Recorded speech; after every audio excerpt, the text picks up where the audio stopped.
What's good, Fin Nation? What's good? It's your boy Reason. And you know what we're doing?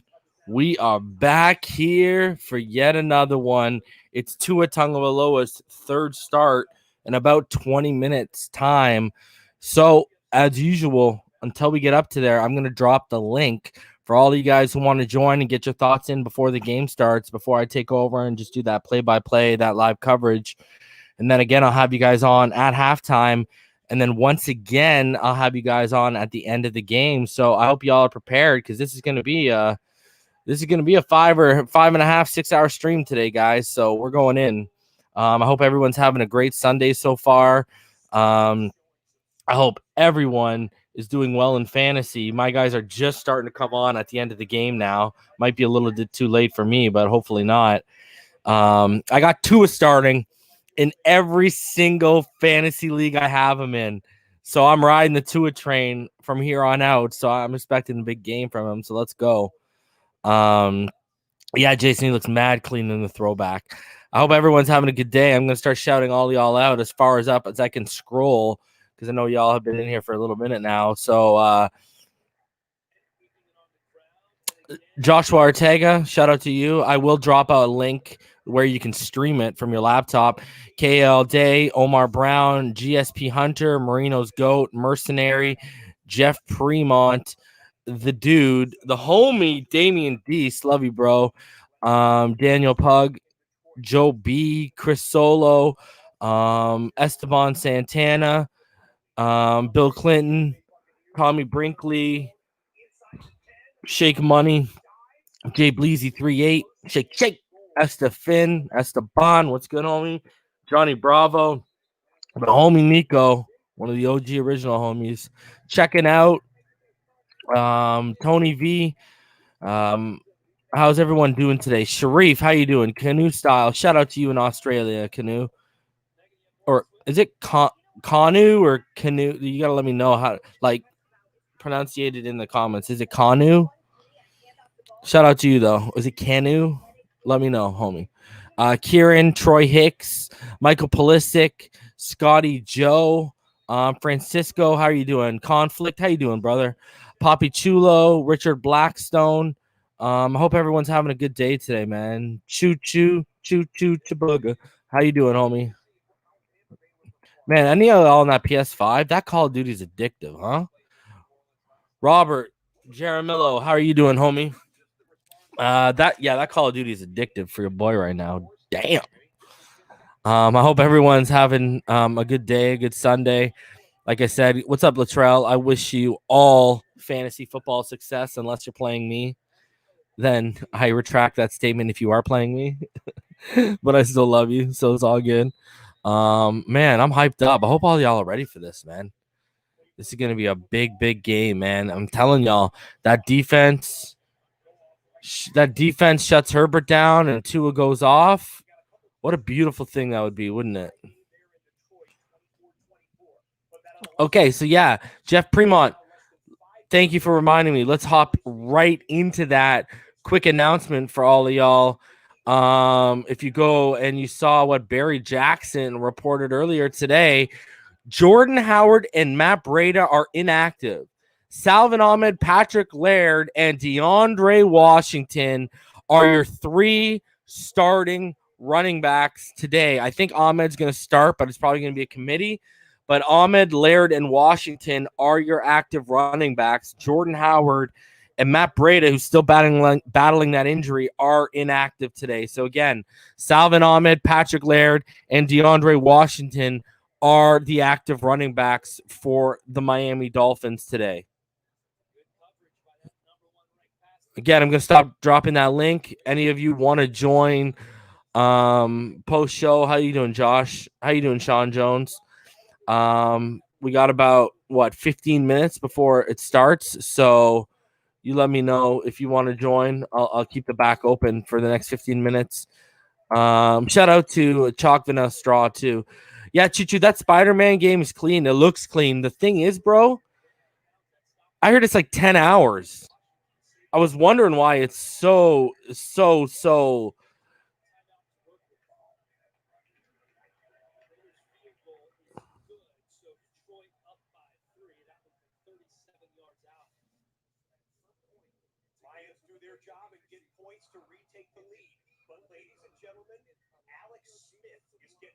Yo, Damien, you need to connect your devices, homie. What's up, Zachary? How you doing? How's everyone doing? Checking out. So there you go, guys. Just so you know, once again, before I start bringing people on, Jordan Howard and Matt Breida are inactive. Salvin Ahmed, Patrick Laird, DeAndre Washington are your active running backs for today. Sharif, what's good? Damien, what's good? What's up? Good? Are you guys cracking? Homie? Good. Yeah, what's going on, fellas? What's up, y'all? What's good, bro? Man, I mean, first and foremost, not everyone has a PS5. I got a message from I got a message from EM yesterday. Talked about, man, this PS5 is unbelievable. I know I don't have one. That's why I can't believe it. Stop rubbing it in, homie. Had Look enough at of this Shake guy. rocking the Gators after he's feeling the win yesterday, huh? Hell yeah. Hey, by the way, I just want to say one thing, man. You got me on the Peninsula train hardcore. Say again, I got the Peninsula what? You got me on the Peninsula train, man. That's who I want for number one. Number one. That's what it is. It was Houston 4:00 game. Houston's losing 10-0, 7 minutes to go in the fourth quarter. Let's go, baby! Oh, Let's yeah. go. The thing is, it's kind of damned if you do because the Browns they affect our playoff. Yeah, we went to They Browns affect our a little playoff bit. push, right? They're gonna fall apart at the end of the season. They always do. You know what? You know what? Give me the draft pick. Yeah, we're good. Give me As the long as draft we pick. handle our business, we're good. That's all we have to do. That's all Buffalo's ready gonna for this? lose today too. I'm Y'all looking, ready I'm, for look, this? I'm looking forward to some Salvin Ahmed action. I'm looking forward to some Antonio Callaway action. I'm here for the business, bro. Bro, what? No DeAndre Washington hype? Yeah, I I'm am. Get the first look at DeAndre Washington. See what he has to offer. Maybe he can be like a non-fullback, like a running back version of Jordan Howard. What we You know wanted what from I'm Jordan Howard, he could provide is what basically. Yeah, bro. Yeah. Like Jordan Howard is out here running like a fullback right now. Bro, that guy's It's running sad. That guy's running a 4.940 right now, bro. Panay Sewell could outrun Jordan Howard in the 40 right now. Yo, I would He not might be can. surprised. He might Watch can. out. Yo, I'm telling you, watch out. If this guy's gonna put up like a 4.7 or something like that. He's And legit, people are gonna bro. be like, "What the hell?" And I'm like, "Yup." Like, I'm if he telling you, wasn't- that's the dude. Like if he wasn't, like around 300 pounds or so, he would be like he is like a legitimate athlete that just happens to be. Bro, he playing could play offensive tight line. end right now. At his size right now, he could play tight end if he wanted to. He's just a legitimate athlete. Like most times, athletes just don't choose to play O-line, but he's just like a beast athlete that happens to play O-line. Y'all Like, see his man. brother yesterday? Yeah, man. His brother yeah. went off, huh? Freshman. Yeah, I didn't Yeah. see that. yeah. Noah Sewell. He's a corner. Golly, Yeah, he's a beast, bro. that family, bro. Also, And where's he playing, Damien? what his brother Yeah, where does he play? play for the Ducks? You know how sick that would have been if they were. Cause did you see him tweet out yesterday that he wished Panay didn't opt out so they could have shared that moment together? Oh man, I didn't see that.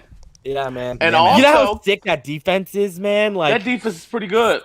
even without Yeah. Javon Holland, right? 'Cause They're he's pretty opting out. good. And shout out Yeah. to Christian McCaffrey's little brother for my corner house because he looked good. He got the starting job now too. Yeah, bro, you've been loving that kid for the last couple of weeks, bro. Every Yeah, time you get man. a chance when we're backstage, you talk about him, man. Yeah, man, he got the starting gig now, man. So Yeah. Man, it's All our right. bloodline. So let's hear some of these. I want to hear some predictions here.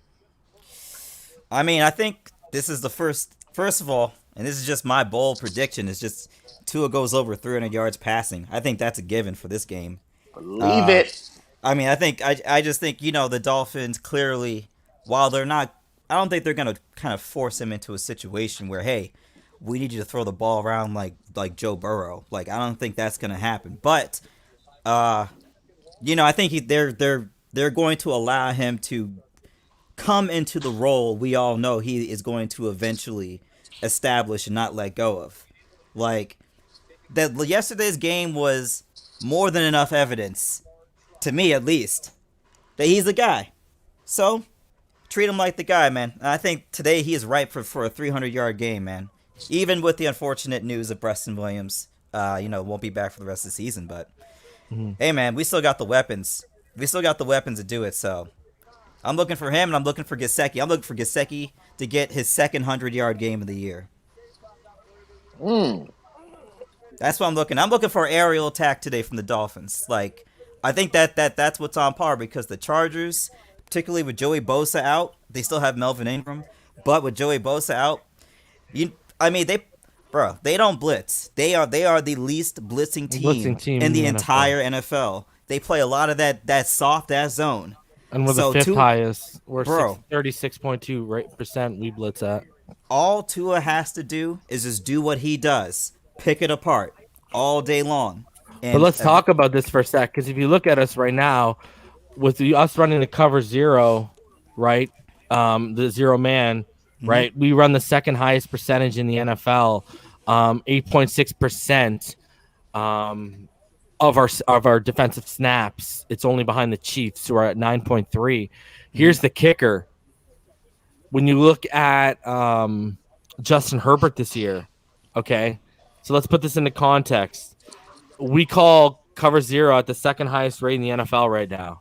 All right. We've got turnovers because of this, and we confuse guys because of this, Goff and Kyler.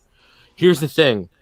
Justin Herbert has seen the zero the third most of any quarterbacks in the NFL this year, and he has a 149.1 passer rating against it with 4 touchdowns and 0 interceptions. So this is a thing where I was talking about a couple of nights ago. You got to start blending in some zone, showing some confuse him and force him to the sidelines. Let's drop our linebackers back into zone. Let's keep our boundary guys in man, force those throws to the sideline where he's got to use ball placement and anticipation, and he just can't rely on that arm strength. And, that's how you're going to beat this guy. I don't think the zero blitz, they've got to be weary of it today. They can't be all in the past couple of weeks that they have been. So that's just a fair warning to the Miami Dolphins and for everyone here to watch for. Justin Herbert's actually been effective against a zero man this year. Esteban, what's good, homie? How you doing? What's up, Esteban? Oh, man, I'm getting my nuts stepped on all over right now, bro. Bro, I hope that's working out good for you. I'm just trying to get home to watch the game, bro, and I done took her to every store to check out all the Christmas shit, and I can't even get to the damn house in time to watch the game. What kind of shit is that? Know what I mean? But I kind of feel like I walked in like halfway into a conversation. I knew. As soon as he said his opening line, I let him continue, but I was gonna ask what's going on with the wife. I mean, bro, she's all over the place. She's still watching She's still watching The Walking Dead and mixing that with Christmas, and I'm like, it's too early for Christmas, bro. I can't even get the TV when we're at the house. But whatever, man. I'm gonna watch the game from my phone. So, but yeah, man, I'm ready for this game, man. So, I've been ready all week. So I can't. This game couldn't get started any sooner. I'm ready to get this win and just continue to play like a champion, bro. I mean, like, I don't know, that the mentality, it's starting to. I don't know, man. I can see it. So you know what I mean. We got it from the owner all the way down to the players, man. So that's all I'm concerned with at this point is the culture. You know what I mean? This is a game that you should come out and you should win easily. So let's just make it as easy as we can. Let's not make it any harder on ourselves than it has to be. Play smart. And Esteban, you remember, because you're one of the people who's been around the longest in terms of even when you go on to like me actually being on YouTube and like being on stream with me or whatever. You're one of the people like next to ball game in the EM that's been around the longest. What did I say last year? Remember? What was I talking about? Especially why I wanted to draft a guy like Jonathan Taylor, create that smash mouth culture, and they're starting to do it. Look, that's why they drafted maulers for linemen, right? Like you can tell that's what the thing is. Howard just didn't turn out to be what they thought he was going to be. They were going to try and smash the ball down your throats with him, and now they can't. That's why I know we all joke around with Pyro, but that's why Najee Harris makes the most sense when you look at the running backs. Like Etienne's more of a finesse back. A Najee Yep. Harris is a guy that will continue to push that. Even I know some people are high on him, some people aren't. Even a guy like Chuba Hubbard, he's a smash mouth guy. He'll continue to push that culture forward because that's Yep. what they want, right? That's why I think Najee Harris is the perfect. A, he fits schematically what we want to do, and B, he can either smash it down your throat or he can come out of the backfield and make a catch and take it to the house. Like he's a dual threat back like that. So yeah, man, I think we're just missing. I agree with you. We're starting to build that culture. And really, I think we're literally that right tackle and that running back away from getting that culture. Now, I'm not talking about like weapons and being fully acclimated. That's why I left out wide receiver and stuff. When you're talking about that culture, that's what you're missing, that running back and that right tackle right now. Yeah, man. I think you hit it on the head with Hubbard because realistically, I think we're more positioned to get him than Najee or Etienne, to be honest, man. You're just You'd gonna have to use have those that first teams. second. You'd have to use that first second if he's there. You can't play Yeah. around. Yeah. Yeah, definitely. I think he's definitely a Because I scheme think fit. Etienne's the only number one first round back. Yeah. How you guys are always talking about scheme fit from what I've seen from that kid. He Yeah. plays in a similar type offense. It's spread out. So Tua, right? I mean, yeah, definitely. And the chemistry. That's what I'm telling you. The perfect draft to me, you want to know, hey, Reason, what's your perfect draft? If we came away and our first three picks were, Panay, then either Jalen or Javonte Smith with that second pick, and then Najee Harris after that, that would be because, I love Rondell Moore and he's a perfect scheme fit, but Devontae Smith and Jalen Waddle is just like makes me drool because he's Tyreek Hill with chemistry with Tua. But Devontae Smith is Tua's, I say it all the time. I can make the argument he's Tua's favorite receiver ever. So, basically you're creating Bama South with And why not? with nice well. The only thing we got to watch out today is as the Chargers keep losing, they may be the ones that land Panay Sewell, and they maybe pairing him back up with Justin Herbert. Yeah. I was looking at them records today. Yep. I mean, these places are factories for a reason. I mean, if you can really do that, I think particularly in the draft, because it may look like that Houston pick is going to be in the top 5 at the bare minimum. You're looking at the top 2. You're looking at right now Lawrence and Fields going 1-2. You might see somebody else slip up in there. Maybe like Trey Lance might slip up in there. So it may be a situation almost how Tua fell to us. The top of the draft may be so quarterback heavy that Sewell may just fall in our lap at the 5 position. And that'd be a crazy thing if you get Tua at the 5. And then you second that up with Sewell at the 5 as well. But do you honestly believe that he would even get that far? No, I think the 3 quarterbacks that are going to go in the top 5 is going to be Lawrence Fields and Zach Wilson from BYU. I think Lance not playing is going to drop him back. Okay. I think he's going to be like, he's going to be in the beyond 5, in the 5 to 10, 5 to 12 range is when he'll probably go now. I don't think Panay makes it past 4. Okay. We need, guys, is quarterback needy teams to be in that top 3 to 4, and you want BYU to win out to get to the playoffs. That's be good for Zach Wilson. That's what we want. I think Zach Wilson's already cemented himself as QB3. To be honest with you. Oh yeah, I agree. But like for those teams to move up in the top 3 category, because BYU their schedule sets up for them to win out as long as they don't stumble.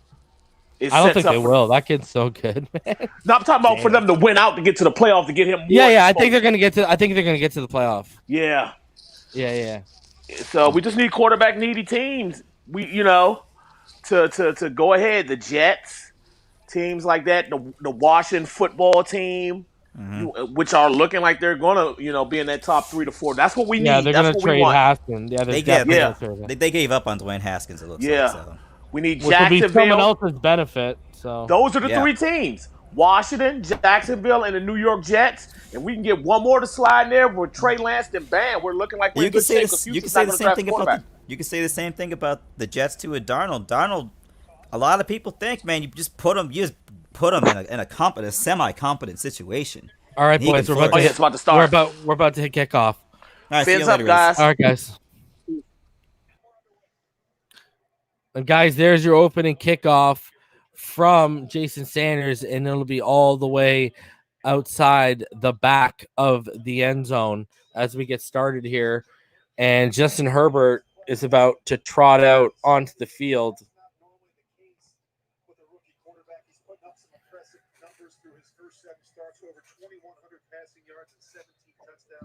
Also completing over 67% of his passes. He's probably the front runner right now, Greg, for the NFL Rookie of the Year award. So here we go. Herbert out of the shotgun. 2 men wide in that 12-man personnel. The Chargers are, and they give it to the back, and Balaj will get a couple against us. Wow, I never thought I'd see Kalen Balaj in a NFL uniform again. But desperate times call for desperate measures, I guess. Turner hasn't played. Obviously, Cole Turner stepped in. He's played well. Balaga hasn't had a difficult time making it through a game. He left last week's game with a back injury. So here you go. Talking about Balaga, the right tackle. He's suffering from a back injury right now. Couldn't make it through the last game. Here they are.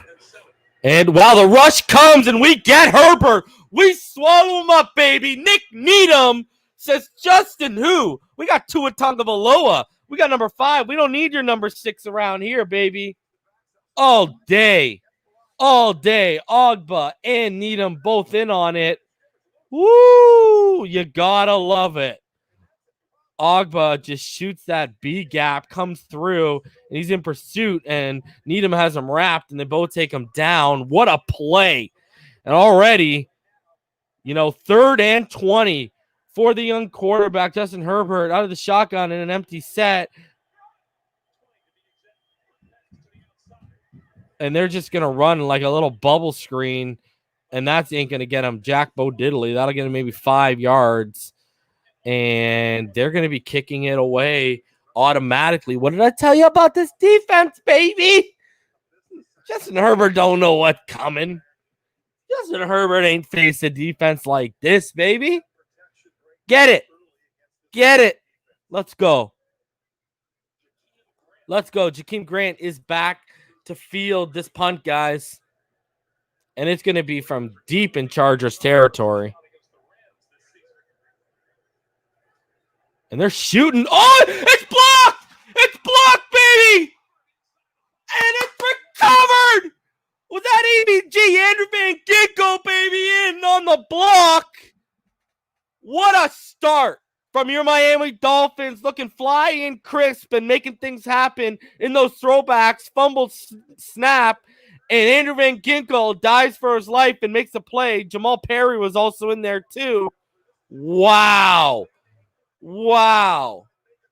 Jamal Perry just shooting from the outside. Andrew Van Ginkel shooting the middle. And then Jamal Perry in on the recovery, I believe it was. Wow, guys.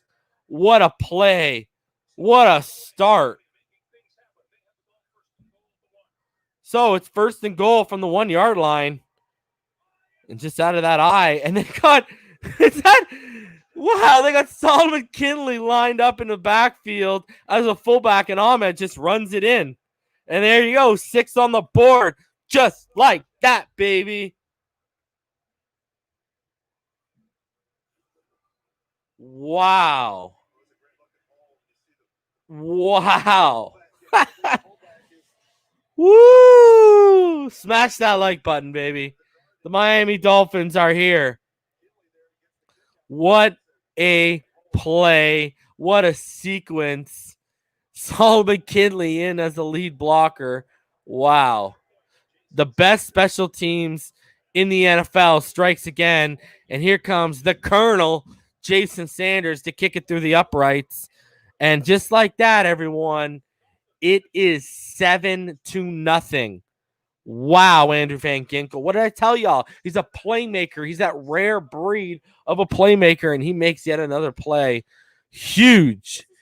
Nunya is saying fire Lynn off of one play that was on the puncher on a bobble snap. I don't know if that's on Anthony Lynn. They can only call the play. It's down for the players to execute. But Tua Tagovailoa is now given another head start. What a beautiful thing. A lead to play with. Let's go. It's going to be I agree with you, Conflict. Going to be a long, long day for anyone named Justin Herbert in Miami today. You got to love it, baby. Let's go. Let's go. I'm sorry, baby, but it's just is what it is. I told all of y'all he was going to struggle against this defense weeks ago. I said this. When everyone was losing their mind over Herbert, I said, all right, let's wait till he sees a good defense. Ain't a good start. Let's see how he bounces back. Let's see the moxie of this kid, because now he's against a legit defense. And what do I give Burrow props for? Burrow bounced back after he got obliterated by that Baltimore Ravens defense that's played good ball since then. Let's see what Herbert does, because this could be a long day at the office. Let's see how he bounces back. Because Mike Williams and Keenan Allen, they ain't hitting triple digits today, ladies and gentlemen. They'll be lucky if they get over 80, each of them. Hunter Henry, come on. Eric Rowe erased George Kittle. Hunter Henry is an appetizer. You know, like he already had the main course. He said, you know what, bring me an app. I'm still hungry. So, yeah. Justin ain't bringing no house down. Justin, all he did bringing down is bring you guys down further down the standings and increasing your draft pick value. That's all he's doing for y'all right now. Stats look real good, but stats don't mean jack bo diddly when you don't win.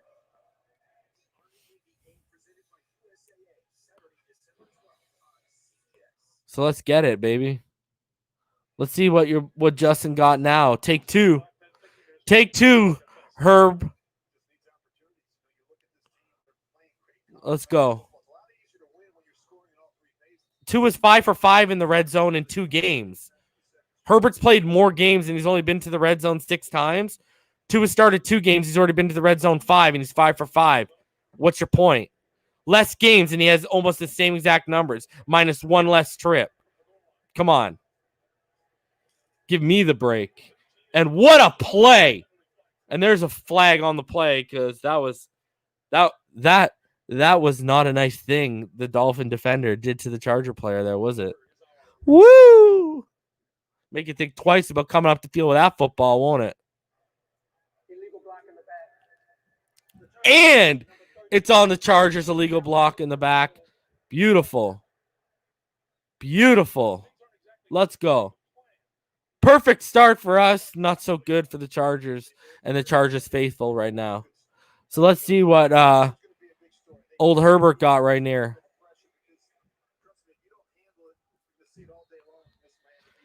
What you got, Justin? Let's force him to the outside, guys. Here we go. Wow. 3 bunch to the right. Oh, it's just another it's a bubble to get the ball into Keenan Allen's hands. So, like, as basic comes. Literally just trying to manufacture space with all the other bodies to that side running routes so Keenan can come underneath. Ain't going to win doing that, but all right, let's go. Let's go. Let's see what they got. They ain't going to win doing that against us. I'll give you that all day.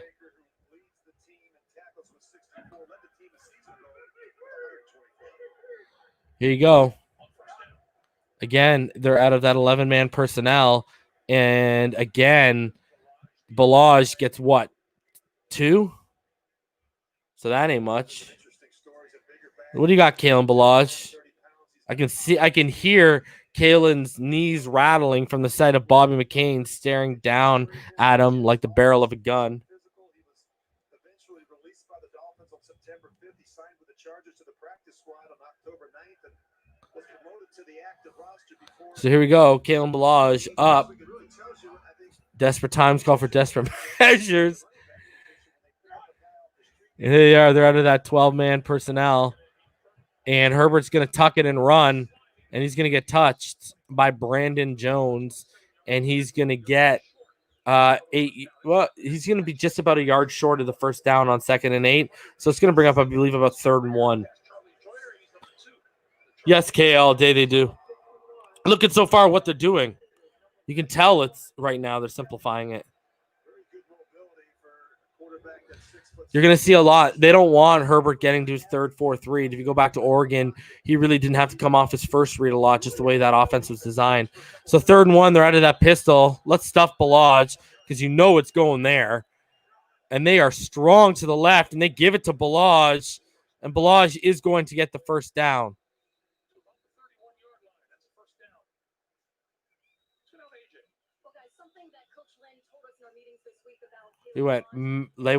They stacked the protection to the left side, and they went that way, and they got the first down. Great thing is Balaj isn't going to gash us, guys.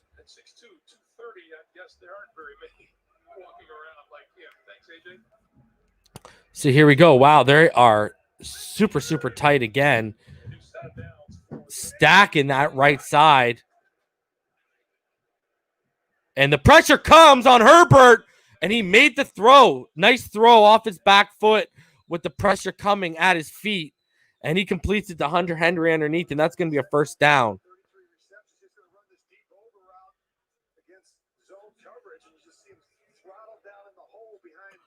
But they are heavy out of this 13-man personnel with 3 tight ends right now against us. Heavy out of that 13. So right now they are in 11-man personnel, and Balaj, it's Joshua Kelly, I believe.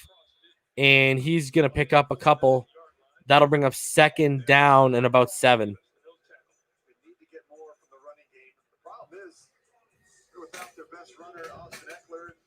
Along the right side of the offensive line, particularly at the guard tackle position, and they've used a half dozen different running backs to try and find some production. They're without Justin Jackson and Tremaine Pope, so they need to get something out of Caleb Balaj. Herbert under center. This should be interesting. No, they motion him back, and he's now out of the shotgun. And they motion the tight end, Hunter Henry, over to the right side of the line. Again, out of the 11-man personnel, and Balaj, he's going to get stuffed after gaining about 3. He's just going to get barraged by a whole bunch of throwback uniforms, and that's going to bring up 3rd down and about 3. So we're getting them to 3rd downs. We're just not getting the stops. So here we go. Another 3rd down, 3rd and 3, 8:30 left in the first, 7-0 Miami Dolphins.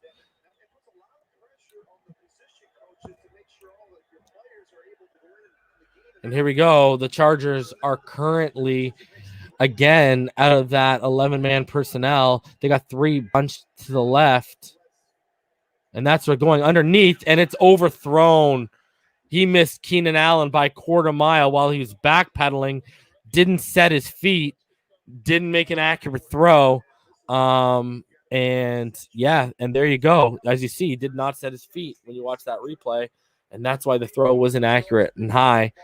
So the ball sails on Justin Herbert, and that's going to bring up a 4th and 3. And that is going to bring out the punt team for the Chargers. In conflict with the update, guys, the Texans have lost, meaning it's harder for our playoff chances, but our position in the draft has increased on that pick. Grant is going to fair catch the ball at about the 12, and that's going to bring out Tua Tagovailoa and the Miami Dolphins offense. Let's go, baby. Who else is hyped?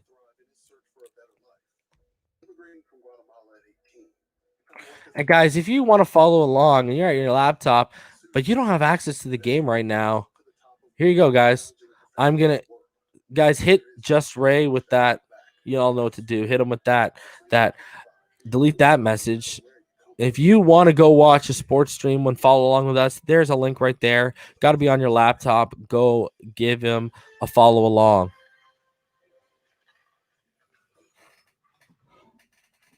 Guys, are you ready to see Tua Tagovailoa for the first time in his 3rd start? I mean, I know I am. Let's put some points on the board. We get this up to 14-0 ladies and gentlemen. And oh baby. Let's go. Let's force Herbert to have to throw.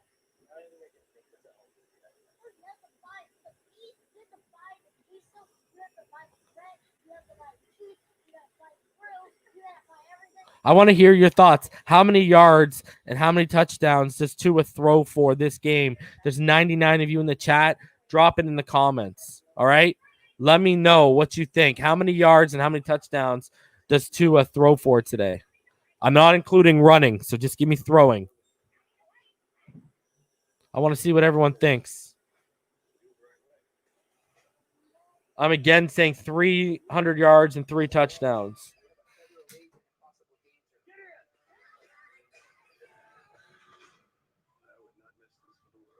NCIS returns Tuesday, 8/7 Central on CBS.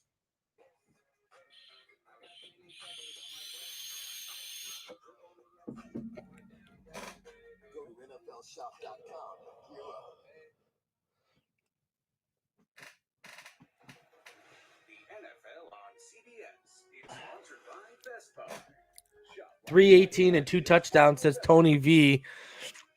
325 and 3 touchdowns, says Powerhouse. 303 touchdowns.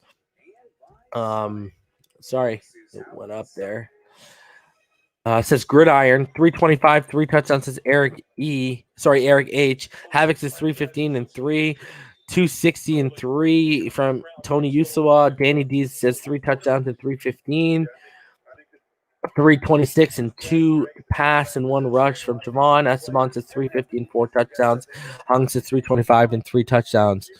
So they are tight right now out of that 12-man personnel, and they hand the ball off, and Salvin Ahmed is going to get about 2 yards on the handoff.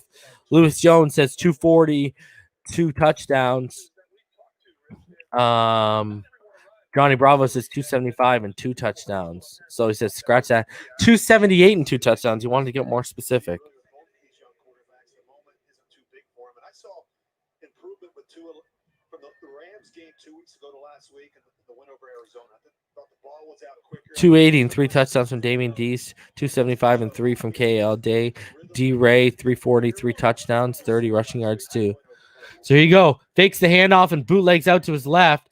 He goes. Throws a laser to Michael Gesicki for the first down. What a throw by Tua Tagovailoa on the move. Oh, baby. Give me some Tua. Fakes the handoff to Almed. Bootlegs to the left. Fakes the underneath to Almed. And then just goes over. And look at that ball placement. Bracketed coverage and right over the underneath and right in front of the overtop. Right to Gesicki. Beautiful throw. Right over top of the linebacker. Right in front of the high coverage. Right to Gesicki. And that is going to be a flag and most likely a false start. So that's a false start on Solomon Kinley, guys, right now. Too many of these penalties a week ago, these false start penalties. Got to get that cleaned up. Is that normal for a rookie quarterback? Well, you think, is that a problem? You think when you go from a Ryan Fitzpatrick and the cadence maybe a little bit different? So here we go, guys. 1st and 15. The offensive line not helping its cause. And, guys, Jesse Davis is at right tackle. Kinley's at right guard. Hunt is on the bench right now. So here we go. 2 bunch to the right. And we are in that 11-man personnel. Fake the handoff. He looks to his left, and he finds Jakeem Grant. And Jakeem Grant's going to pick up the majority of that, guys. Beautiful. Tua Tagovailoa, baby. You got to love it. Tua looking more comfortable each week, guys. A 1st and 15 turns into a 2nd and 2 from the rookie quarterback. Cool, calm, and collected, baby. I gotta love it. Look how fresh those throwbacks look. Oh, I can't wait for mine to arrive. Here we go. Motion Grant to the left, but they hand it off, and that's going to be gained for the first down, and plus about an extra 1.5 yards from Salvin Ahmed, or as Havoc likes to call him, Salvon Ahmed.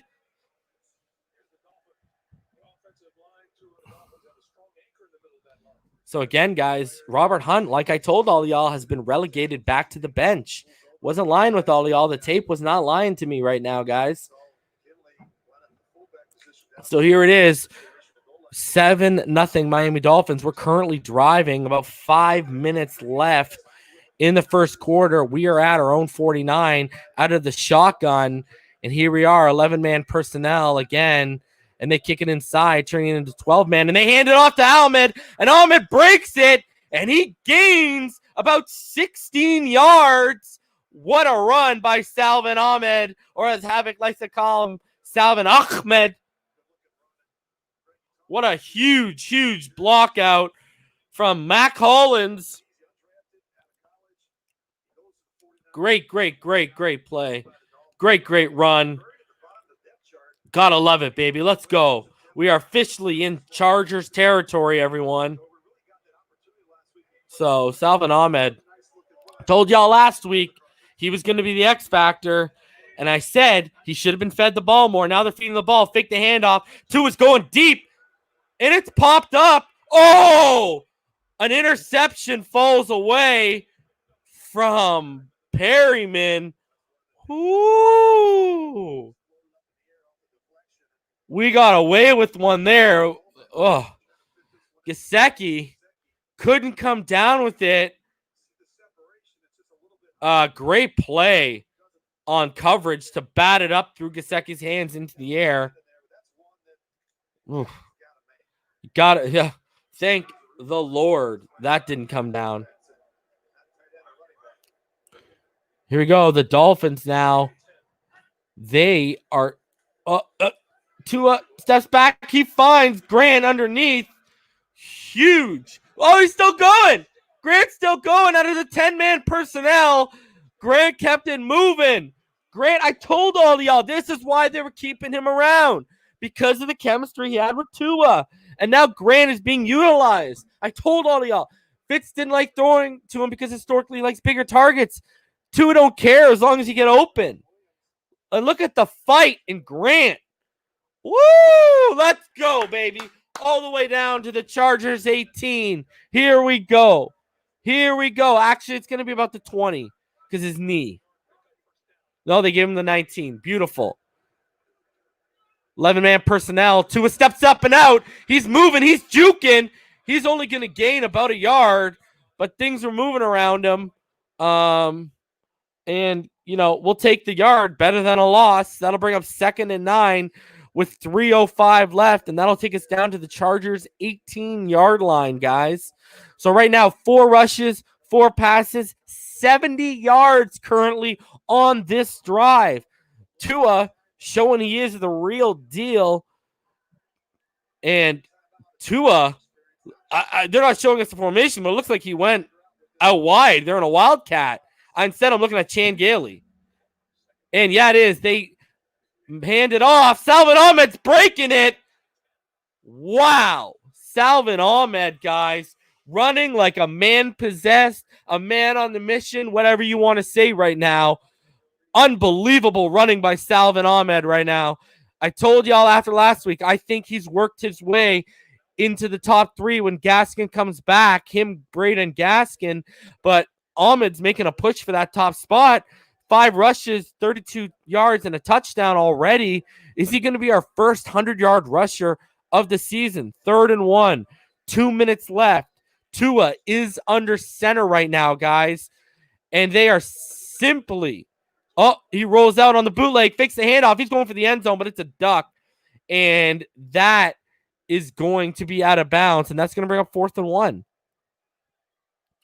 So it looks like the Dolphins are just simply going to take the points here. They're going to increase the lead up to 10. A drive with so much promise to resulting in 7 ends in only 3. So you kind of wish we got those 4 points, but what do? Take the points. Good drive from the young quarterback. If you look at where the ball was down to where we took it, I'll take it. 70-plus yard drive, get some points on the board, increase the lead. And here's the 28-yard attempt from the Colonel, Jason Sanders, and he's good. And there is a flag on the play right now. Wow. It's on the Chargers, guys, and it's going to bring up a 1st and goal. It's going to bring up a 1st and goal. Offside! 1st and goal, Dolphins, baby! Let's go! Let's go! Let's go! Huge. Herbert, dude, you making that money, son. You need to get that Noxzema or Neutrogena or something. Get rid of that acne, son. This guy looking like he's 16. So here we go out of the shotgun. 2 to the left, 12-man personnel. They're going to fake it, and Tua's going to take it inside, and he's going to gain about 2, taking it down to the 3. Dude, Herbert needs that Clearasil, and he needs it real quick. What is good? Tua, shifty. So this drive's extended. 6 minutes and 45 seconds, 85 yards. 11 plays right now. It's down to 110 left in the first. Let's end this in a touchdown, guys. 11-man personnel again. And they're going to fake it. Look, he's going to throw that fade. And it's ruled a touchdown by DVP, but it might get turned back. I don't know if he got both feet in. He doesn't look overly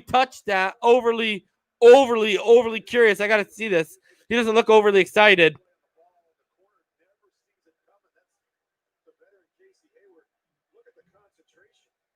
No, he didn't get the second foot down. I don't know if that's going to be a touchdown, guys. He didn't get the right foot down.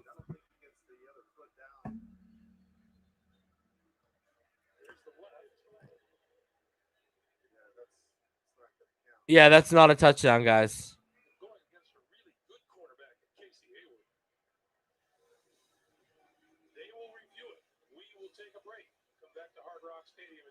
I don't know. His shin was down. I agree. Yeah, Daniel just said the shin was down. Yo, the shin was down. We all know how this worked with us. The shin was down. I don't know. I'm just saying. They gave it to Daniels last week, that tight end. The shin was down, boys. I don't know. I'm just saying.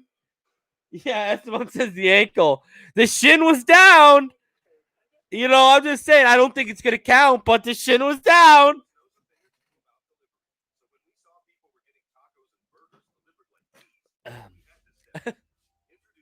Last week we complained the rule has to be overturned. This week it works in our favor, and we're like, what rule overturned? Yeah, it was a good catch, Damian, but you got to get that foot down, brother. Damn. The shin was down. I will say this, Tua made a better throw to Matt Collins than he did there. See what happened? That's exactly what I told y'all. Remember I told y'all about Matt Collins last week? Remember he put it just over the defender's head, right? So Hollins could reach over and make the catch. What did I say? If you put it high or he tried to lead Matt Collins because of how tight you are to the corner, he could possibly go out of bounds. What did he do with DVP? He put it high and led him a bit. That's why DVP had to catch with one hand. What happened? Feet couldn't stay in bounds. That's the thing. So a little bit of a better throw could have been made by Tua. DVP could keep the feet in, but I mean, you could ask for a better throw from your quarterback there. Jonathan says they said no TD. It already got overturned. So I want hit DVP on that slant. You know, I know he can throw that fade. Let's hit that slant.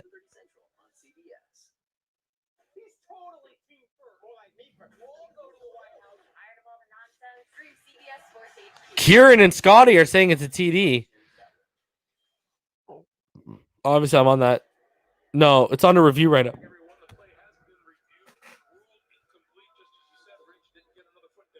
So it has been overturned, guys. It is no TD.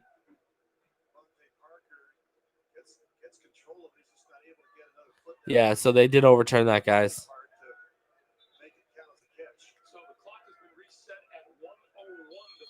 So here we go. Here we go, baby. Tua Tagovailoa, the future. Empty set. 3 bunch to the right. 2 out wide to the left, including Gesicki. Grant underneath. Touchdown. Touchdown. Miami Dolphins, baby. It's that Dan Marino to nothing. 13-0, Miami Dolphins. Beautiful, baby. Shout out to Infinite Trauma, who's already adding Jakeem Grant in fantasy right now. Perfect, baby. That's how you manufacture space. Look at that. Great manufactured space out of that bunch. That 3 bunch set to the right. Great. And here we go. The Colonel for 1. And he's done because it's good, baby. 14-0, Miami Dolphins. Look at that drive. What did I tell all of y'all? The cerebral assassin, Tua Tagovailoa. What did I tell all of y'all? With this offense, it's just as good as running the football, too, when we pass because it takes time off the board because you're going more horizontal. He went deep a few times, but you're going more horizontal, right? Look at that. We took over 7 minutes off the board on 1 drive. We basically dominated that first quarter. 14-0. Good luck, Justin. Here you go. Here you go. Tua Tagovailoa is a cerebral assassin. Y'all heard it here first last week. Y'all hearing it here again. Cerebral assassin, baby. That's what we got. And who was the last cerebral assassin?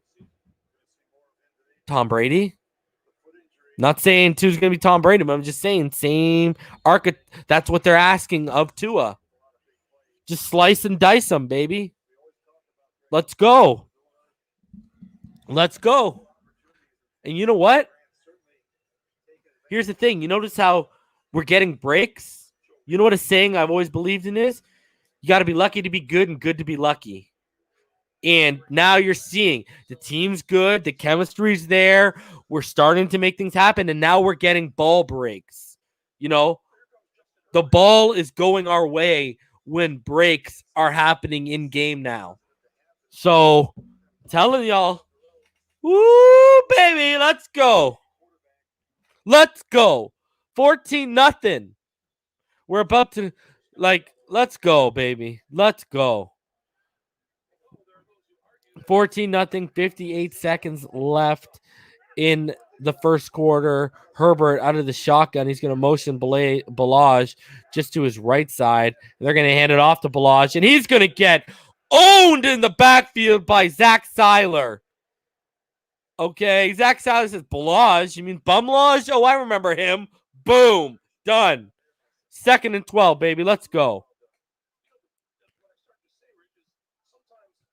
Let's go. Herbert fakes the handoff. He's looking deep, too.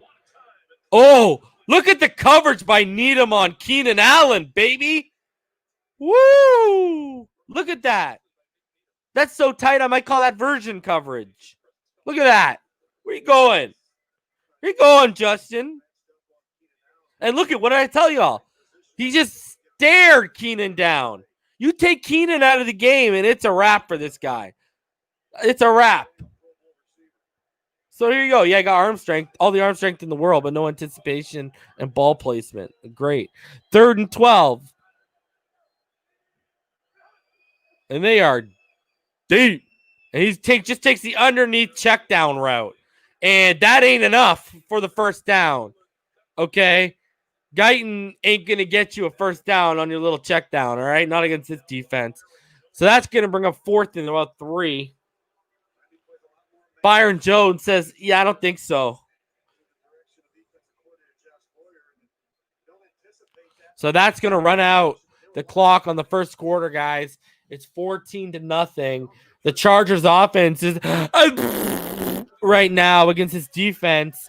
And you know what? An Andrew Van Ginkel special teams play, a punt block leads to a 1-yard Salvin Ahmed touchdown. We get the ball back after they started moving the ball a little bit, and our defense holds them. We get the ball back from our 11 or 12, and Tua takes us all the way down the field and over 7 minutes off the clock. We catch a couple breaks, but that's what happens when you're good. And he throws a 3-yard touchdown to Jakeem Grant, and it is currently 14-0 for your Miami Dolphins after the first quarter of play. Wow, that quarter went by real fast. Gotta love it, guys. Gotta love it. Gotta love it.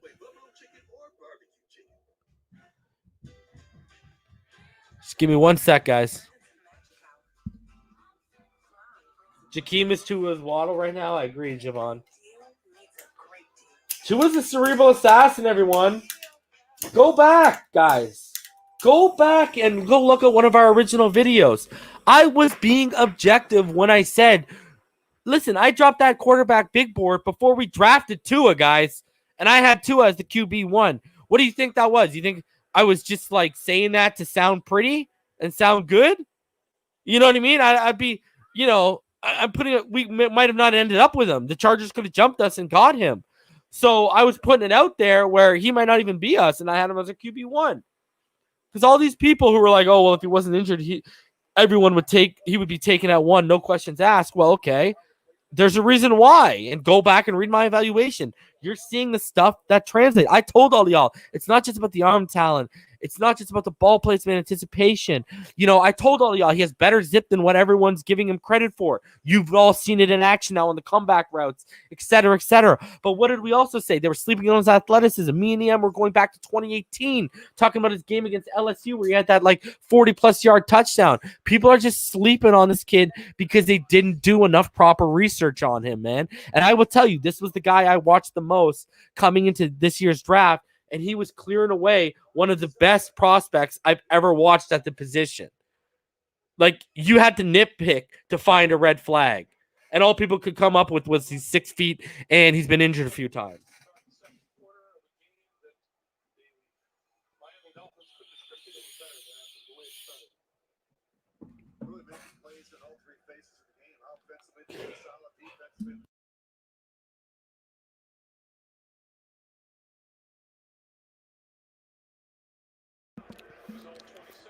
Huge punt returned by Jakeem. And wow.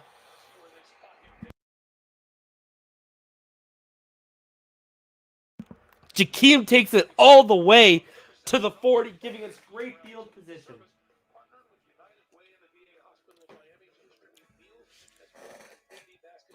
Gridiron, where's the Eagle been? He's kind of only getting snaps, in late periods when they're up and they can rest their guys.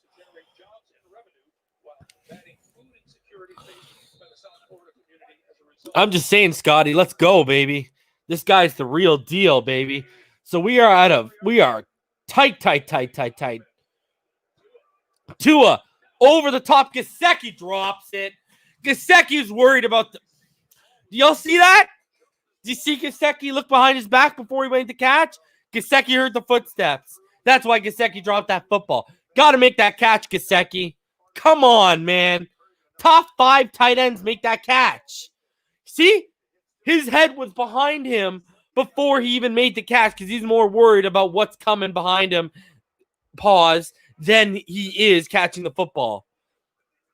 2nd and 10 when that should have been a first down. No questions asked. 13-man. And Ahmed gets absolutely shut down.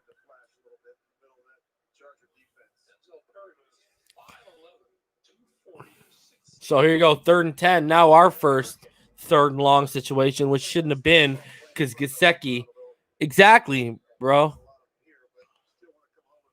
Right in the hand. You got to make that catch, man. You got to make that catch. You take that hit and you make. Look at the hit DVP took last week to make the catch. He got turned over and did like a somersault, like it did a handstand. So 4 receivers set. And it's a low snap. Tua's just going to throw it. Oh! DVP holds up in his route and makes the catch. And the Chargers are pleading for a push-off against Parker on the offensive pass interference.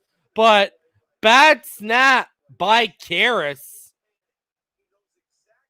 And look it. He just gets it up. Knows what he's doing with it.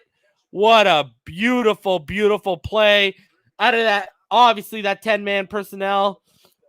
What a catch by DVP. Adjusting himself. Beautiful. First down, Miami Dolphins. Tua takes a snap, steps back, goes in between 2 Chargers to find DVP. And again, gaining yardage. What ball placement and accuracy. And look at the confidence, guys. You can tell how much he's settled in. Look at that throw. There was a man on shadowing either shoulder of DVP, and Tua made the throw. 8 yards like that. 6 of 10, 85 yards and a touchdown right now, guys. So here we go. The 2nd and 2.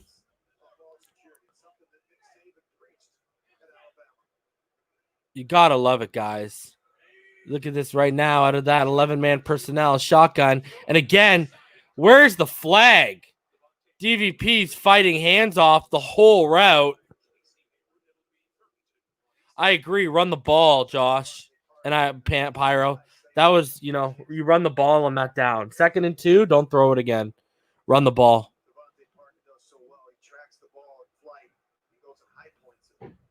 Great play by Devontae Parker.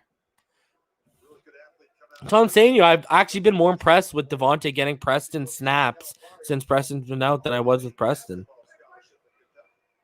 So here you go, out of the shotgun again, 3rd and 2. And they're tight. 11-man personnel, they fake it. And he pitches it underneath. And there you go. Durham Smythe gets the first down plus some with that pitch underneath from Tua. They faked going to the left, and they faked the jet sweep. So great play, great design. Fake the jet sweep with Ahmed going to the left, and there you go. Boom. Perfect play. And that's going to bring up 1st and 10. Great call by Chan Gailey situationally there. So out of that 11-man personnel again, Tua. No, it's Malcolm Perry. He shakes. Wow, look at him. He's shaking. He's baking. Malcolm Perry. What a play. Turns nothing into 6 or 7. Unbelievable. Wow. I saw the 1, and then I noticed the gloves, and I was like, oh, no, it's Perry. Oh, my Lord. And look at how he took that hit. He tucked the ball in, turned his body around, and just braced. Right out of that Wildcat again. Look at that. Great play by Perry. Wow. Wow. Perry bailed Gailey out there out of that 11-man set. Now they are going to hand it off. And Ahmed's just going to move forward. And he's going to be only a couple inches short of the first down. So it'll bring up 3rd and inches.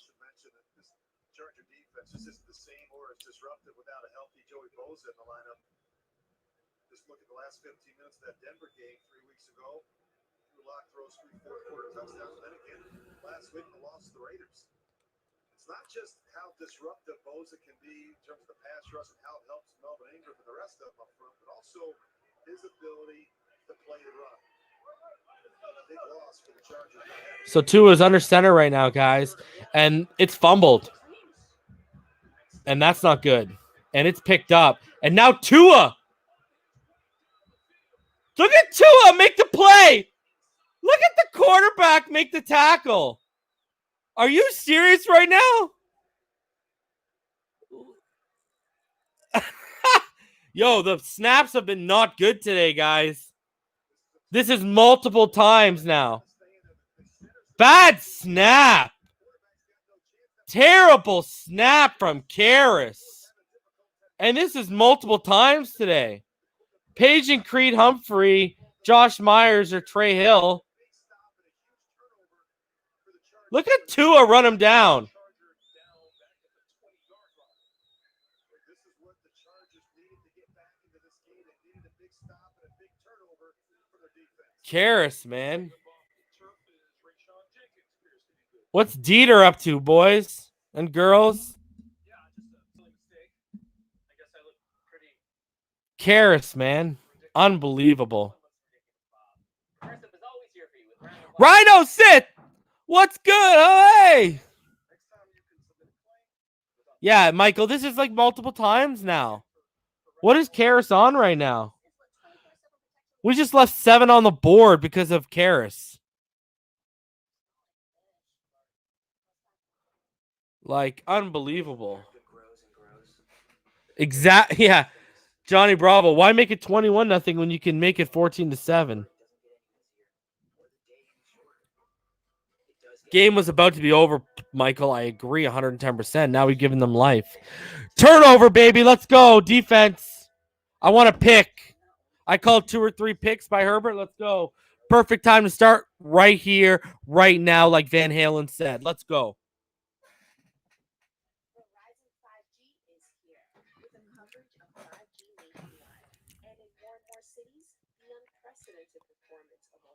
It was a great drive by Tua Conflict.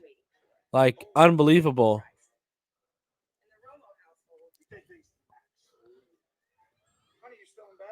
I'm telling y'all.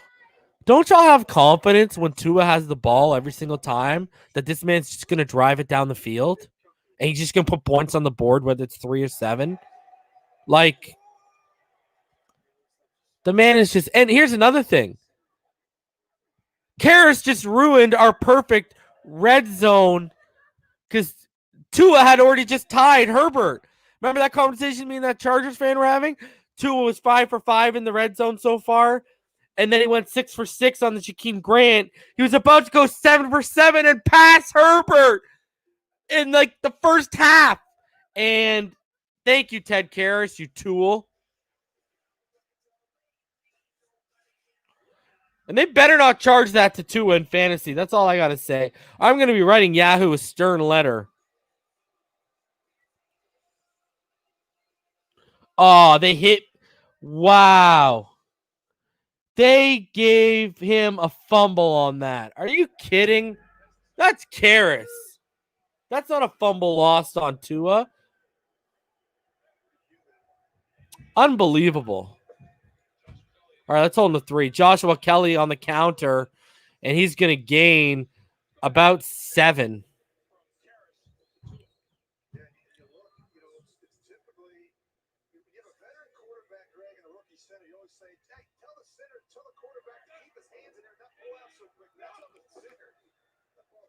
Again, they hand off, and they go to Kelly, but this time defense says no bueno, and Kelly stopped up by Landon Roberts and Andrew Van Ginkel.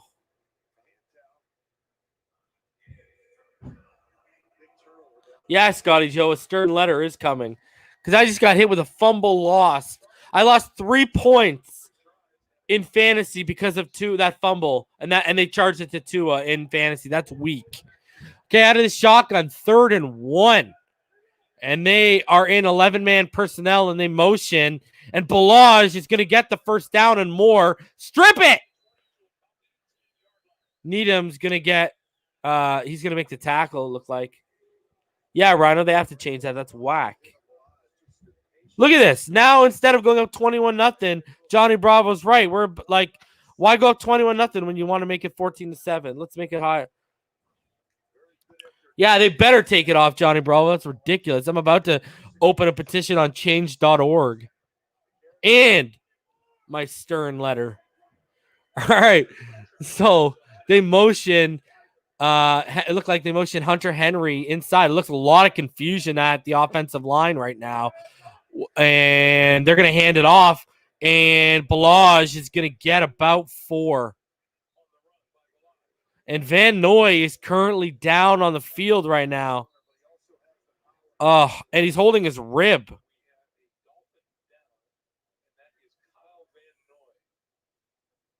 Oh, man. Not a guy we can afford to lose. Johnny Bravo, don't say that. You take that back. You take that back. You meant to say Balaj about to fumble is what you meant, bro.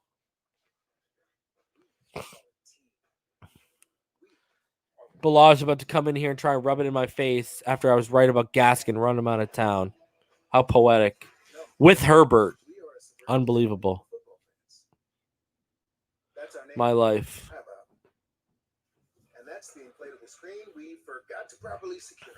Yo, Rhino, you coming in on halftime, brother?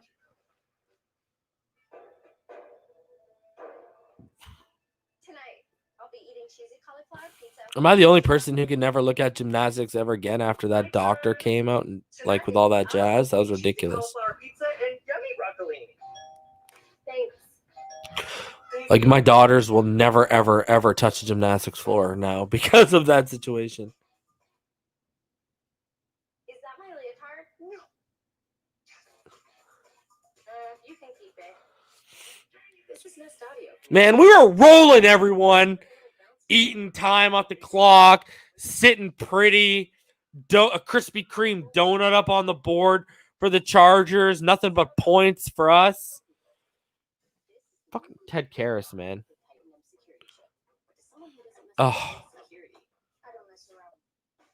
Damn you, Saints, for drafting Cesar Ruiz. And yo, why is no one talking about my quarterback running down that tackle? Unbelievable.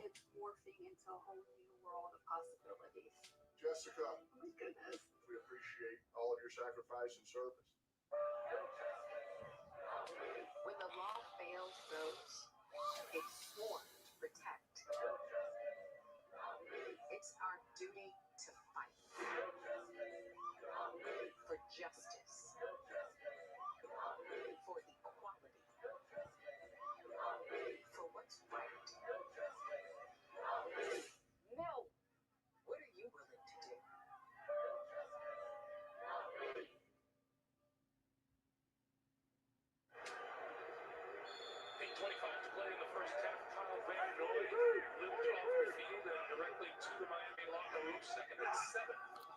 So here you go. They're going to roll out and go underneath. It's going to be Guyton, and he's going to get tackled by Howard, but he's going to gain about 8. Interesting concept. Guy comes across in motion. It looks like it's going to be the zone read run, and then they just kick the ball wide. Guy's coming across the motion, and then he just keeps going, and then quarterback kicks it out to him. Just nothing more than a wide flare. So out of the shotgun, and they're out of the 11-man personnel. They're going to hand it off. It's just tight, and it's going to get – Balaj is going to get absolutely swallowed up. Raekwon there. Y'all remember I called Raekwon first sack of his career today. So let's hope he gets it.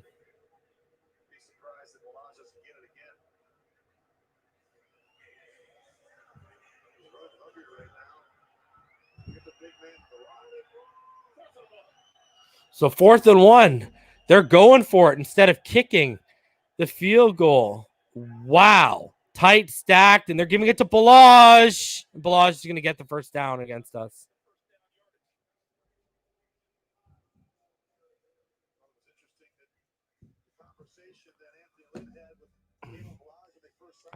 All right, man. We need a turnover, guys. Now we need to make a play. Let's get a sack. Force a fumble, push them back. Let's pick. Let's get that pick. Let's get that pick, baby. Let's go. Raekwon Davis, I called you to get your first career sack today. Now would be a perfect time.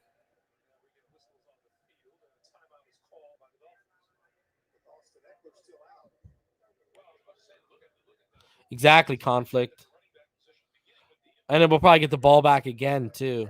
So we just got to put up points back to back. Pyro, yes, we all see they run it. That's not the issue.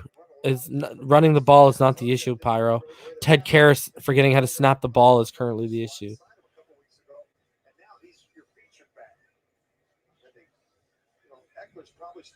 weeks away. Reminder coming up, the Verizon halftime report. JB, Phil, Nate, Boomer, and the coach have scores and highlights coming up on the Verizon halftime report. Unbelievable.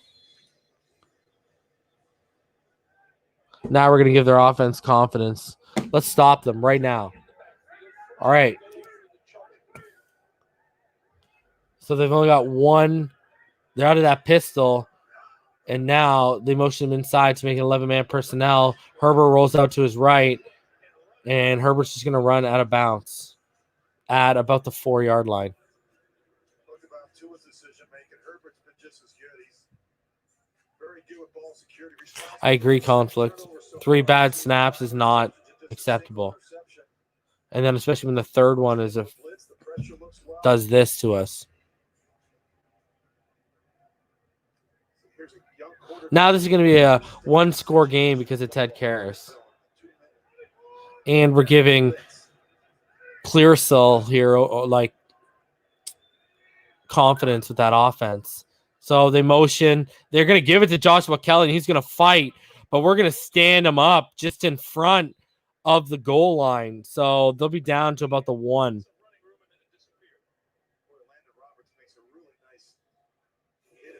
Yeah, exactly, Don. They're just committed. That's all they're showing. They're committed. They're just trying to keep us honest.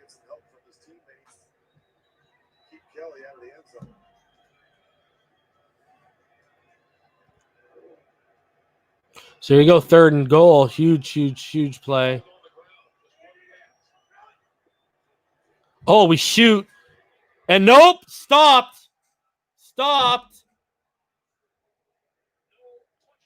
Balaj, not today, brother. And that's going to be our 4th and goal.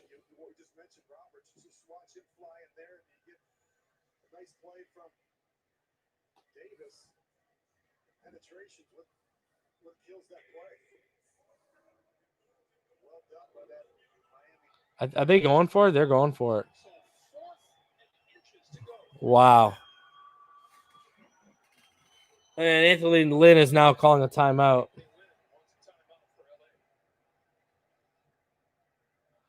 They're going for it, eh? Wow.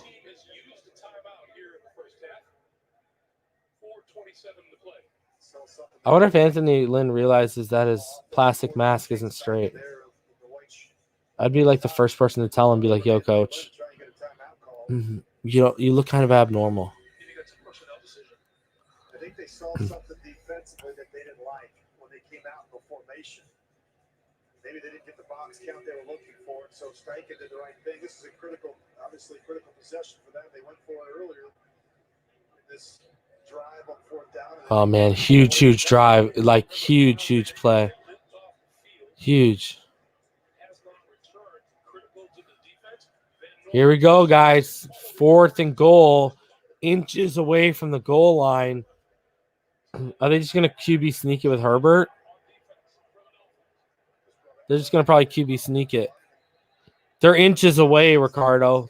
They're like on the half-yard line. And now Miami takes a timeout.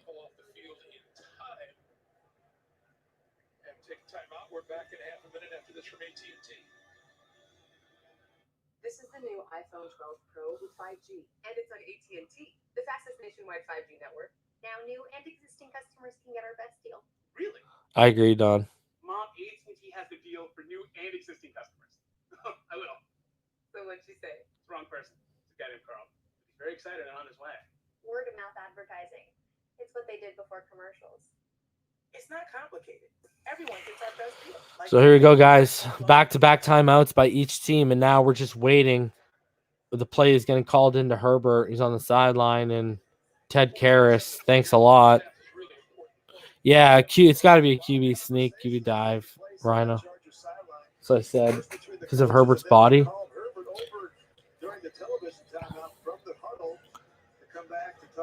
So we only have 1 timeout left. They have 2 left. 4:27 left, 14-0 Dolphins. The Chargers 4th and goal from about the half-yard line. So, yeah, they're inches away. Like the nose of the ball is being snapped on the goal line. And yeah, they just go Herbert over the middle.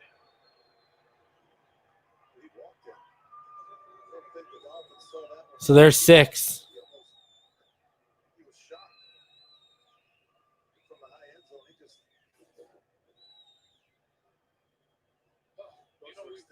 We've been talking about what a big back Caleb Balaj is at 6'2", 231. Justin Herbert goes 6'6", 236.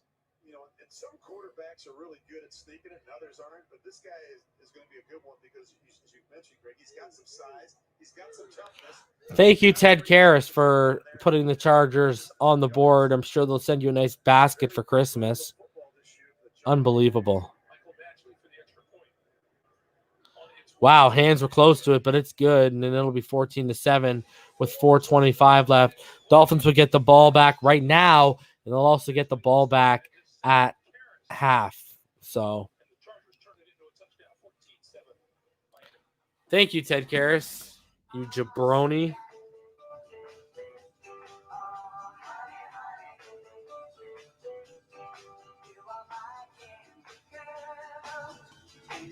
Applebee's 2 for $20. It's date night in the neighborhood. Hey, Jake from State Farm, man. Thanks again for the Rogers rate on my insurance. Here's the deal. There's no Rogers rate. State Farm just has surprisingly great rates. Yeah, like they're not throwing against us like at all.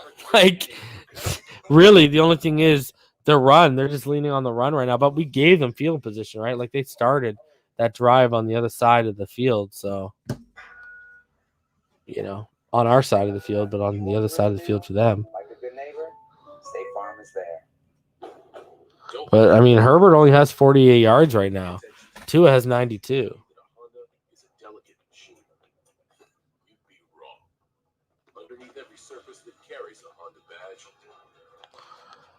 Yeah, Ted Karras is a jabroni. Exactly, Don. Gave him 54 yards on that turnover. It should be 21-0 right now.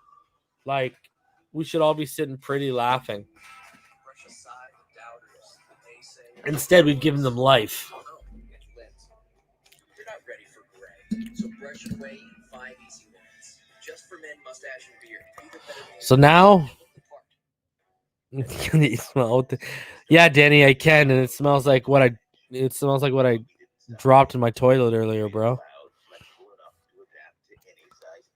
Yeah, Nico, just get 7 before the half. Make it 21-7. I'll be okay.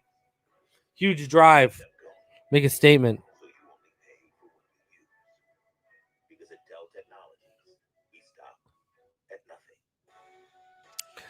I agree, Heartbeat. They're attacking our weakness, but they're not gashing us. That's the one thing, right? Like, they're not gashing us on those, so.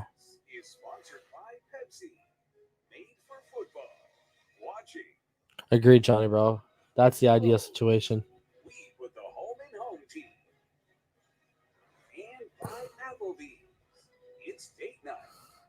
Yeah, but David, it's like Johnny Bravo's been saying. Conflict, I think it was. One of those two. Karras has like 3 bad snaps this half so far.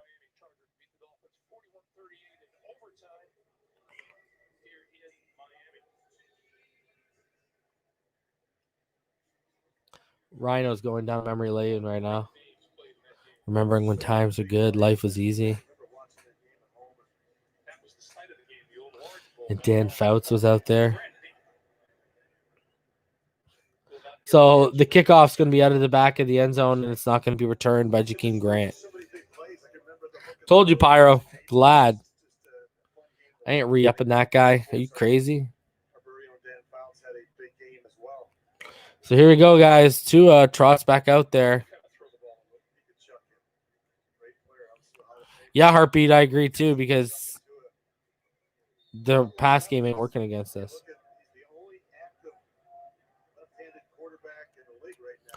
So here we go. Tua, right from under center. Achman's in the back. And they're going to hand the ball off, and he's going to go forward, and he's going to get about 5 yards, man. Great running by Achman. So I think he's got about 8 carries for 40 yards right now, Savon Achman. Or as Havoc calls him, Ahmed.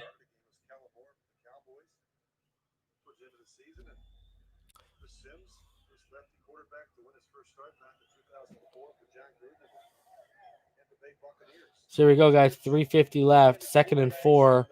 Tua is under center right now out of that 12 man. And they're going to hand it up the middle to Salvin Ahmed. And he's going to gain about 3 yards. That's going to be a 3rd and 1.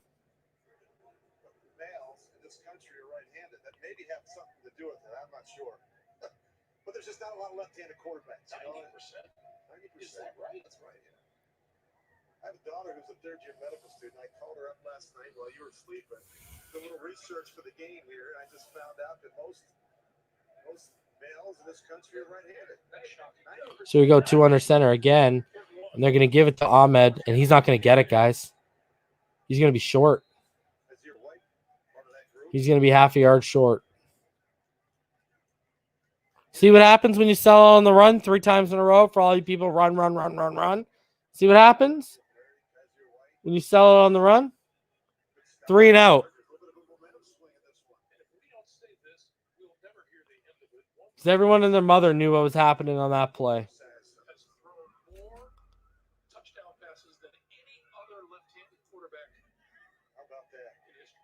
Unbelievable.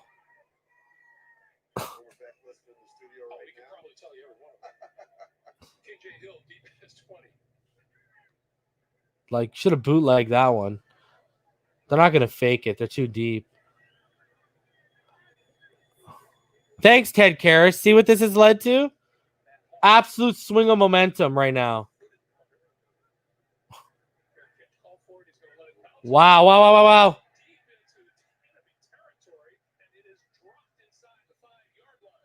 Great play by Mac Hollins.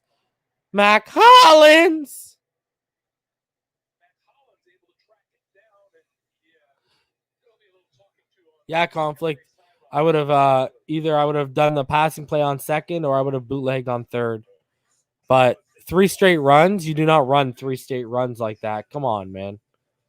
Not like we got Nick Chubb back there, guys.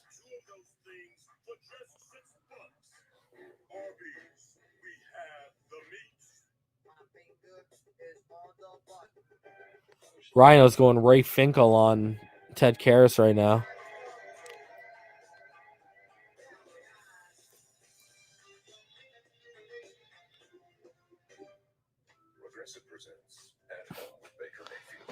Just not a fan.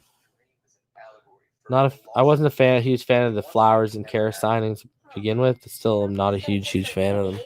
They're all right. Yeah, Gail's play calling has been good other than that drive.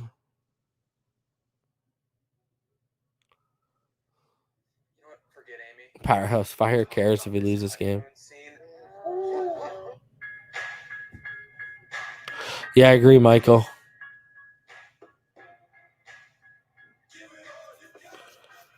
Appreciate you, Cruel Intentions. Yeah, man, we should, like, it's unreal that Ted Karras has absolutely, a center has swung momentum totally.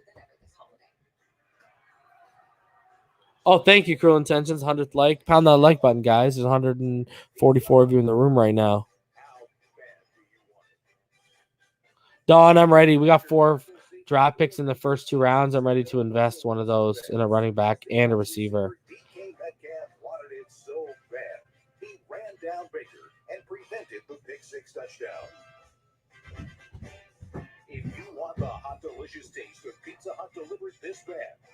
All I know, guys, Tua gave that DK Metcalf work this week. What a rundown for that drive. For that on that fumble return, even though it still led to a touchdown anyways. So shop and ship early this season.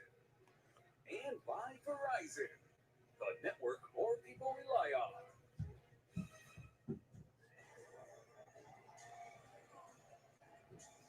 Aerial coverage today's game provided by Goodyear. That's a nice, pretty picture, isn't it? A beautiful weekend here in South Florida. That's awesome, Cruel Intentions. All right, guys, here we go. We're back. It's 1st and 10. Second quarter, 2-minute warning has passed. Miami's up 14-7. They're up 14-0, and then a Ted Karras snap, terrible snap, has swung things, led to a touchdown, and then a 3-and-out for the Dolphins now. And they're out of the 11-man personnel, out of the shotgun with Balaj to his left. And again, they just take the simple underneath stuff. Like Herbert's not, there's nothing downfield for him. They're keeping it simplified. So they're going to gain. It's going to bring up 2nd down after about a 4 or 5 yard gain from Kalen Balaj on the check down. Vanoy has his helmet on. He's being worked on still on the sidelines. And it's going to be about 2nd and 5 right now. 1:56 left in the second quarter. Again, out of the 11-man. Oh, pressure comes up. Shaq Lawson was there. Balaj trying to make things happen. Instead, he's just going to get the 1st down.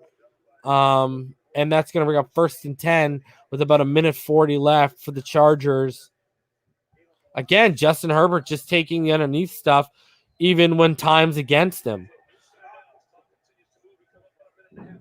And again, he tries to hit Balaj on the underneath stuff because there's nothing downfield, but Baker's in coverage.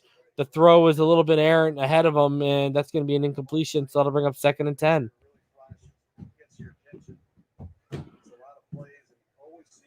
So you're seeing the secondary and the defense right now. There's about 1:30 left, and I told y'all he wouldn't sniff, 300, 250 today. And 2nd and 10, 1:29 left out of the shotgun. And he's going to go deep and a bad throw. Look, what did I tell y'all? Force him outside the numbers to the hash marks. Terrible throw. Not even anywhere in the vicinity. That's going to make a 3rd and 10. The Dolphins are looking like they might get the ball back with some time left.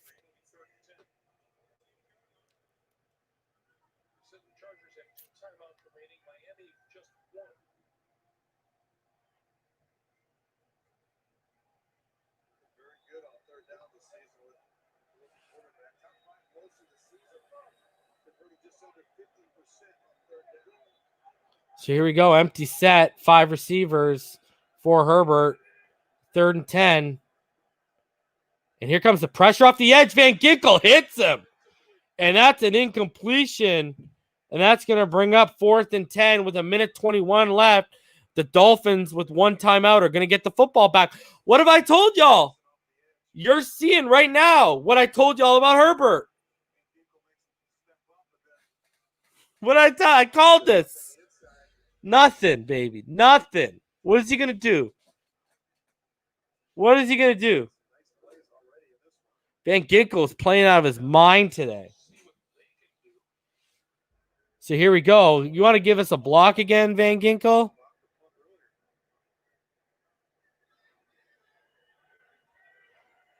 So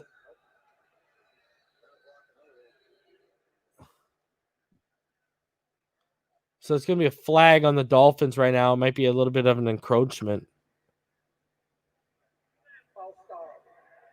Wow, false start on the offense.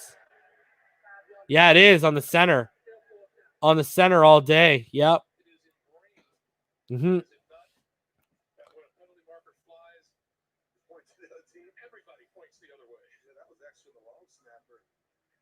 So there you go. Snapper affected them. So now it's 4th and 15. They're going to be pushed back even further. Now the punter will be kicking out of the end zone for them. And the Dolphins will be getting the ball back.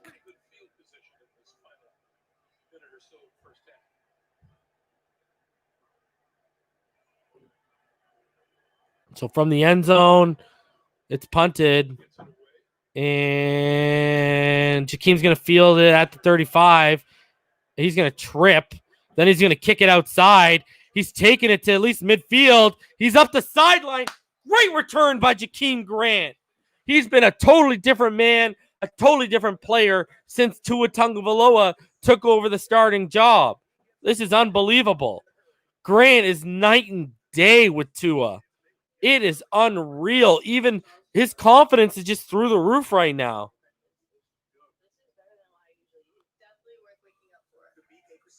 Agreed, Rhino. 6193. Do you want? I can put a link in right now. If you're on your laptop, check this link out. I appreciate you, homie. Go check that link out. I just dropped it in the chat. If you're on a laptop or whatever, bro, you can watch. You can find a stream on there. If you want to mute it and listen to me, knock yourself out, man. But I wanna help Dolphin fans who can't see the game, whatever the situation is. I know COVID's doing whatever to everyone. So there it is, man. There's a link. If you're on your laptop, go check it out. You should be able to find a free stream of any game, not just the Dolphins game, but go check it out, man. Appreciate the love that you showed, man.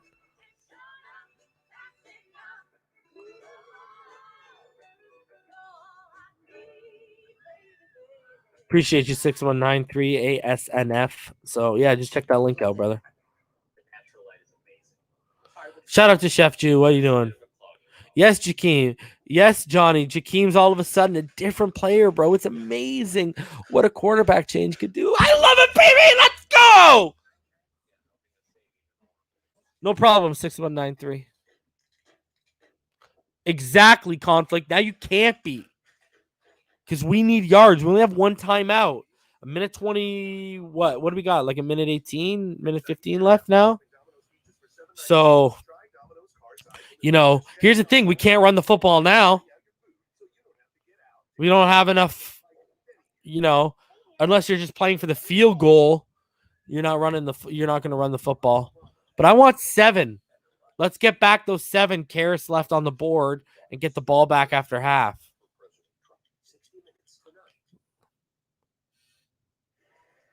Let's start putting this game out of reach.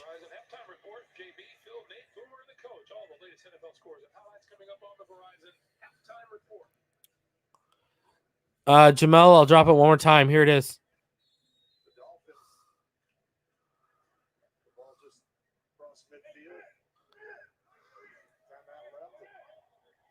All right. Here we go. 4 receiver set. 1 in the backfield. Tua steps back, finds the underneath guy. It's Malcolm Perry who delays, and he's kicking it all the way around, and he's actually going to get hit way forward. He's going to end up gaining about 15 yards. There's about 50 seconds left, and we're well into the range of the Colonel right now. Again, out of that 10-man personnel, Tua looking. And where's the flag? No flag?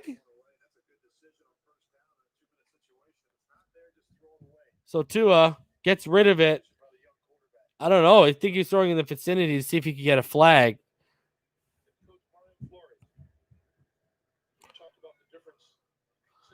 They're claiming he threw it away. I'll take either, but I think he was trying to get a flag there. So 43 seconds left. Dolphins up 14-7 right now, guys. And they are currently at the 35. And here we go. Again, out of that 10-man, they fake it. They give it to Laird. And Laird gets nothing. Like, why are you... Now we got to blow a timeout. Like, what a waste. Yeah, Powerhouse. I thought it was going to be a flag. Parker, the defender, was all over him, man.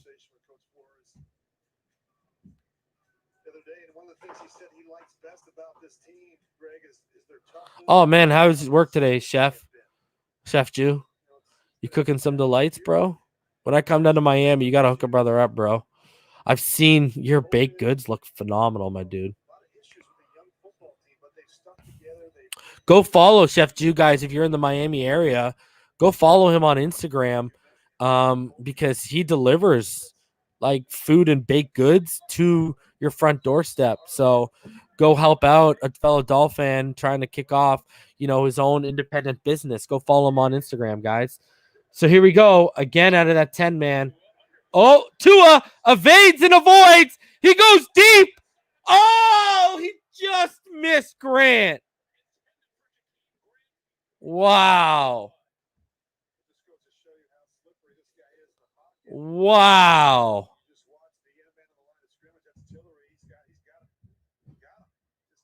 Oh. Oh. Expect just out of Grant's range. A small guy with no catch radius. That's the problem. Tua wants that back. See? That's your problem when you got a small guy. If he's 6 feet, that's a completion, guys. If he's 5'11", that's a completion.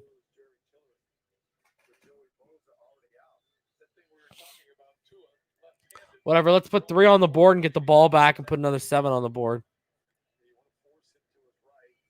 That would have been highlight of the night, though. That would have been the if he would have made that play.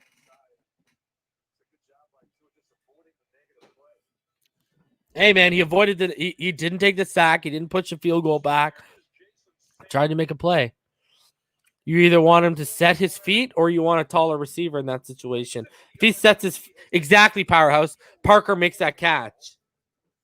If he's in that position because of his radius and his size.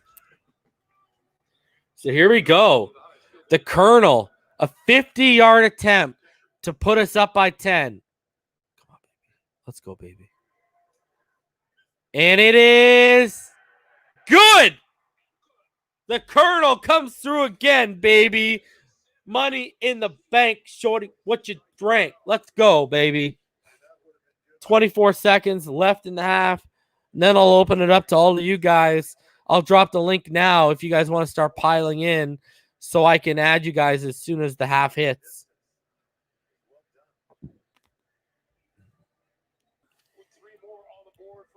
Man, that would have been huge if Tua got that, though, eh? So just an update. Tua is currently 8 of 15, 105 yards and a touchdown. Justin Herbert's 7 of 12 for 59 yards, no touchdowns, and he's been sacked once.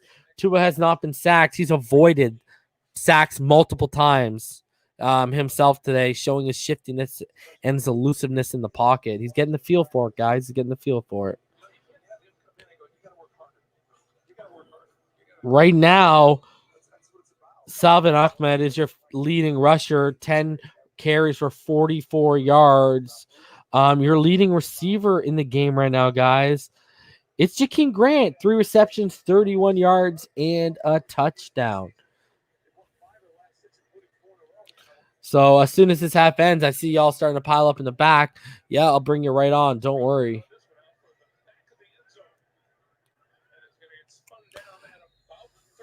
Exactly, Johnny Bravo. Sanders is who you want in a playoff situation for sure.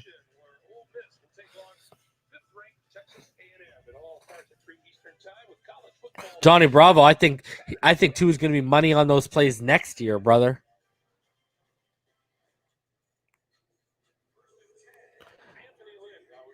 Got to thank Rizzo for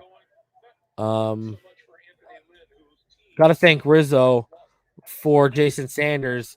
You know, our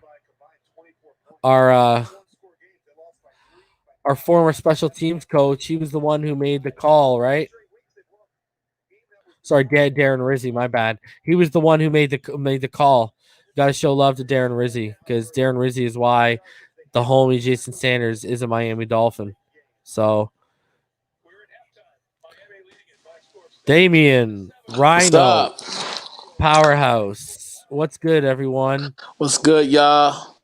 Eric, you're backstage, but your devices are not connected. Shout outs to the long snapper too. Gotta give him credit. Gotta give him some love. Because he'll snap a better ball than freaking Karras would. Oh yeah. Yes. F Karras. Fire him tomorrow. Would have been 20. It would have been 21 zip. Why don't we put Dieter back there, man? Well, yeah, I agree, but kind of a high pressure situation, though. Yeah. Man. Buffalo's winning too, y'all. They killed that momentum, man. We was killing them. Yeah, we're about to be 21-0, bro. Man, I was like, really. That was not the first time. During that whole drive, he was effing up the snap. Yeah, that was his third bad snap, I think, of the game. Yeah. Maybe he has a boo-boo. Listen, obviously maybe he is what he is. He's a backup center. He obviously had carries in his fantasy. He got to get some points. Joe B, what's going on, brother? Joe B about to wild out too, probably. I'm gonna send the link to EM right now. Give me a sec. You guys go ahead. Man. Can I say that this defense never disappoints? Like they're playing pretty good. I mean, they've been playing good this whole season so far. Last game they gave me a few heart palpitations though. Yeah, I'm just glad Van came back out. That's good news. Bro, everyone was wondering where you were the last couple of days, Rhino. Dealing with the same stuff, bro. I know. I told everyone, but told everyone you had stuff going on, but everyone's like, "Where's Rhino, bro? Where's Rhino? Where's Rhino?" I figured that. Life comes you at were you, missed, baby. bro. You were missed. Glad to see you back, Rhino. Rhino. What's up? All that matters is Rhino's back. He's with us. Rhino's back, and he's got a couple teardrops tatted on his face now, and he's back. Rhino's been missed, man, because he's checking me in the comments. Bro, how happy were you? 3 straight run plays, bro. I wanted to drive to your house. Hey, at first what I had meant was at first I was giddy, but then as soon as he did. You got to bootleg that third down. You got to bootleg it. Yeah. Look, I guess to bootleg that, man. It was to me. When Gailey calls running plays too predictable, I figured because I listen. I don't want him to run every damn play, down. Not every down, but mix it up. Keep the defense honest. I don't want them. I don't want the the opposing the opposing defense to get comfortable. And, Did you grow up with Marino? Because I'm a true Marino fan. We wanted him to throw on 3rd and 1. Yeah, I wanted that to be bootleg. Just give him something easy like a speed out and hit it. And I gotta say this. No. Can someone? I need a search team for Mike Gesicki's hands. I'm looking for a search team for Mike Gesicki's hands. What's going on? Hey, Russell Wilson just threw an interception. Yeah, but here's my thing. Why is Gesicki hearing footsteps? Why are you worried about footsteps, man? Like, make the catch, bro. That what makes him difference between Kelsey and Hurts. They catch those balls. Yeah. Yep. Because Kelsey and Kittle and Ertz. But let's be honest here. Parker would have caught that. Freaking Hollins would have caught that. Anybody would have caught that. If they was in his position. How much did y'all want Tua to hit that rollout to Jakeem Grant, eh? Bro, that would have been that would have been a highlight. That would have been straight up highlight right there. Bro, that's your problem with no catch radius, bro. Hey guys, but seriously, that first pass to Gesicki, that's elite stuff right there, bro. That is next level. Right. That is next level, dude. I may have to look that up. I have looked at.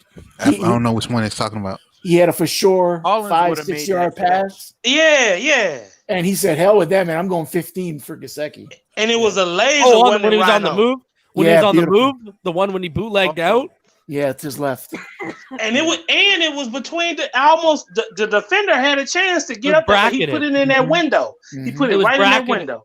Yeah, it was bracketed coverage, right? He had a defender. Wilson, he had a defender underneath and a defender over top, so it was bracketed. And he threw it over the defender in the middle. Yeah. The only people I can think of making that is Wilson. Yo, Herbert can't make that throw, bro. No. Rogers.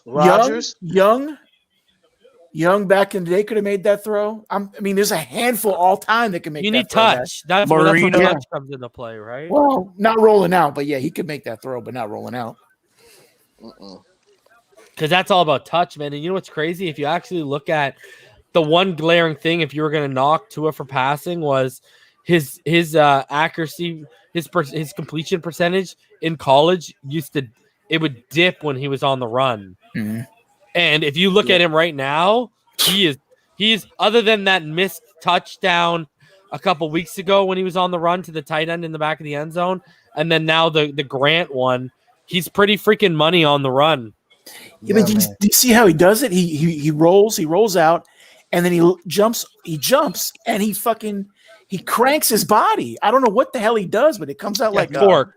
Do you think it's because his left arm, since he throw with his left arm, he don't have to like go across his body? Is that it? Yeah. But he totally leaves his feet. But here's an example. Like, look at this though. If you go look at in his first start in that Jets game, look at the most impressive throws that I was gushing over was the comeback routes to Jakeem Grant, because look at what those throws were. He wasn't on the move. His feet were planted, and those were across his body. Mm-hmm. Yeah. Like, people are really sleeping on this kid's zip, man. I kept telling everyone, me and EM kept telling everyone's just sleeping on his zip because you got Herbert and Eason and Jordan Love in this draft. But, like, he can sling the football, man. And just think when he knows different defenses. Oh man, like remember when Ben Fry he could play all those years because he done seen every defense. Well, let's say this, Joe B. Haven't you noticed this? We're talking about it and no one's thinking about it while I'm sitting back here smiling at all of y'all. Don't you realize what's going on right now?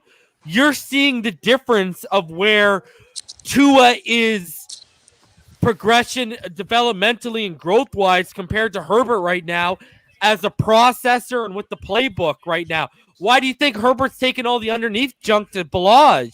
Not only because the coverage is there. Good point. Good point. But he doesn't trust himself because our coverage is forcing him. Look at y'all saw he was missing throws where outside the numbers, bro, towards the hashes, right? Like because we're forcing him out there and he can't make those reads. He can't make those throws, and our coverage is good. And what's happening? He's having to go to his fucking third, fourth read, whereas Tua, y'all saw in the Jets game, first play, bang, bang, bang, bang, bang. He went through like reads like it was no issue. But that's the difference between these two right now. Like Tua is in his second game, and he has. When I talk about horizontally is outside the numbers too. Vertical is like seams and just down the field. Throws you guys saw Josh Rosen could make last year. Slants, yeah. The big boy stuff is when I want to see you start going to the outside. Tua's doing more in his third start in terms of big boy throws, progressions, and reads than Herbert in his what now? What's he in his fifth or sixth start? Mm-hmm. And it's not even close right now. That's why Herbert's checking down, bro. And he has better talent at wide receiver. But according to everybody in the whole NFL fandom, Herbert is playing out of his mind. He's better than Tua.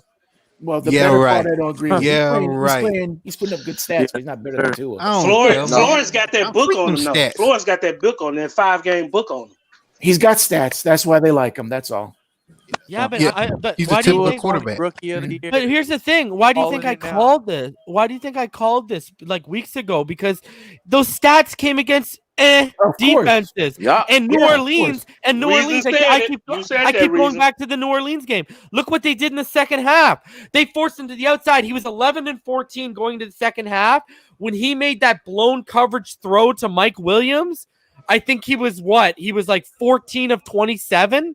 So he went like 3 completions in the second half, bro. Like, because all they did was they took away all the intermediate middle stuff, and that's what teams will do against them in the playoffs. Mm-hmm. They'll say, yo, go to the sidelines. And Herbert would not last around. Tua can hit every level, and it doesn't matter whether it's inside out. It doesn't matter.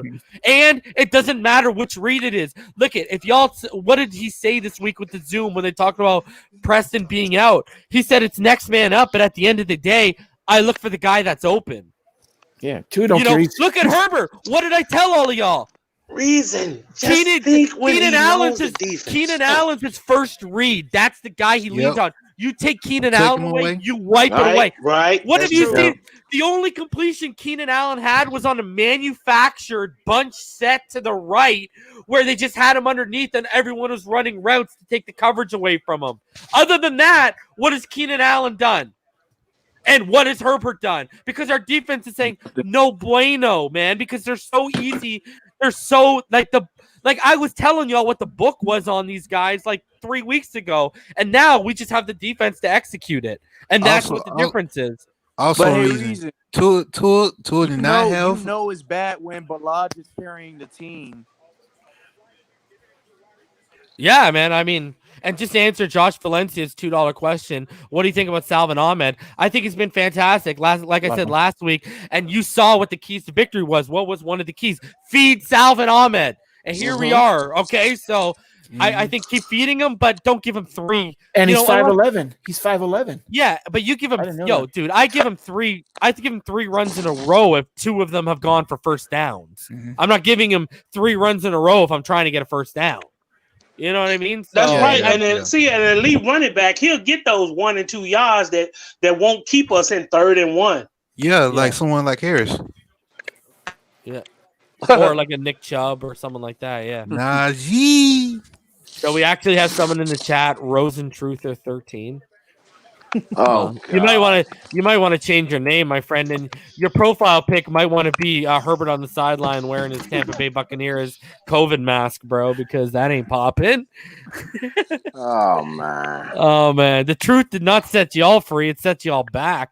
Shout out. They need to put him instead of Tom Brady. Shout out to you must be joking. You joking? He had 8 you made me stop. hits You made me with stop 105 yards, man. That's gonna be 200 yards in the second half. Right there. You made me stop. Game is back. Oh yeah. See y'all. All right. Appreciate you guys. I'll open it up after. You guys. Oh. All right, peace. Guys, we're about to come back here in the second half. Smash that like button, subscribe if you're new here. We're on our way to 2K where we'll do another giveaway. And I think for the giveaway, I'm going to let one of y'all choose an item of your choice from our merch store. That's probably going to be the giveaway. I want to keep it more subscriber specific. I'm not going to go hunting out and being like, I mean, that'll be part of the rule. You got to be subscribed, but it's not going to be predicated on finding new subscribers. It's going to be more about celebrating all of y'all because y'all are coming at your own pace. So I appreciate each and every one of you. So y'all can look good and rock some Finside the NFL merch. That's probably going to be the giveaway.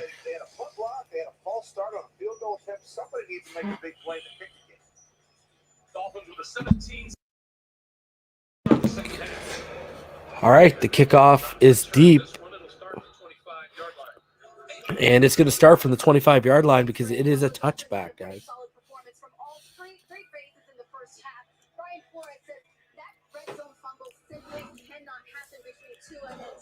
So here we go. I love that hat. That hat is fire. I was looking for the fitted version.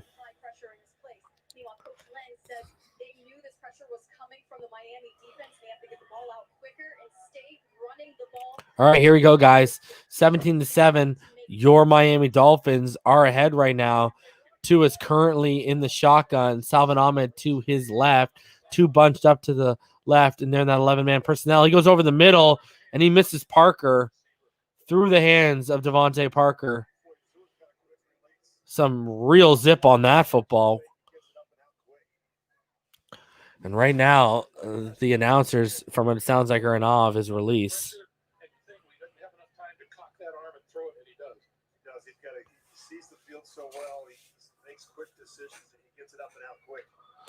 So, wow, a rarity. 3 straight incompletions for the first time into his career.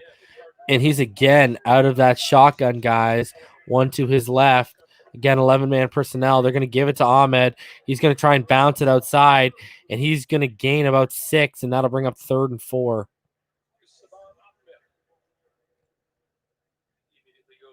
Ahmed has had a pretty good game today, guys.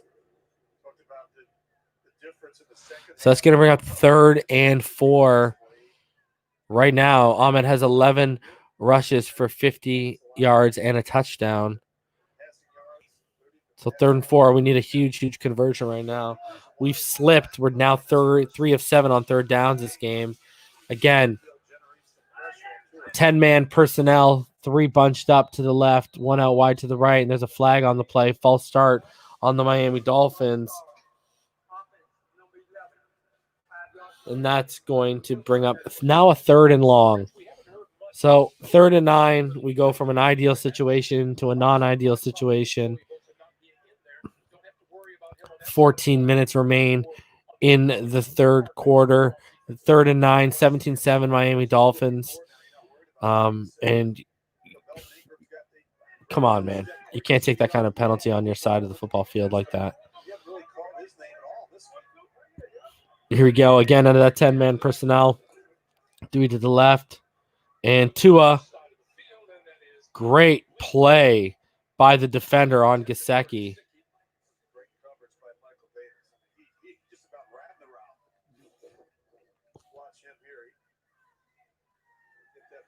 Yeah, great play by the defender on Gesicki.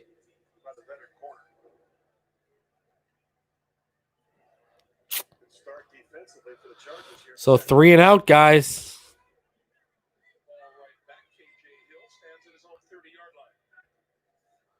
So here we go. Punt it away. And wow. Fair catch called, but his own man runs into him and knocks him down. So good field position for the Los Angeles Chargers. So the Miami defense comes onto the field, and now Justin Herbert will see what he can do.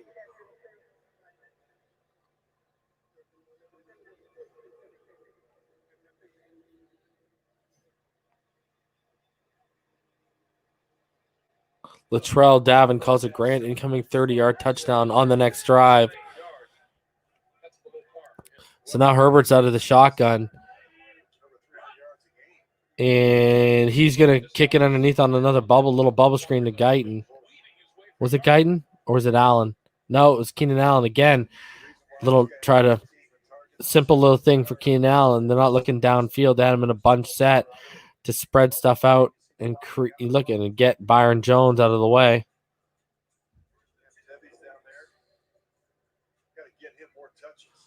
He only has 2 receptions for 25 yards, and both have been off manufactured design plays.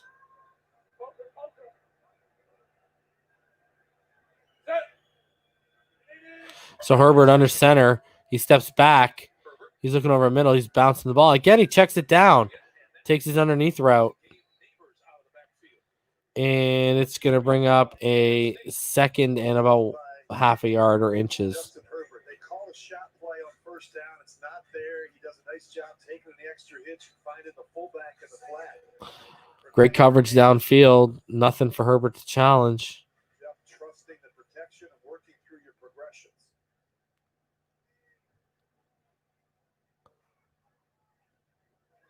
So pickup of 9, 2nd and 1.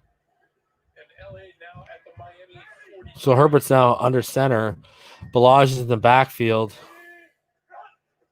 And they're going to give it to Balaj. And he's going to get the 1st down and bring it to the Miami Dolphins 42.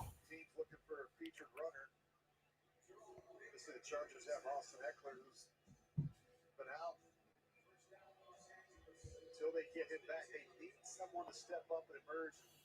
They're hoping it could be Caleb Balaj, who's really taken advantage of some opportunities here the last 2 weeks.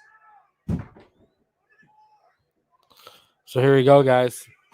On the Dolphin side of the field, Herbert again under center, and they pitch it to Joshua Kelly, and he's going to find a hole, and he's going to gain about 7. That's going to bring up a 2nd and 3. This horrible stretch of 1-score losses that they've been enduring in heartbreaking games. I asked him, what's his attitude? Is it pat on the back? Is it a kick in the butt? He says, it's a little bit everything. Yeah, I agree, Johnny Bravo. We're not getting enough pressure on him. We started off good getting pressure, but haven't really been able to get back there. They kept us honest with the running game, too. Again, under center. And again, they're probably running the football. Yep, they are. And there you go. Big play. Big play. Benito Jones gets his name called for the first time today. Huge play with the run stop, and that'll bring up 3rd down and 2. Yeah, Heartbeat, the run D could be better for sure.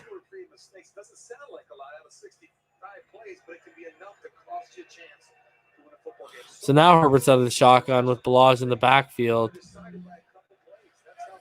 10-man personnel. 4 receivers, 3 to the left, 3 to the right. We're coming around that edge, and he goes to the outside on the little underneath route to Mike Williams, and he gets the first down.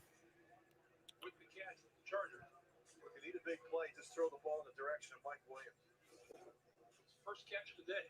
Good for a couple each week. Look at the quarterback hold the safety with his eyes. He knows he has man coverage. Nothing downfield at all for Herbert. Williams has that big catch radius. Amazing, though. Early minutes of the third quarter. It's the first time we've called his name today. So you go, Balaj is given the ball. He's going to get, man, like what the hell is going on right now? This guy gets 7 yards. Come on, man. We need to stop this. I'm not even trying to give these guys 3. Again, they're in that hurry up. They're in a hurry up against us too right now. 11-man personnel, and they get the first down.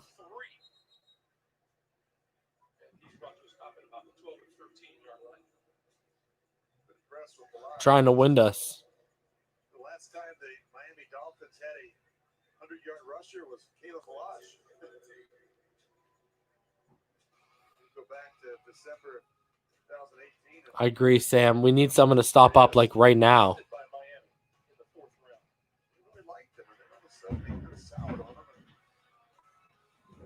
It's unbelievable right now.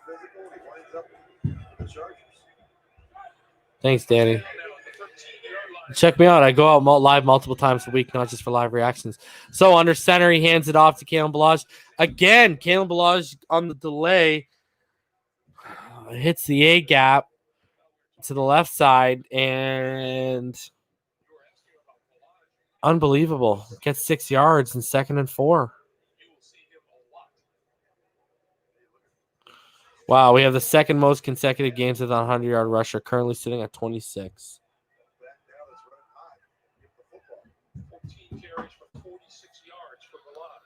Unbelievable right now. Again, under center, 2nd and 4. They motion Mike Williams all the way out to the left side. They hand it off again, and Balaj is getting pushed, and he's going to get the first down.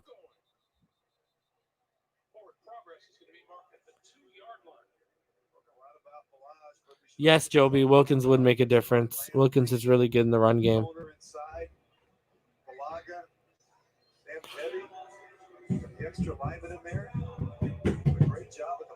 That's 7 we left on the board. Thank you, Ted Karras. So now they're doing what we did earlier, almost 7 rushes, only 3 pass, 66 yards. They've got almost 7 minutes off the clock against us. Again, Herbert under center. Now they fake it, and Herbert's just going to roll.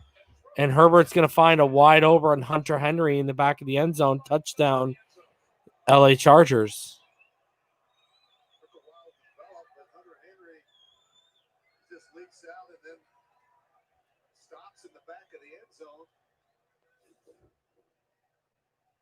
Just going to run the corner route, but then when he gets out to the corner, he puts his foot in the ground and slides back to the quarterback. You see the quarterback Unreal. get outside. Look at Henry, just pivots in the back of the end zone, makes Yeah, he just hitched off the corner route. He doesn't slide back, he hitches. Come on, know what you're talking about, bro. He just sits. Unbelievable.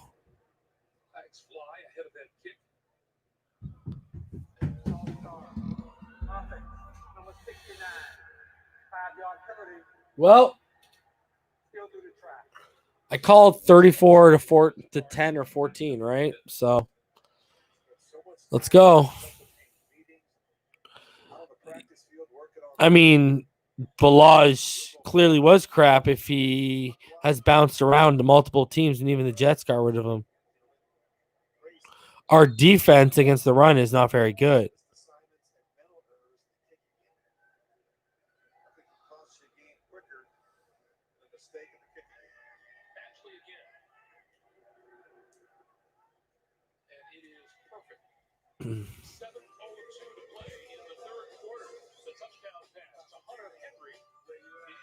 Yeah, this isn't really good. We should be dominating them. It's ridiculous. We got a real problem with the run right now. We're not even giving up like 10, 11 runs. We're giving up like 4 to 7 yards per carry. That's the problem.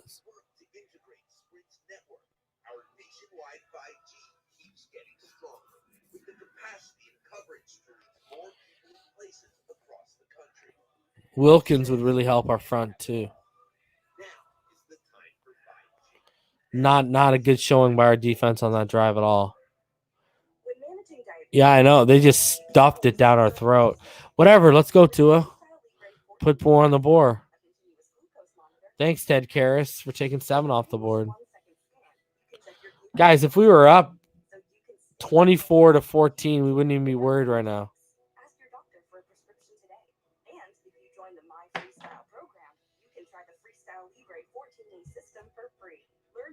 I think I said 34-10, Damien. What is it? Bangin'. This is what I call a bangin' burger. The chilies with the onions and the queso. Boom.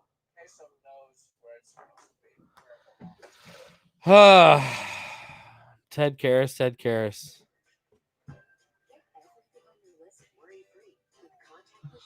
No Van Noy, no Christian Wilkins.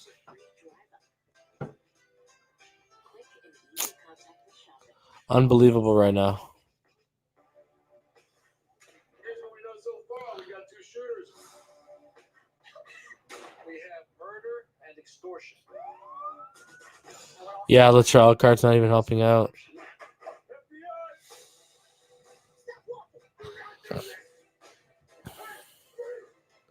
Damon, I told you. What did I tell all y'all preseason about that team? I saw Josh Allen had a receiving touchdown. That's ridiculous. I saw the play, too. Whatever, man. Let's get 7 on the board. Let's go. Let's keep up with them. Josh Allen just threw a 22-yard touchdown to Beasley. Whatever, let's go. I need Tua to put some on the board right now.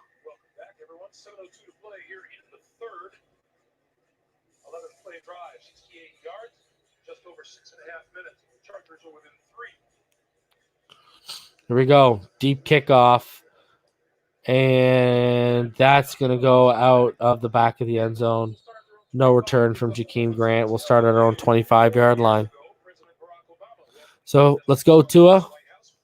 We need that drive, baby.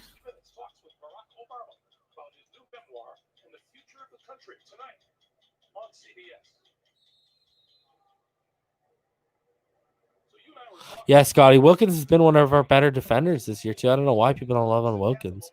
It's been pretty good. All right, here we go. Tua. He's under center. Ahmed in the backfield. They fake the handoff. He just goes over the middle. And look at that. Gesicki found his hands. Proud of you, Michael. And there you go. First down, just like that.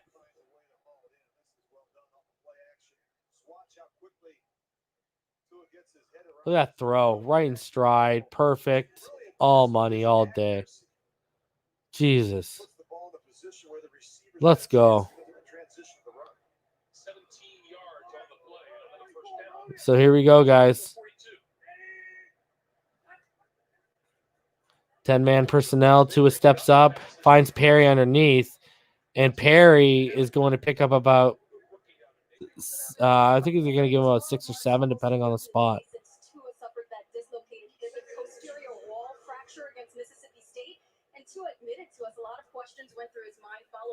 Oh, they're going to give him 8. Yep, 2nd and 2, guys.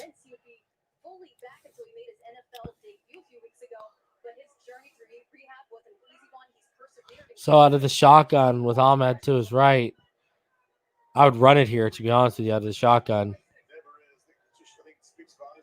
Wow, they are stacked to the right heavy. And they're going to give it to Ahmed. He's going to bang it out to the left. And he's going to take it all the way down to about the 32-yard line. Beautiful run by Salvin Ahmed. Ahmed, let's go. Salvin Ahmed with a great run. Little counter run. Fakes to the right, goes to the left. Off to the races. Beautiful, baby. Beautiful. Huge run by Salvin Ahmed.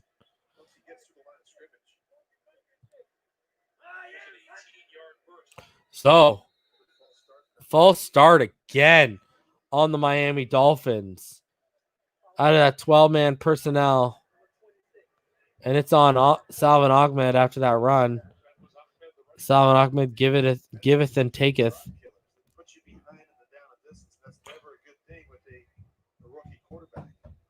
So here we go. 1st and 15 now. Salvin Ahmed, as Havoc would say.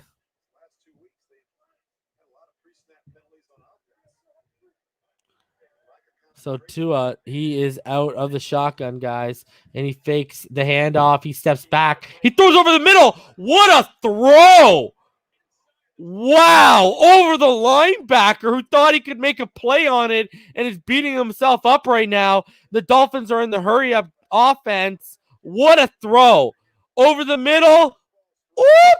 Right through the hands. Wow.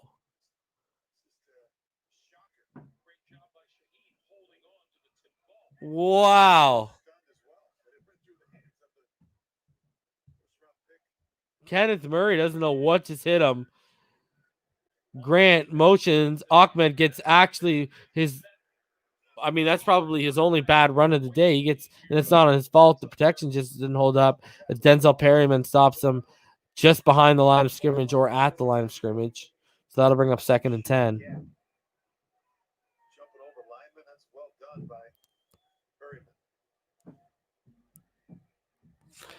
Jesse Davis pulling to the left.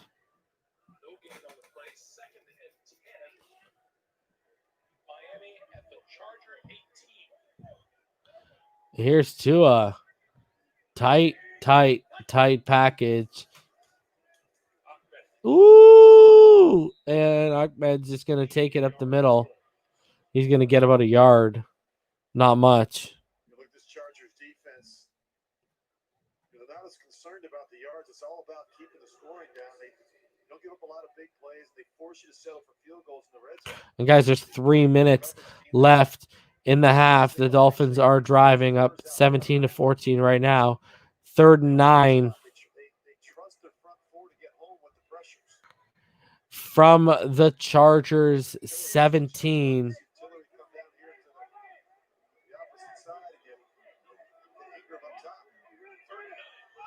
That 10-man personnel bunched up to the left.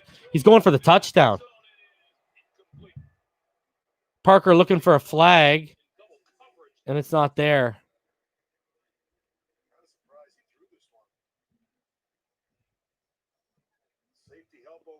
Yeah, I don't know about that decision there by Tua. Gonna have to see the all-22, but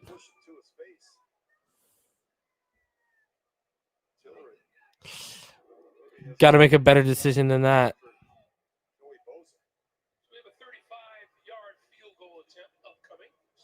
So the Colonel, Jason Sanders, he is good. And it is 20-16 for the Miami Dolphins.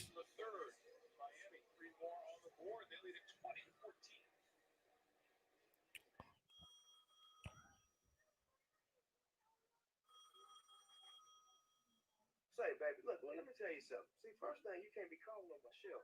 Second thing is you can't be... No, baby, it's me. Josh Williams said, Chip Galea when you Sarkisian.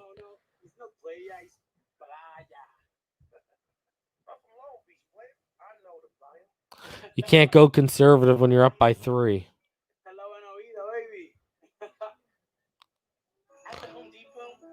That's when you got to be at your peak in terms of play calling.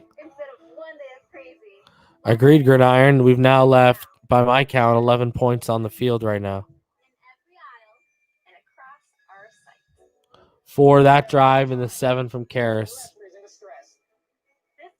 Because we were going to score a touchdown on that drive. I don't care what no one tells me.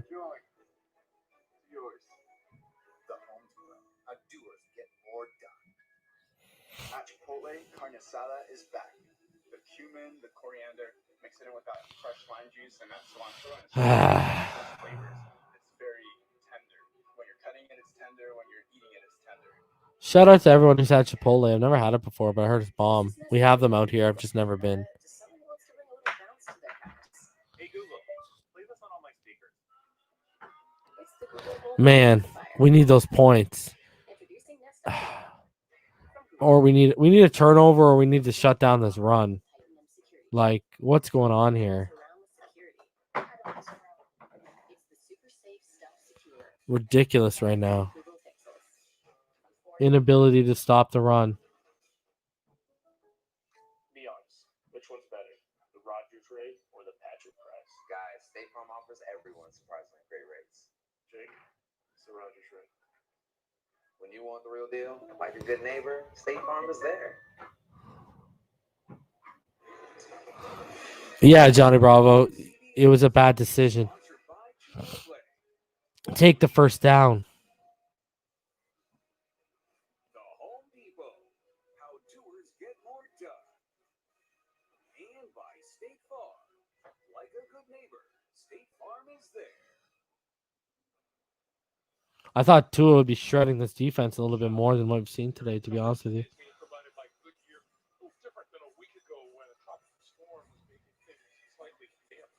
Yeah, the false start.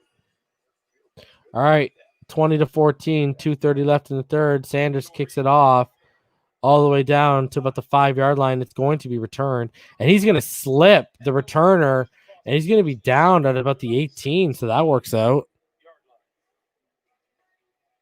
We're talking a lot about Justin Herbert, the kind of season that he is having, and just the confidence that he plays with. Just looks so in control, feels rushed. All right, so they don't have good field position. Let's do something, defense. It's been a frustrating start to the season, but he's put up 300-yard passing games, completing over 67% of his passes, and yet he has a 1 win to show for it, 6 losses.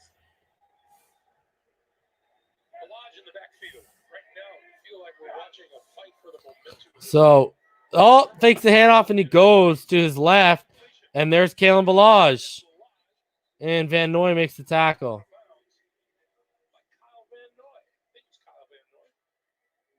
Noy back on the field. Good job selling it in the back. It's just going to slip out on the screen out the back door.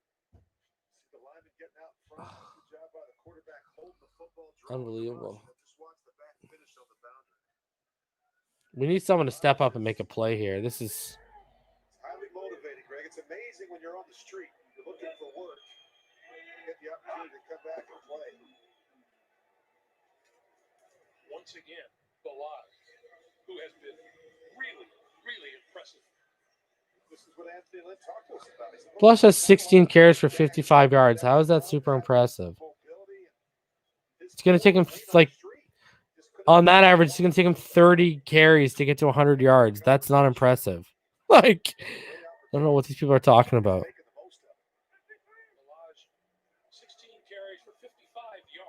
So here we go, a minute 20 left. This defense, guys, it's looking leaky right now. They're going to fake it to Ballage, and now they're going to test Herbert deep. And again, he's just going to check down to Ballage, and you can't miss that tackle, man. How are you missing these tackles?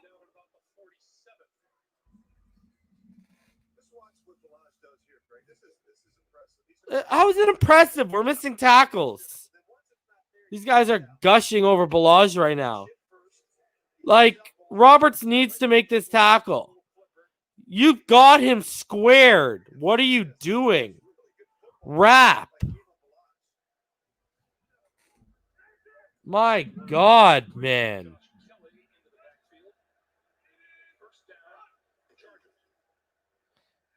Wow, there you go. Joshua Kelly, we finally make a play.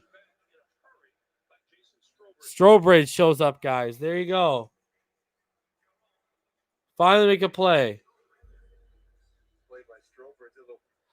Guys, this defense up front is not a playoff defense. In the secondary, we are. Up front, not right now.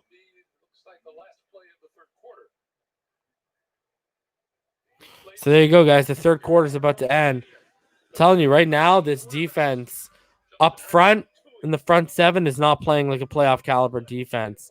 The secondary, as usual, is. So I'm gonna split up. I don't want to say this defense isn't playoff caliber, but I'll tell you right now, that front seven, Wilkins is being missed very, very badly right now, guys. Unbelievable. No, we got Ahmed. We don't need Balaj. We have Salvin Ahmed. But, like, run, pass. Run. Like, what are you doing? Like, I don't know, man. Mix it up. Find that balance. Find that perfect mix. And Ahmed's going to get you 100 yards, man. The guy had, like, 55 yards in the first half. He's got 69. He can get 31 more yards in this quarter. Just got to use – it's about – the play calling needs to find a rhythm, and it needs to be. And Tua didn't make a good decision by taking that shot with Parker into double coverage. Take the underneath stuff, get the first down. See, that's what I didn't like. We kept talking about how Tua was going to take what the defense gives him. That's what made it appealing. Today, it looks like he's a little bit more testy. He's ready. He's willing to test coverage more when that's what we don't need from him to do. Take what the defense gives you. I don't need you to test coverage today. We're not behind. Test coverage when we're behind. Right now, when we're in the lead, take what the defense gives you. That's how you play this game.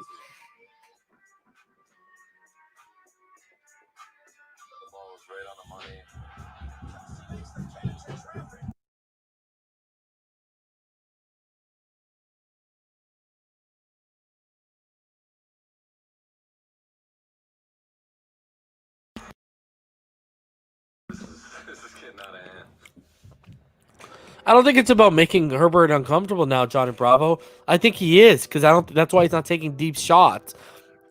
It's the run. We're not forcing. Listen, when you look at my defensive keys, I was basically saying force the game into Herbert's hands and do these things. They're not doing that. They are not doing that. Yeah, Johnny Bravo, if we had Tyler Shelvin, Balaj wouldn't be doing this.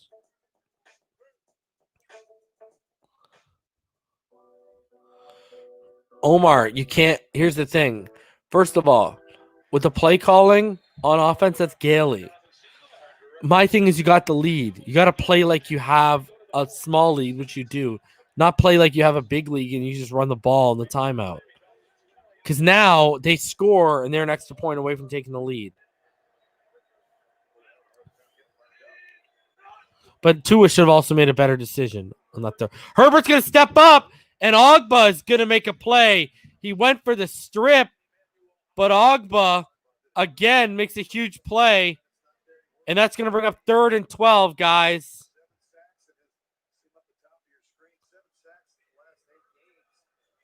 Huge.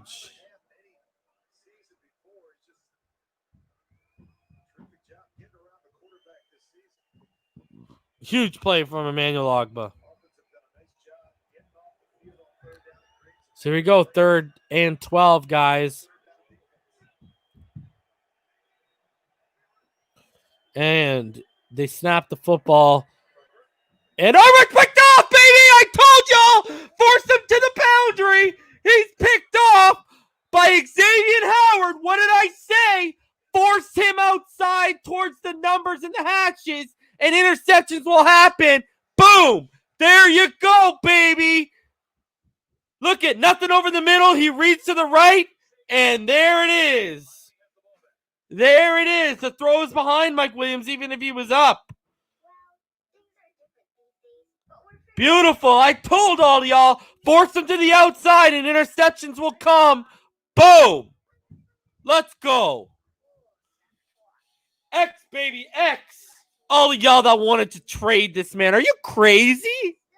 Are you crazy with me right now?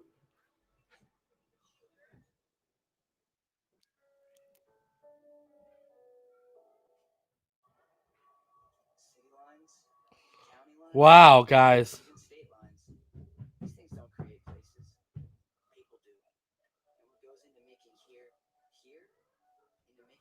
place more than just some place is knowing that what matters here and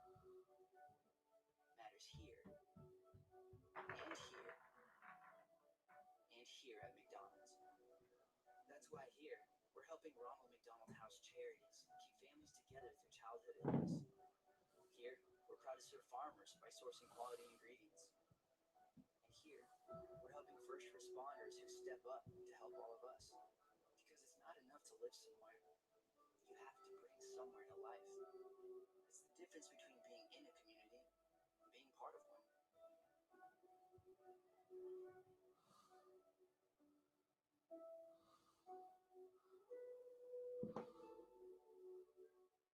So with AT&T, you can pick the perfect plan for each family member with the features they want, like HBO Max or... Let's go, baby. Let's go. Let's go. Now Tua's in position. Let's put a TD on the board, baby. Let's put a TD on the board, baby. And get things your way with features like HBO Max included. The world's changed. You can't look at the jurors. Well, what does this all mean? Means I can't do what I do. Bull, new season Monday 10, 9 Central on CBS. Week 10 continues tonight on NBC and with Monday Night Football on ESPN. Then Week 11 kicks off with Thursday Night Football in Seattle. Stream games on mobile with the Yahoo Sports and NFL apps. Baby, let's go. X, baby. I think that's his 5th interception of the year. The Miami defense has come up with a takeaway. As you can see, that's the second longest active streak in the league. Baltimore with 21 of them. The fledgling is 42, Joe B. So here we go. Tua, we now have the ball at the 32. Tua, we got 2 bunch to the right, 11-man personnel. He's going to look to his left. That's a big boy throw towards the sidelines to Jakeem Grant. See? Let's go.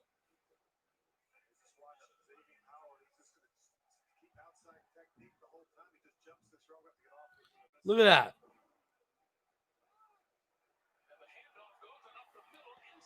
Herbert, sorry, Ahmed handed the ball. Hold on, guys. Second.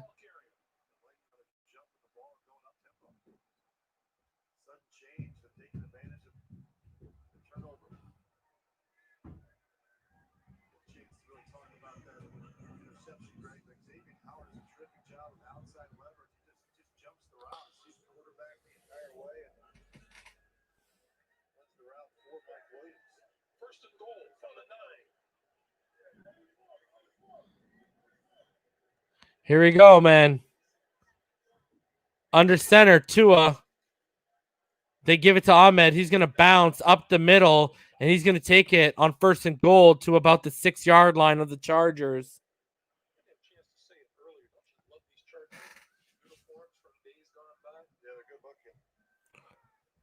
No, Ahmed right now has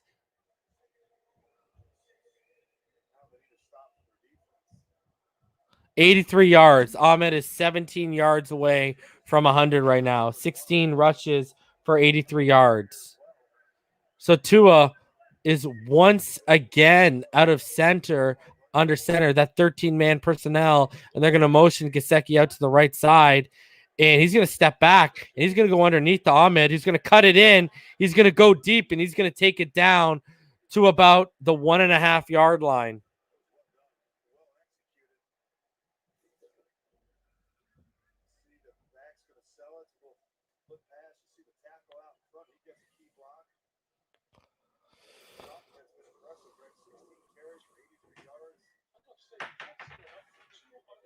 Salvin Ahmed has been way more impressive than Kalen Ballage. It's not even close, guys. So here we go, 3rd and goal.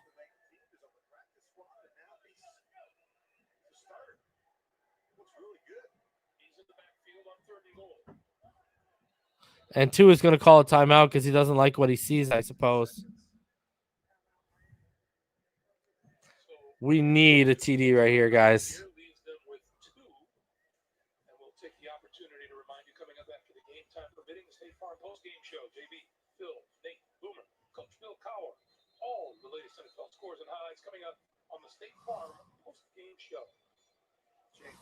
deserves a lot of credit. The offensive coordinator came out of retirement, to coach this young quarterback. I think it's his ability to adjust his system around what the quarterback likes, what he's good at, what he has a history with. Different than what Ryan Fitzpatrick has done. I think each week he's putting together a package of plays that the quarterback likes. Here we go, guys. Under center. And it is a full goal line set. And they're going to fake it. They're going to roll out. He's going to look back. There's the throw. Touchdown! Tua Tagovailoa to Durham Smythe. Perfect play call from Chan Gailey. Kudos to him. And that puts 6 on the board. And the Miami Dolphins are now up 26-14. Oh, baby. Oh, baby. Let's go. Oh, baby. Oh, baby. That play was gravy. And they are going for the 2-point try to make this a 2-point game, aren't they? Yes, they are. They are not joking right now. Come on. Here we go. Wow. 10-man personnel. 2 to the right, 2 to the left. He looks. There it is. Oh. You got to make that catch, Mac boy. Return of the Mac. It's right in your hands, bruh. Wow. Wow, guys. This year, Walmart turned Black Friday into deals for days. Starting Saturday, November 14th. Wow. Deals like $139 shark stick vacuum in-store and online. Let's end the year saving bigger.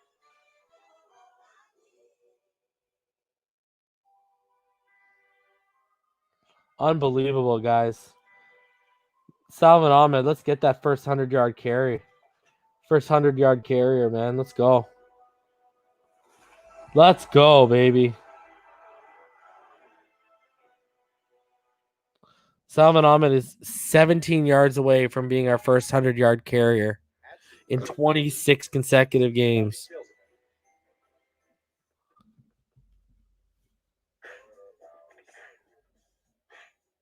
More meat ounces means more meat bounces. Get any papadilla like the new double cheeseburger papadilla for just $6. Papa John's.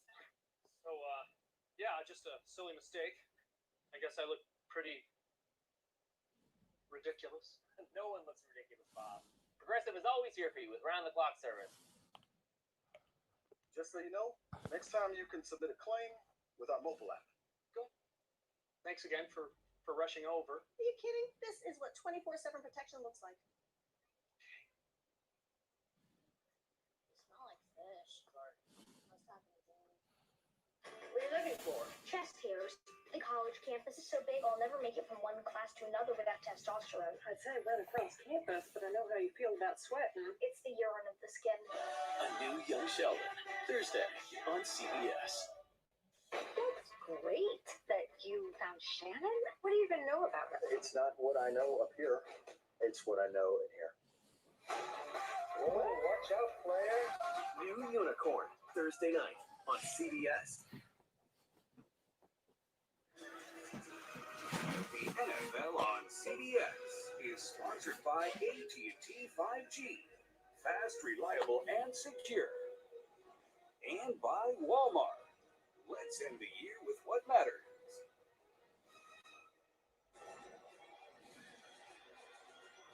Back in Miami.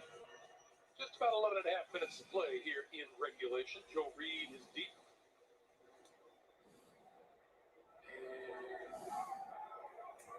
Will not run this one out of the end zone, so they'll start the 25-yard line. Remind you, next Sunday on CBS, full slate of games highlighted by 2 of the NFL's best ground games, going toe-to-toe. Derrick Henry and Tennessee Titans take on Lamar Jackson and the Baltimore Ravens. It all begins with NFL Today at noon Eastern time here on CBS. Rich mentioned our director, Corey Fisher, earlier from this area. Played a little football at the University of Miami.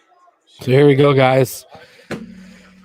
Sorry, just dealing with something. So here we go. The Chargers now have the ball back officially.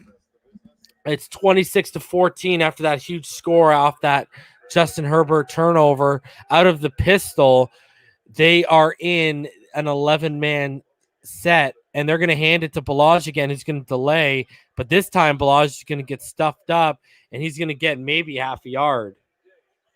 So huge play right there by Kalen Balaj and Kalen Balaj against our defense. For our defense. Great to see, man, that defense. Let's keep that up. 2nd and 9. Now let's start focusing and honing in on that run and stuffing it a little bit. So, again, they are out of 11-man personnel shotgun with 2 to the left. Herbert off his back foot. He's going to bomb it, and it's totally off target. So, 3rd and 9.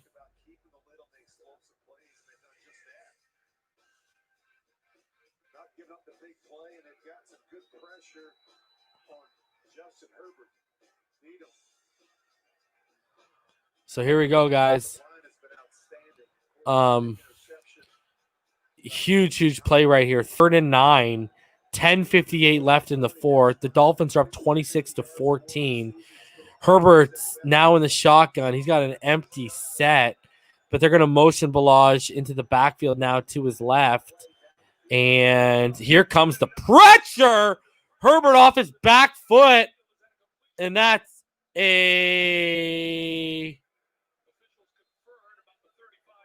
they're conferring. They're going to say out of bounds, incompletion. Yeah, they're going to say he's out of bounds, so that is an incompletion.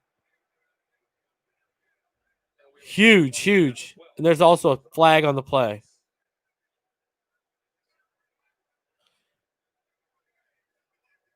Ooh, that was a completion.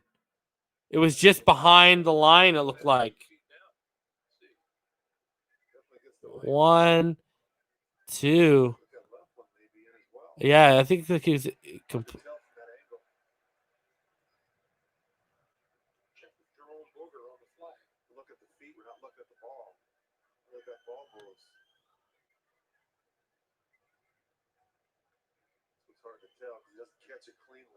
So we're just waiting on the refs. They're conferring.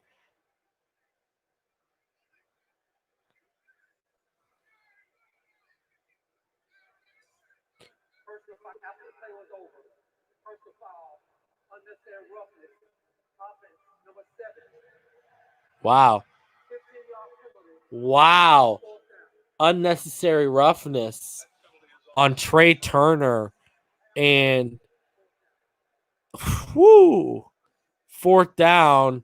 And wow, it's a completion, but that's going to take them all the way back. And they're going to have to punt us with 10:53 left. Let's go. Salvin Ahmed, let's go. Get that hundo. Let's go.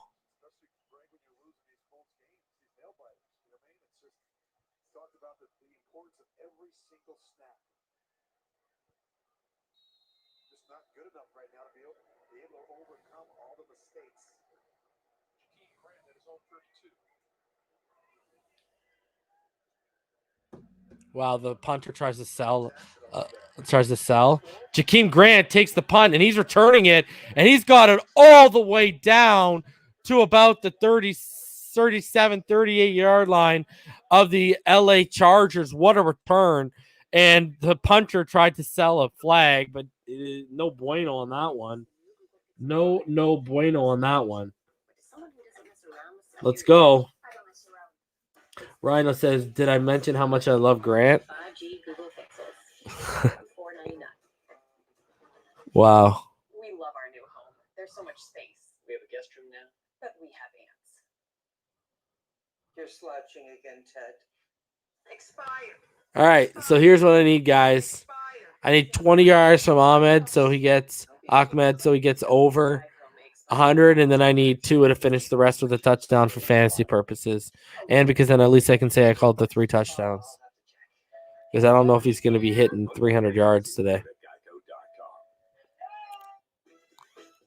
The only way you beat 6 months of each cheddar toasted on the shell of a chalupa is to put it in this box. The $5 toasted cheddar chalupa box is back for a limited time, only at Taco Bell.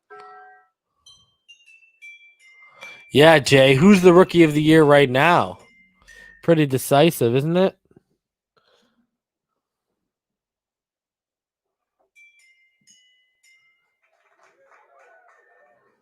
It's the K Friends and Family event.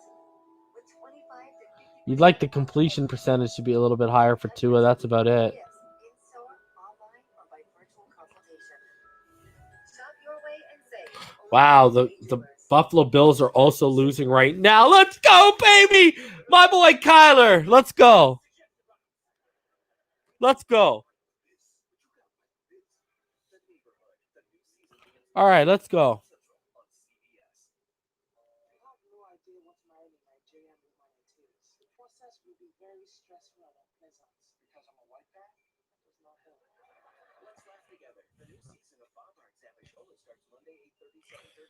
Kieran, reason, how has Herbert looked against a real D? Exactly like how I told y'all he would look. That's how he looked.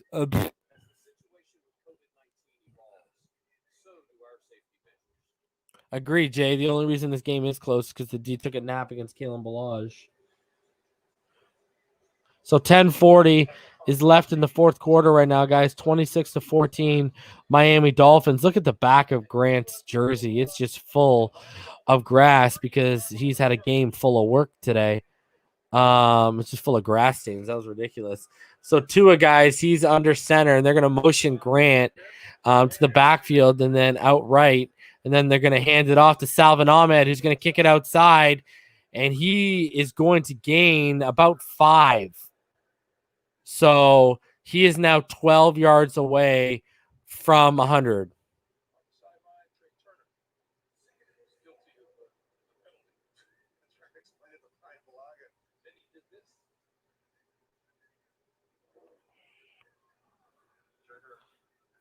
Here we go, guys.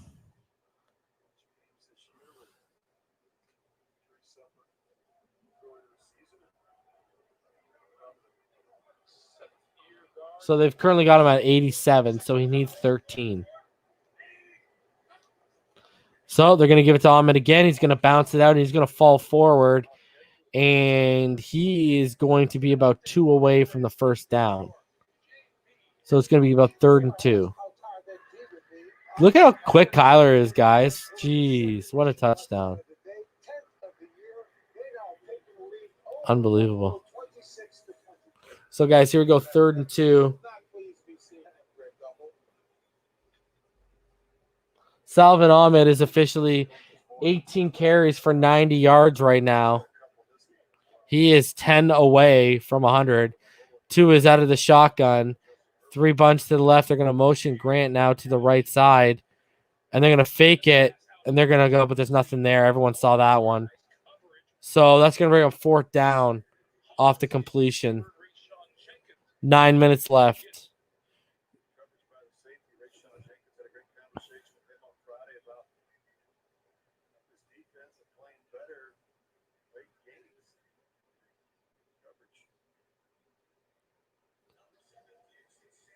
onto the field will come the field goal unit and that machine wearing number 7, Jason Sanders.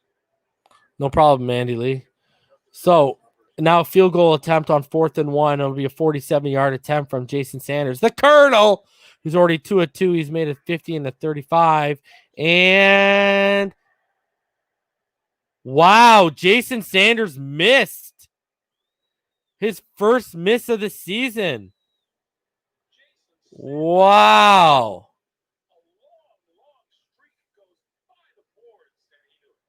Wow.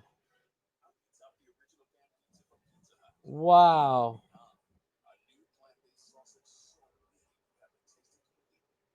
So that's another. But then, you come back with that drive and you're like, Chan, what's the play calling on this drive?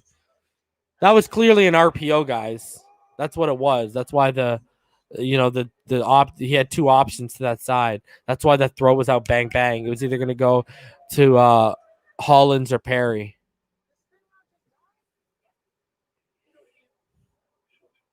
It wasn't a great call.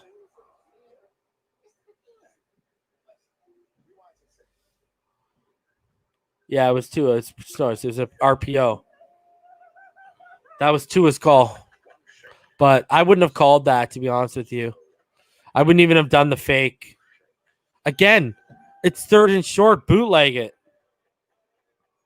We're successful off the bootleg with this guy. Make it happen. Bootleg that. The bootleg's working. So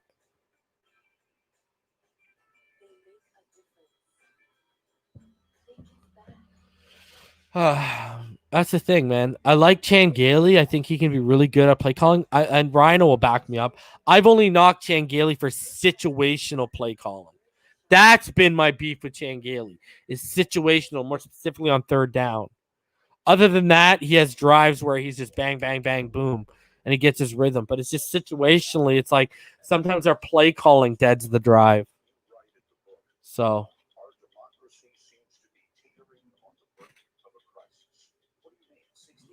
yeah, Pizza Hut's overrated, Heartbeat. I've had it a couple times lately at the spot at the Pizza Hut near our place, and it's been, flavorless. I love Papa John's. We got a Papa John's near me, so I rock the Papa John's. We got another in Canada. It's only out here. It's called Pizza Pizza. It's terrible. It's like one of those generic, like, everything just tastes cheap. I like Domino's. I rock with, and Papa John's. And then we got a couple other places up here. What I don't know if you guys have down there where you guys are at.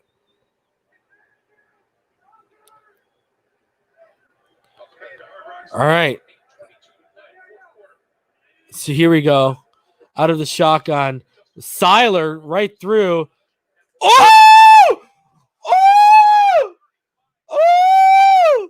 Seiler just killed Kalen Ballage. Whoa! God damn! Whoa! Damn! Holy!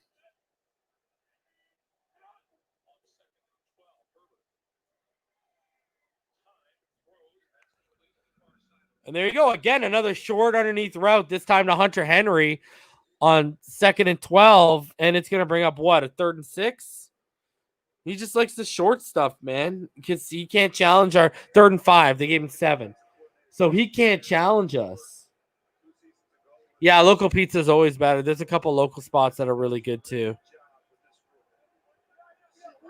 But Papa John's is fire because it only came out here a couple years ago. And when I always go down to Orlando, I always make my family, when I would go down with them, my mom comes down with me and my wife and my kid.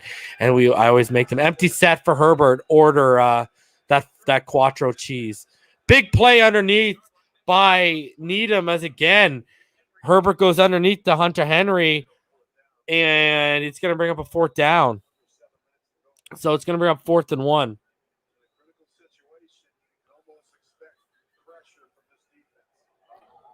So huge.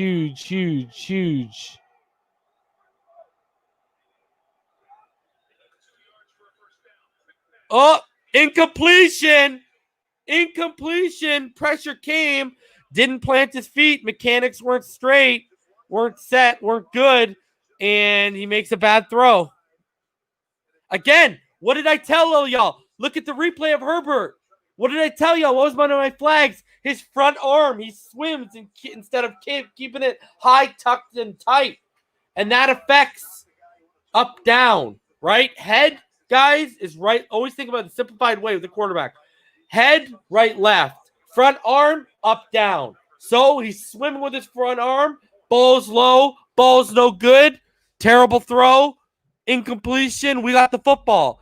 Perfect example right there of Herbert mechanically and his issues. See, he felt the pressure, reverts the habits, bad habits, incompletion. So they give it to DeAndre Washington for some reason when Salvin Ahmed is only 10 yards away.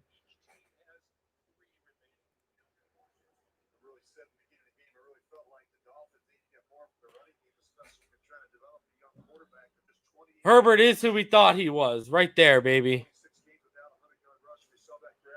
It's who I told all y'all he was right now. Y'all seeing it.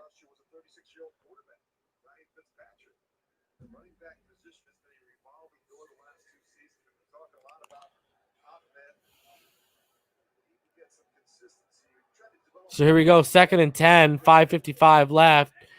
The Dolphins are in that 11-man personnel, and they're going to now give it to DeAndre Washington. I guess they don't want a 100-yard back. I don't know why Salvon Ahmed is not getting carries right now. Now it's 3rd and 7. I mean, I don't know why the personnel is getting switched up right now. Okay. You haven't given Washington carries all game. Now you're giving him carries? What are you doing? I don't know about this, guys. So now Tua out of the shotgun. And they're going to give it to Laird. And Laird's going to go up the middle. He's going to break it down. He's going to take it down to the 25. Huge play by Laird. Takes it down to the 26, 25-yard line. And Mr. Clearasil, Justin Herbert, sits on the sideline, and he can't believe what he's seeing, but I can.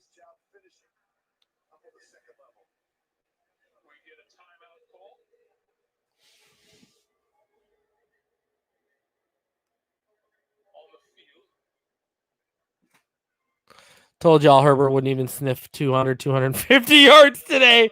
I wasn't even lying, yo. I was not even lying.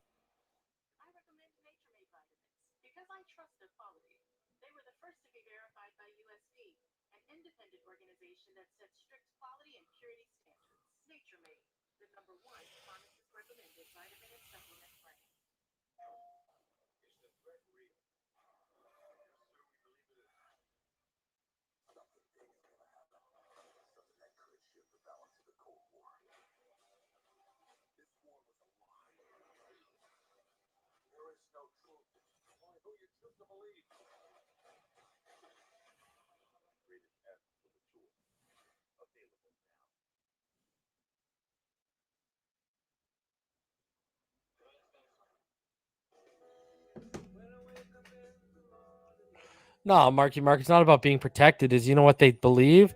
They believe right now, if they call it conservative, they don't think Herbert can beat their defense, so they're not worried. That's why. It's not like it's Aaron Rodgers, right? If it's some guy who could turn for 14 points on in like a minute, they probably wouldn't be playing this conservative right now on offense. But it's because they truly believe Herbert can't beat that defense. And they're 110% right. Because the run game ain't going to win you the game now. Now we're ahead by, 2 scores at least. So they just don't believe Herbert can beat them. And they're right. So they're like, yeah, just run the clock out, run the ball. My thing is give Ahmed these carries. Why isn't Salvon Ahmed getting these carries? He would have had 100 yards on that Laird carry. And he probably would have taken it to the house. Let's be all honest with ourselves because he's faster.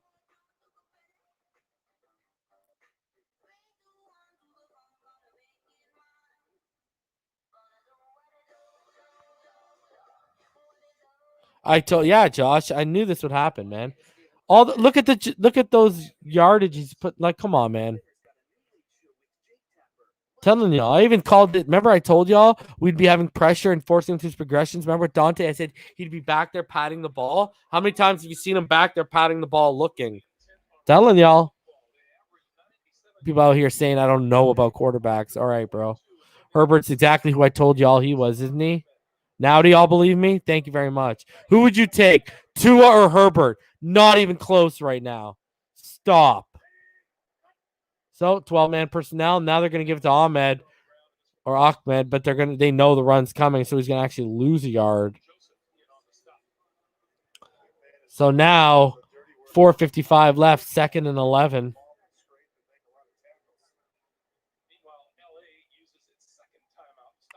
Yeah, Pyro, I get that, but let's get this man to 100. You got the opportunity to break that. Get a 100-yard rusher in the room. All right, that's good for confidence.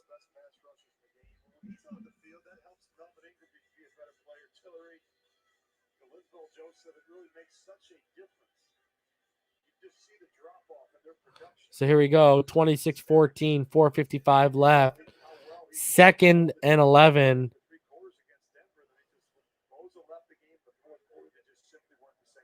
Tua under center once more. Obviously, probably running the football. Yep. Strong to the right unless they're bootlegging it. Nope. They give it to Ahmed, and he's going to try and kick it outside. Wow, he's going to lose even more yardage.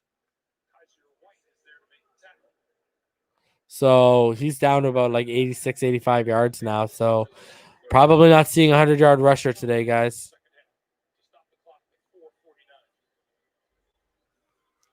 So they stop the clock at 4:49 with their final timeout. The Chargers. 3:14 is left.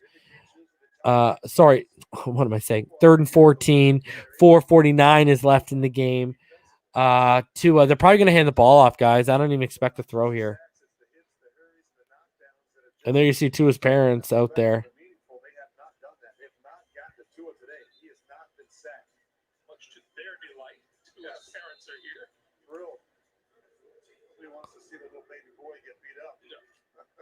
I just don't. Yeah, Tua's parents, man. Look at that. I just don't see them throwing the ball here, guys.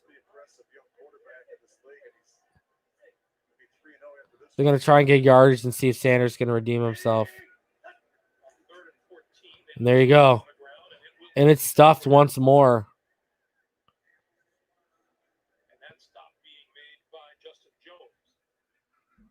So there you go. Now they're just going to let the clock run down to about 4 minutes, and they're going to kick the field goal. Their opportunity for Jason Sanders, who's been almost perfect this year, Greg. Just that little push in the last one. This one from 49 yards.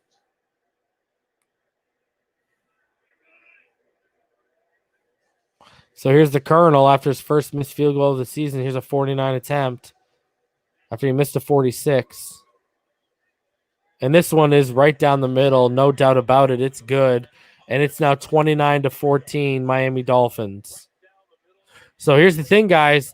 The Chargers, even Dante said historically they're always in close games. This is not a close game right now, guys.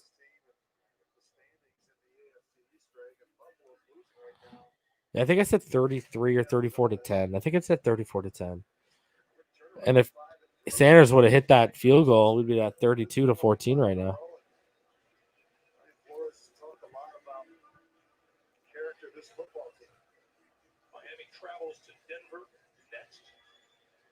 Huge. And we got Denver next, and it looks like Locke's thrown 3 interceptions today, man. He has not been the same since he came back from that injury. He's thrown 3 interceptions today.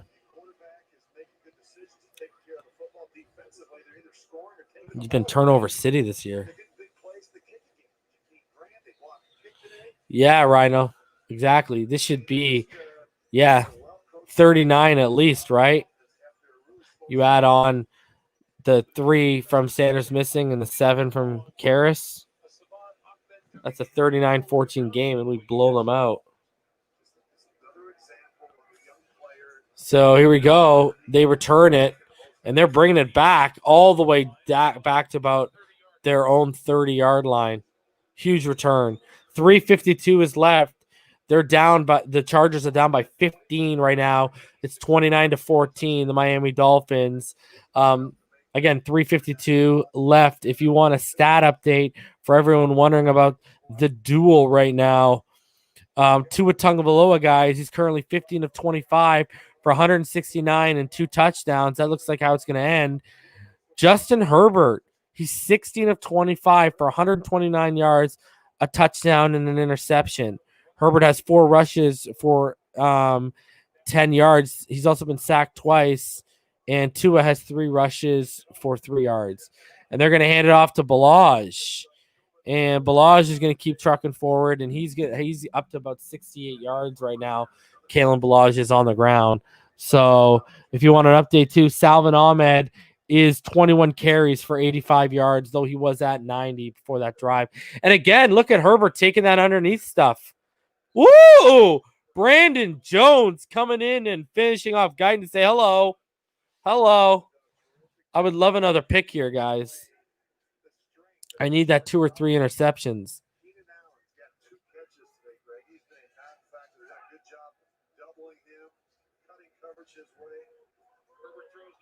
Wow, they got Herbert finally makes a completion downfield to Mike Williams, and it'll be under 3 minutes left. And now Herbert's up to 161 yards. And now he's pedaling off his back foot. He just hangs it up there. Wow, X almost makes another interception. Bad throw by Justin Herbert off his back foot.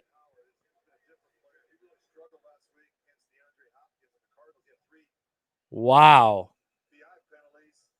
Bad throw.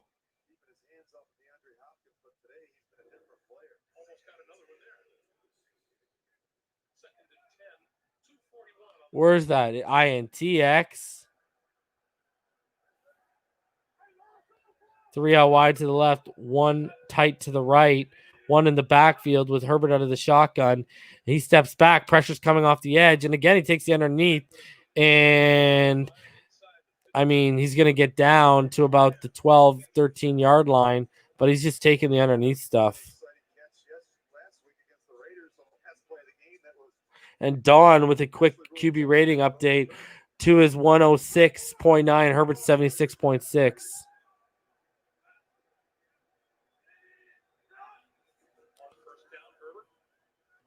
Herbert. Ooh! Byron Jones on Keenan Allen makes the defensive play. Shuts that down.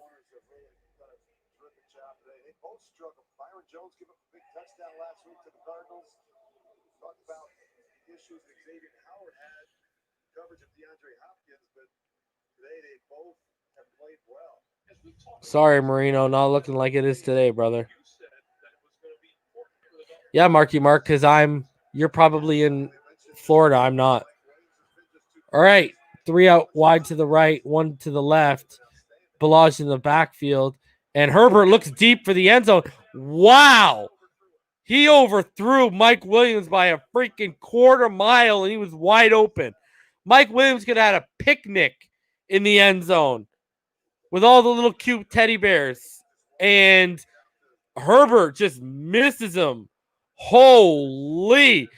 Herbert was aiming for the cameraman at the back of the end zone. I'm in Canada, Marky Mark. That was awful. Jeez. Tua's only missed 1 touchdown throw on the run this year. And you know what? At least it hit the hands. Damn. That was brutal.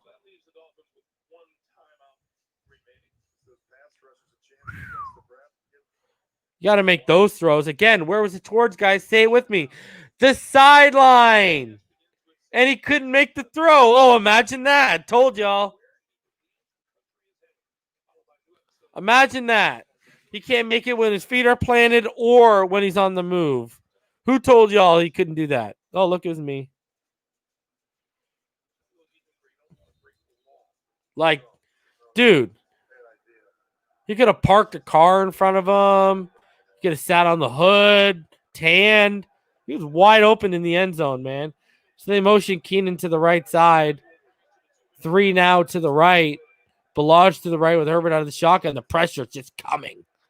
And he goes underneath to Keenan Allen. Keenan Allen!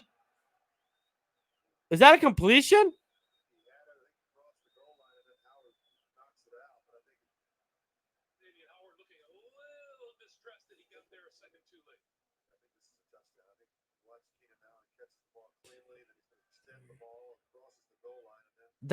I don't know. Was it? I don't know. I don't know.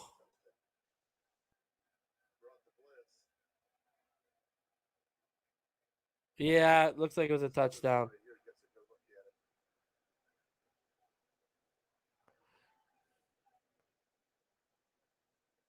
Because he pulled it back.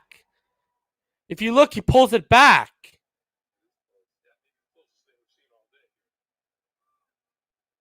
Right there.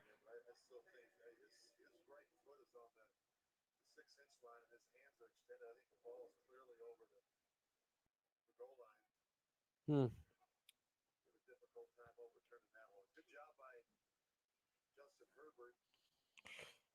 How was that a good job by Justin Herbert? That was all Keenan Allen. Justin Herbert just took the underneath stuff.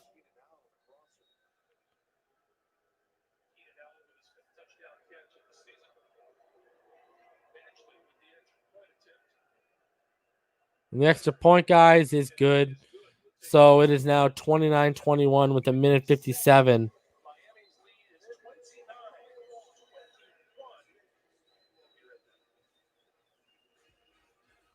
That was all Keenan Allen. That wasn't Herbert. Herbert just keeps taking that underneath stuff.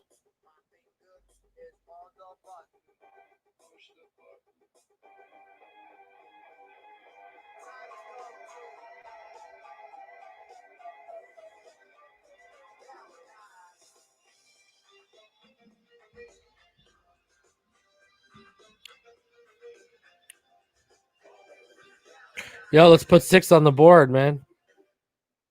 Next time you carry out 3-topping Domino's pizzas for $7.99 each, try Domino's Carside Delivery. Just check in online and we'll quickly and safely bring out your food so you don't have to get out to get carry out. Like Denny. Hey, Hammer, I like your PJs.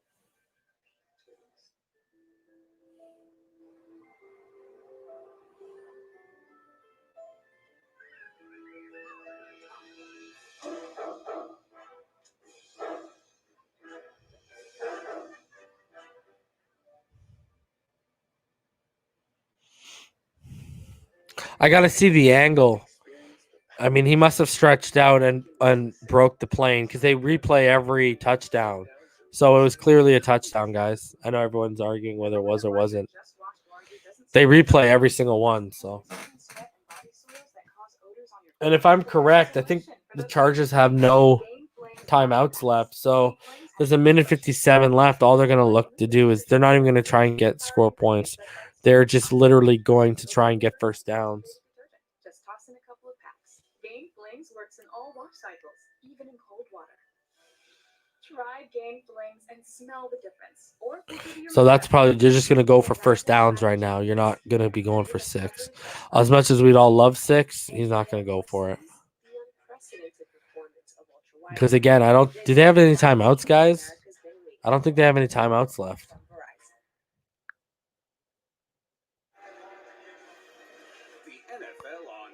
Or is it, was I thinking about the last half?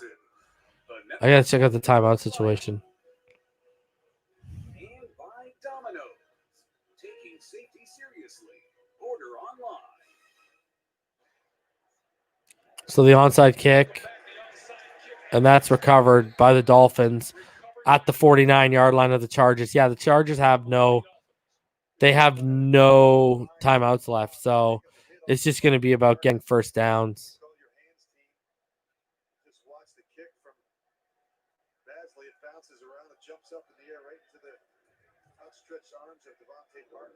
Yeah, Drew Lock looks like he struggled today. I haven't seen it yet.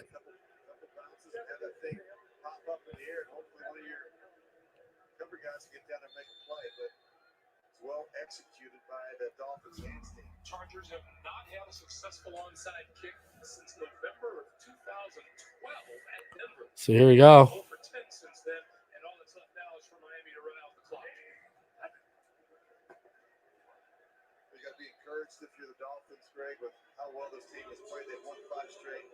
On the other side of it, Guys, if you want to join, I'll be dropping the link right now. And when the clock strikes 0, I'll be having you guys on. Don't even need a first down. It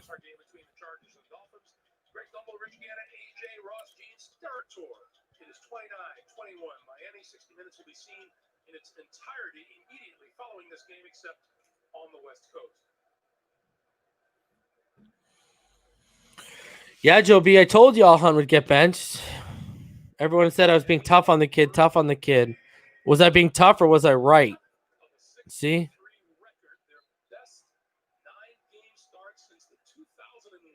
Yeah, Josh Jacobs is not going to be fun to try and stop. They don't even need a first down, Daryl. Take the knee right here, and it's pretty much a wrap. Because it's going to go down to 30, under 35 seconds, under the amount your play clock will have. I agree, Johnny Bravo. I didn't like seeing that either. 6 drives started in LA Chargers territory, and look at Davenport's even out there, and we only have 29 points. That's got to be better. So there you go, guys. The Miami Dolphins with this will now go to 6-3. Tua is now 3-0 as a Dolphins starter. And guess what, guys? The Miami Dolphins have won 5 games in a row. Wow. Who would have thought? Rhino, Pyro, Damien, Sharif, what's going on, everyone? Fans up! Ken Gailey is back on that lazy boy. Swear to God, 6-3, and the first thing out of your mouth is Chan Gailey. What the hell is wrong with you people? Yeah, like what the hell is wrong with everyone, man? Yeah, like we're 6-3. Like I understand, like we didn't finish. No, Yeah. Six. Take the handcuffs Yeah. off the tour. I can't take it anymore. Do you realize what we went through the last 20 years? Like, gosh, as soon as I gave him his go get some help, go get some therapy. As soon as I It'll give be okay. him his due diligence, he turns around and disappoints me yet again. Chan Gailey. Oh, we can't have that. Oh, we can't have you being disappointed. Oh, God. Chan Gailey, Yo, do you remember Cameron, Dave Ronstadt, all those years? Like, man, we're 6-3, baby, and Buffalo's losing. As soon as I put you on the pedestal, oh man, I can't call the play calls anymore. Okay, all right. My God, dang. What's the first down play call? Run again, ISO. Get the ball to I'm like, Jesus Christ, what are you doing, Gailey? All right, so let's be positive because we just won the game. And that's our 5th game in a row that we've won. Youngest team in the league, man. Like, I agree that situationally Gailey's been shoddy, but there were drives where he called really good drives in that game. So Jameis Winston in the game now. Breeze must. I mean, I'm not going to sit here, and that's not the first thing I'm going to talk about. The fact is, we just won our 5th game in a row. That's right. And what's the score in the Bills game right now? They just turned it over. Cardinals got the ball. They can. This is 38 left. Oh yeah, and they're in the red zone. You all we thought we were, Allen. Bum. No, you were who I thought you were, Justin Herbert. Him too. And guess what? I told you Seattle played down to their competition. That's why they won. Because Russell Wilson is off on that game and in this game. I mean, in the one. Well, Aaron Donald owns him, man. In 12 games, Aaron Donald has 12. Well, you know what I mean, though. When it comes to Russell Wilson, was playing down to his competition when he went against Buffalo. Buffalo's a good team, man. They're a good team, but I'm just saying in terms of Russell threw 2 interceptions, man. That's not like him. You know what I mean? I mean, they got a good secondary, man. I mean, they're a good team. Our secondary is better. Yeah, I agree, but I mean, they got a good team, man. Listen. I don't give Bills any credit. Okay. I mean, I hate them too. You know, I do. I hate them too. I don't know who you hate more, the Bills or Gailey. I don't know who it is. It's one of the two. I don't know. I like Gailey. What you talking about? Yeah, I can tell. He's on your Christmas list. Pyro's on one tonight. Right? Rhino, I was joking, Rhino. No, you 6-3, Rhino. No, we're not. We're 3-6, bro. What do you mean? Rhino, you legit thought I was serious. You legit thought I was serious. Rhino's response says it all. Okay. How do I answer Rhino that? And Pyro. Rhino ain't buying what you're selling right now, Pyro. Listen. When I did the old man impression, I was joking. No. I have no issue with what you're saying. It's when you're saying it. That's my only issue. Listen, the only critique I can give Gailey legitimate is that during the third down, the 3 runs in a row. Yeah, that in the that play call he did on third down. I think it was the first half. Mm-hmm. Yeah, I had an issue with that, but so far his play calling has been good. Yeah. Like there was times where on third down he should have bootlegged. Yeah. Tua instead of I agree. There was like 2 third downs I had issues with in this game, and one of them was on that drive where we ran the ball 3 straight times. But there were drives where he called a masterful drive too. So But all at the other time, Tua executed too Because at the other end, right? and I also take into account when Karras flip bumble that snap. I figured I ain't gonna put that on Gailey because that was sorely on Karras. I hope not. No, I'm just saying because the score would have been way different if he would have snapped the ball. Yeah, 21-0. We were going to Please. go for it on 4th and 1 when we missed the field goal. Yeah. Hey, Todd. Hey, with the way Ahmed was running, I wouldn't have mind giving him the ball 4th and 1 instead of attempting that field goal. Yeah, and when he gave but it worked out. It worked out anyways. Didn't we? We got a penalty on the field goal, and then we ended up getting a touchdown, right? No. That was the missed field goal in the second half when Sanders missed it. Oh, okay. Yeah. I don't know, man. I get it. They want the points because of where the game's at. Flores isn't the guy that's going to be going for a lot of 4th and 1s. Yeah. You know what I mean? That's not his MO. Yeah. He's not a king. He's not a Cliff Kingsbury that we saw like against Arizona, where every 4th down they were taking a shot, whether it was 4th and 2 or 4th and 3, it didn't matter. But it was like we finally have a running game. Let's take advantage of it on 4th and 1. Oh, I think Reason hit it on the head. I really think they're not. Yeah, but you got a guy who at that point, hindsight is 2020, Todd. Yeah. Up until that point, Jason Sanders hadn't missed a field goal all season. What are you going to do? Yeah, and you're basically saying to yourself that's an automatic 3 points, or they could stuff us. Because remember, that was also after in the 3rd quarter where we ran the ball 3 straight times and they stuffed us on the 3rd down. Yeah, that's true. So, I mean, you got a guy who's been automatic. You're only if he hits that field goal, you're not even saying that. Cardinals just gave the Bills back the ball. Yeah. Oh, damn. They had punt. How y'all guys doing tonight? Damn, 3:35 left. Good. Hey, beautiful. 5 wins in a row. Tua just beat Herbert, and no one can tell me right now that the Dolphins made the wrong choice. All these Herbert lovers. Hey, him being second half MVP, first half MVP for rookie. That's a joke, man. He did not look like an MVP. That Herbert did. Yeah, that was his first real defensive challenge, and he couldn't do it.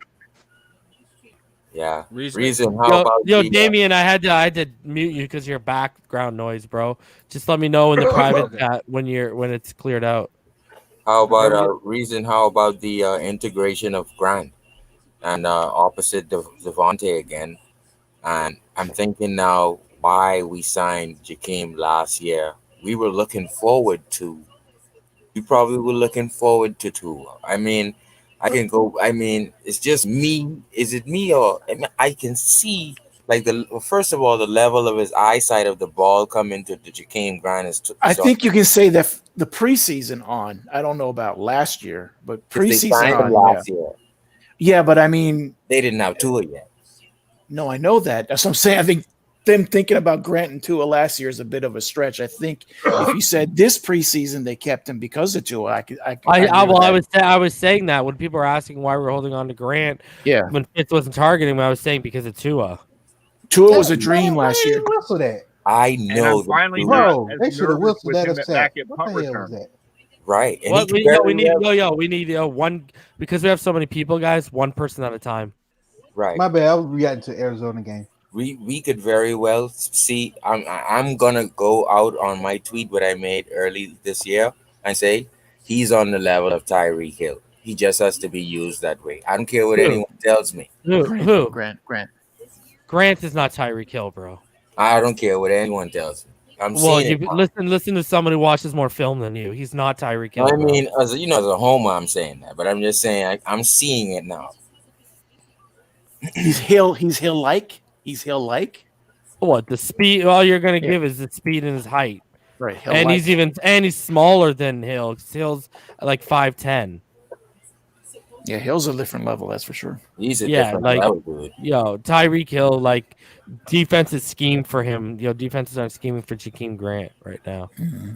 And I don't think they ever will. Josh Valencia, $2 donation. K all day. You're welcome to come back. I don't know why you dip, bro. Come back, K. Josh Valencia, $1.99 says, you think Gaskin lost his job? No, I think it's going to be Gaskin and Ahmed probably when he comes back, and Breda. It's going to be a committee. And I mean, the thing is, just get that 100-yard rusher. I get trying to give DeAndre Washington snaps, but just get that monkey off the franchise's back. Break the second longest consecutive streak without a 100-yard rusher of 26 games. Just get it off our back and move forward. Like, you had the opportunity and you didn't. So I don't know. Yeah, I don't know why I did that. Can I ask a question? Why didn't we use that 10 million what we gave two other running backs to get something else that we need? Because we still have Laird behind even Ahmed, and we still had Gaskin. So we could have Laird, Gaskin, and Ahmed. We didn't even need a free agent or the trade pickup in the 5th round. They didn't have Ahmed at the time. He's in San Francisco. Yeah, they didn't have Ahmed at the time, and Gaskin, off what he saw you last year, dude. I was the only one in any Dolphin circle saying this guy's gonna blow you away this preseason and take Balage's job. I was literally the only one, and I'm sure the Dolphin staff didn't even expect that to happen. We can't get back that 10 million. I was cussing him out today, him catching all those passes. He couldn't do that for us last year. And then you seen he was getting at the contact, he was getting some yards. I'm like, this mother. Yo, Rhino, run it. I'll be right back. Yep. All right. I was like, man, this mother is really playing like a running back. Who? Who, Pyro? Balaj. Oh, Balaj. I mean, the stuff he was doing today, I wish he would have done last year. Exactly. And now we stuck with Howard. He had a little bit more motivation. They had a chip on the shoulder. Well, someone asked, should we cut Howard? What do you guys think about that? Hell yeah! If he's gonna be a healthy scratch, let him go somewhere else. And the dead cap gonna be like, I don't know about the dead cap, but I don't know. I don't want to. I don't think we're gonna have a big dead cap with him because I think it was all front loaded for this year. Yeah. How about you, Sharif? We cut Howard. Yeah, what do you think about that? In position right now, I 9 games in. Yes, I was questioning that just now because like that 10 million we can't get back. We have 3 capable backs: Laird, who was here, Gaskin, who was here, and we could have probably picked up Salvin along the way. We waste money on running backs. Well, I think the money has been spent. If we get something back for cutting him, that's fine. But if not, I think we have to keep him just for the shit may happen. But beyond that, we all know he's garbage, right? For this system. Laird runs so hard for me, man. Laird runs very hard for me. I like Laird. We can't trade him, Tony T. The trade deadline's over. Of course, next year. I mean, well, who's going to trade for him? That's what I'm saying. But it's almost like you want to cut him for somebody else on the practice squad to give him a shot. It's true. I mean, Bill O'Brien ain't the coach no more, so we can't rely on him. Well, I thought it's really the full game I've watched of Herbert. I'm very disappointed. I was expecting a lot more from what everyone was saying, because like the second or third to last drive, that third down throw that he made to his right, dude, that was garbage. No, Go ahead. When that receiver was wide open in the end zone, bro, I was like, wow. Yeah, over his head about 10 feet, man. I was like, Jesus, thank God he's the quarterback. There was any other quarterback that would have been a touchdown. Yeah, the last couple of streams, Rhino. Reason third down, man.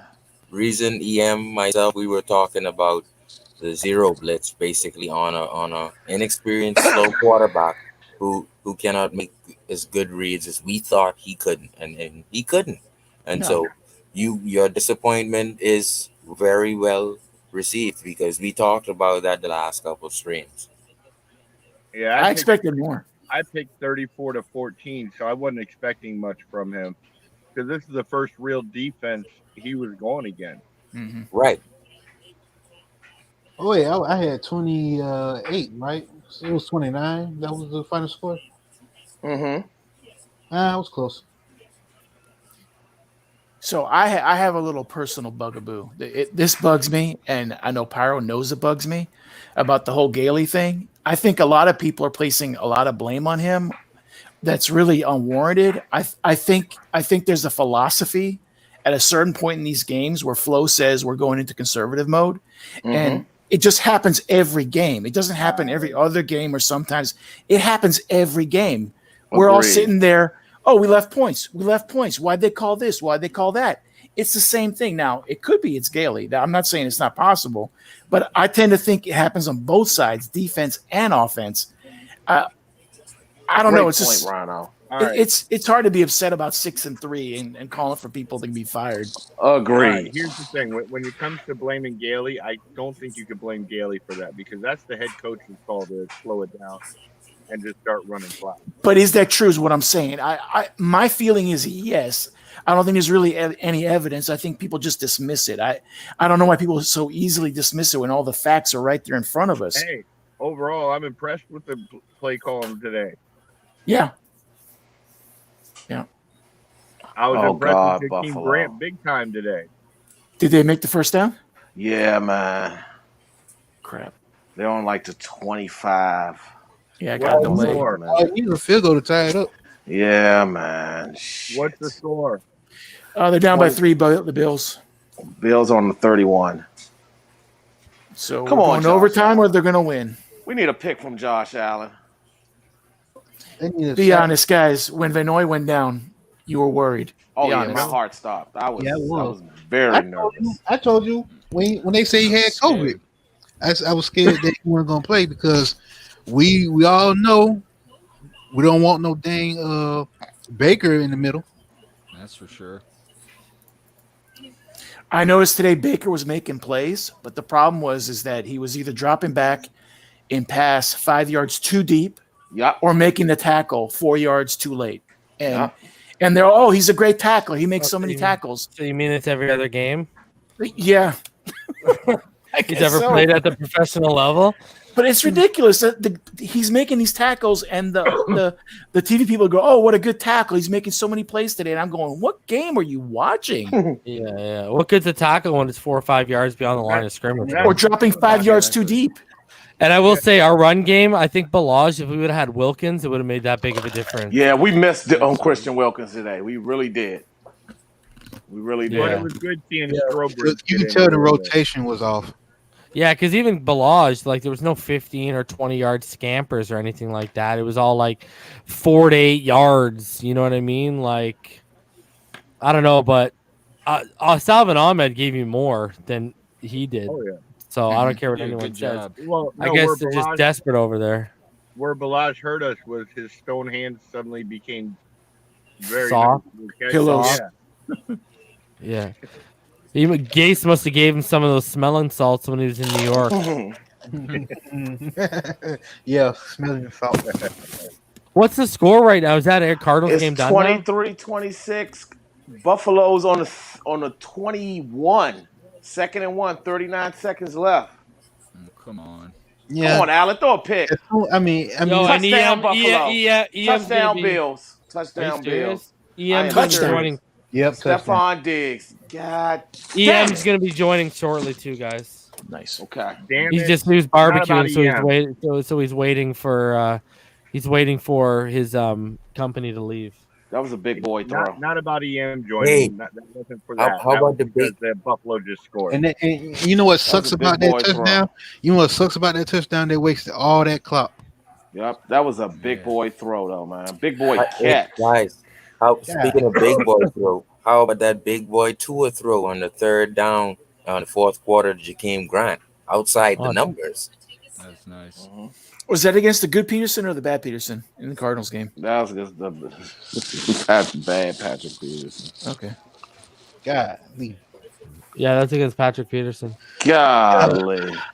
You can't rely on anybody in this game. Well, 34 seconds. Yeah, I've seen crazier. I've seen crazy.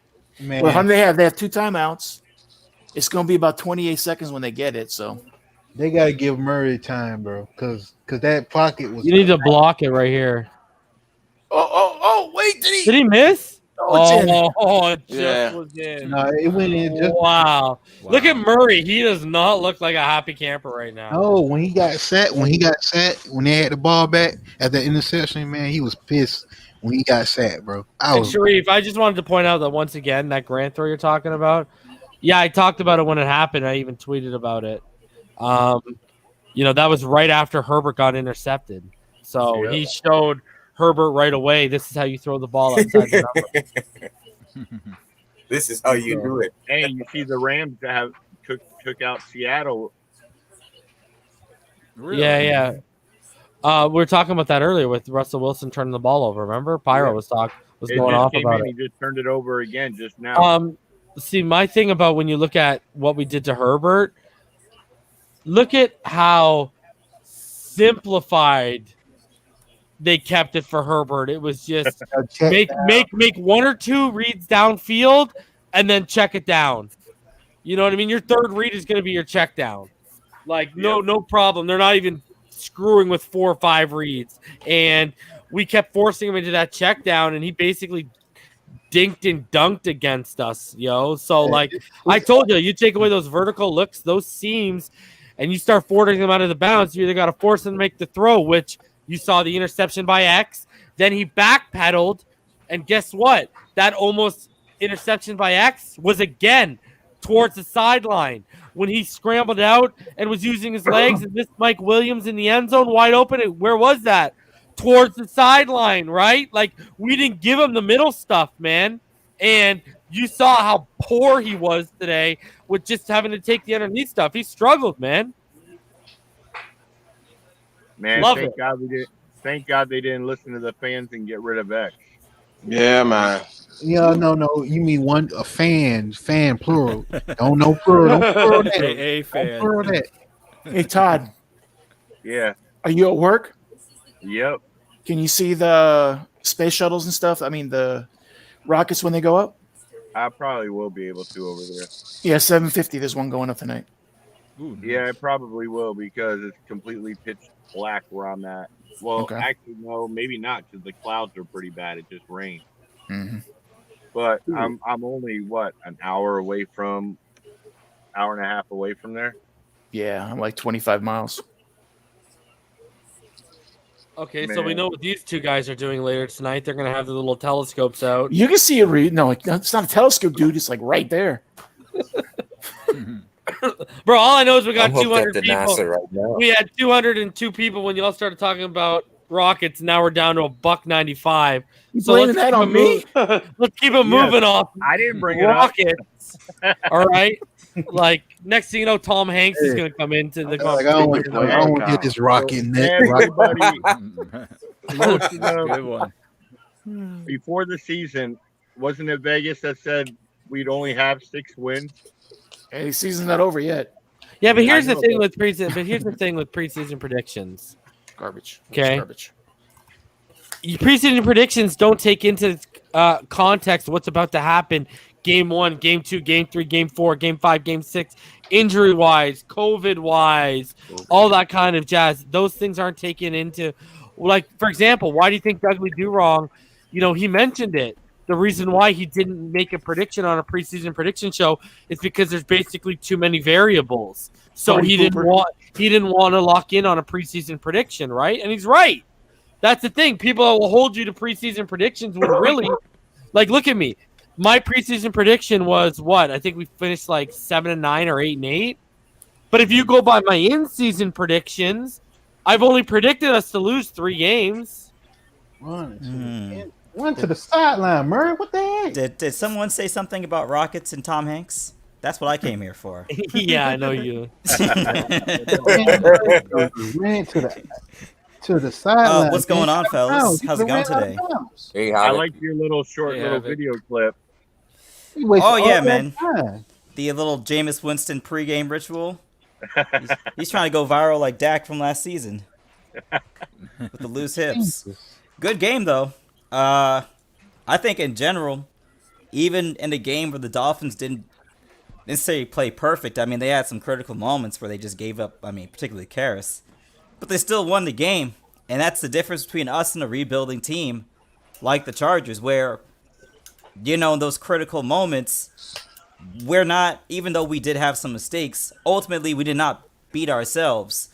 And also what you saw a lot of is the Dolphins kind of giving Herbert that underneath all game long, and he didn't really venture too far out of that little underneath dink and dunk game. So for a guy as big as an arm as he did, even when he did throw the ball, man, his accuracy was off for a lot of the game. So I think it was just a good solid team win. Obviously they'll clean up the stuff. Obviously you don't expect a guy like Ted Karras to have 2 horrible snaps on one drive, but hey, it is what it is, man. Sometimes you just got to walk out with the W and keep it moving.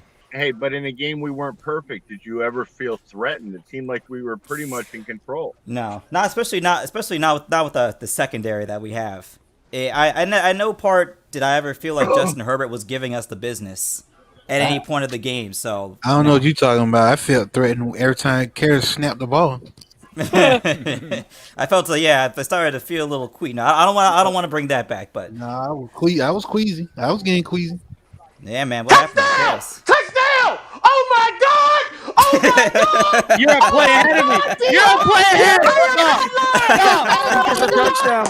Oh my God! Oh my God! Oh my shit. God! Wow. Look at Kyle. That's Miami nuts. Miracle too. That's Wow. nuts. Holy crap! And That's I didn't fucking cut the reason because I know you want to get this monetized, Yo. so I didn't. And we cut. beat that team. I had to control myself. Wow! Yo. Oh my God, D-Hop! Hopkins Thank is you, about to Bill run out the O'Brien. stadium. If it wasn't for you, none of this would happen. Thank you, Bill O'Brien.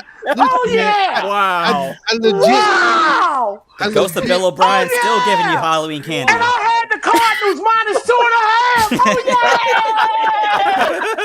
Oh yeah! Oh yeah! 4-pick parlay. Damien's like, Rent's getting paid this month Oh, yeah. on time. I legit On dropped time. I legit dropped my roast beef, bro. Wow. Yeah, man. Oh my God! My Wow. roast beef is all over Wow, the floor. D-Hop Yo. brought that in, bro.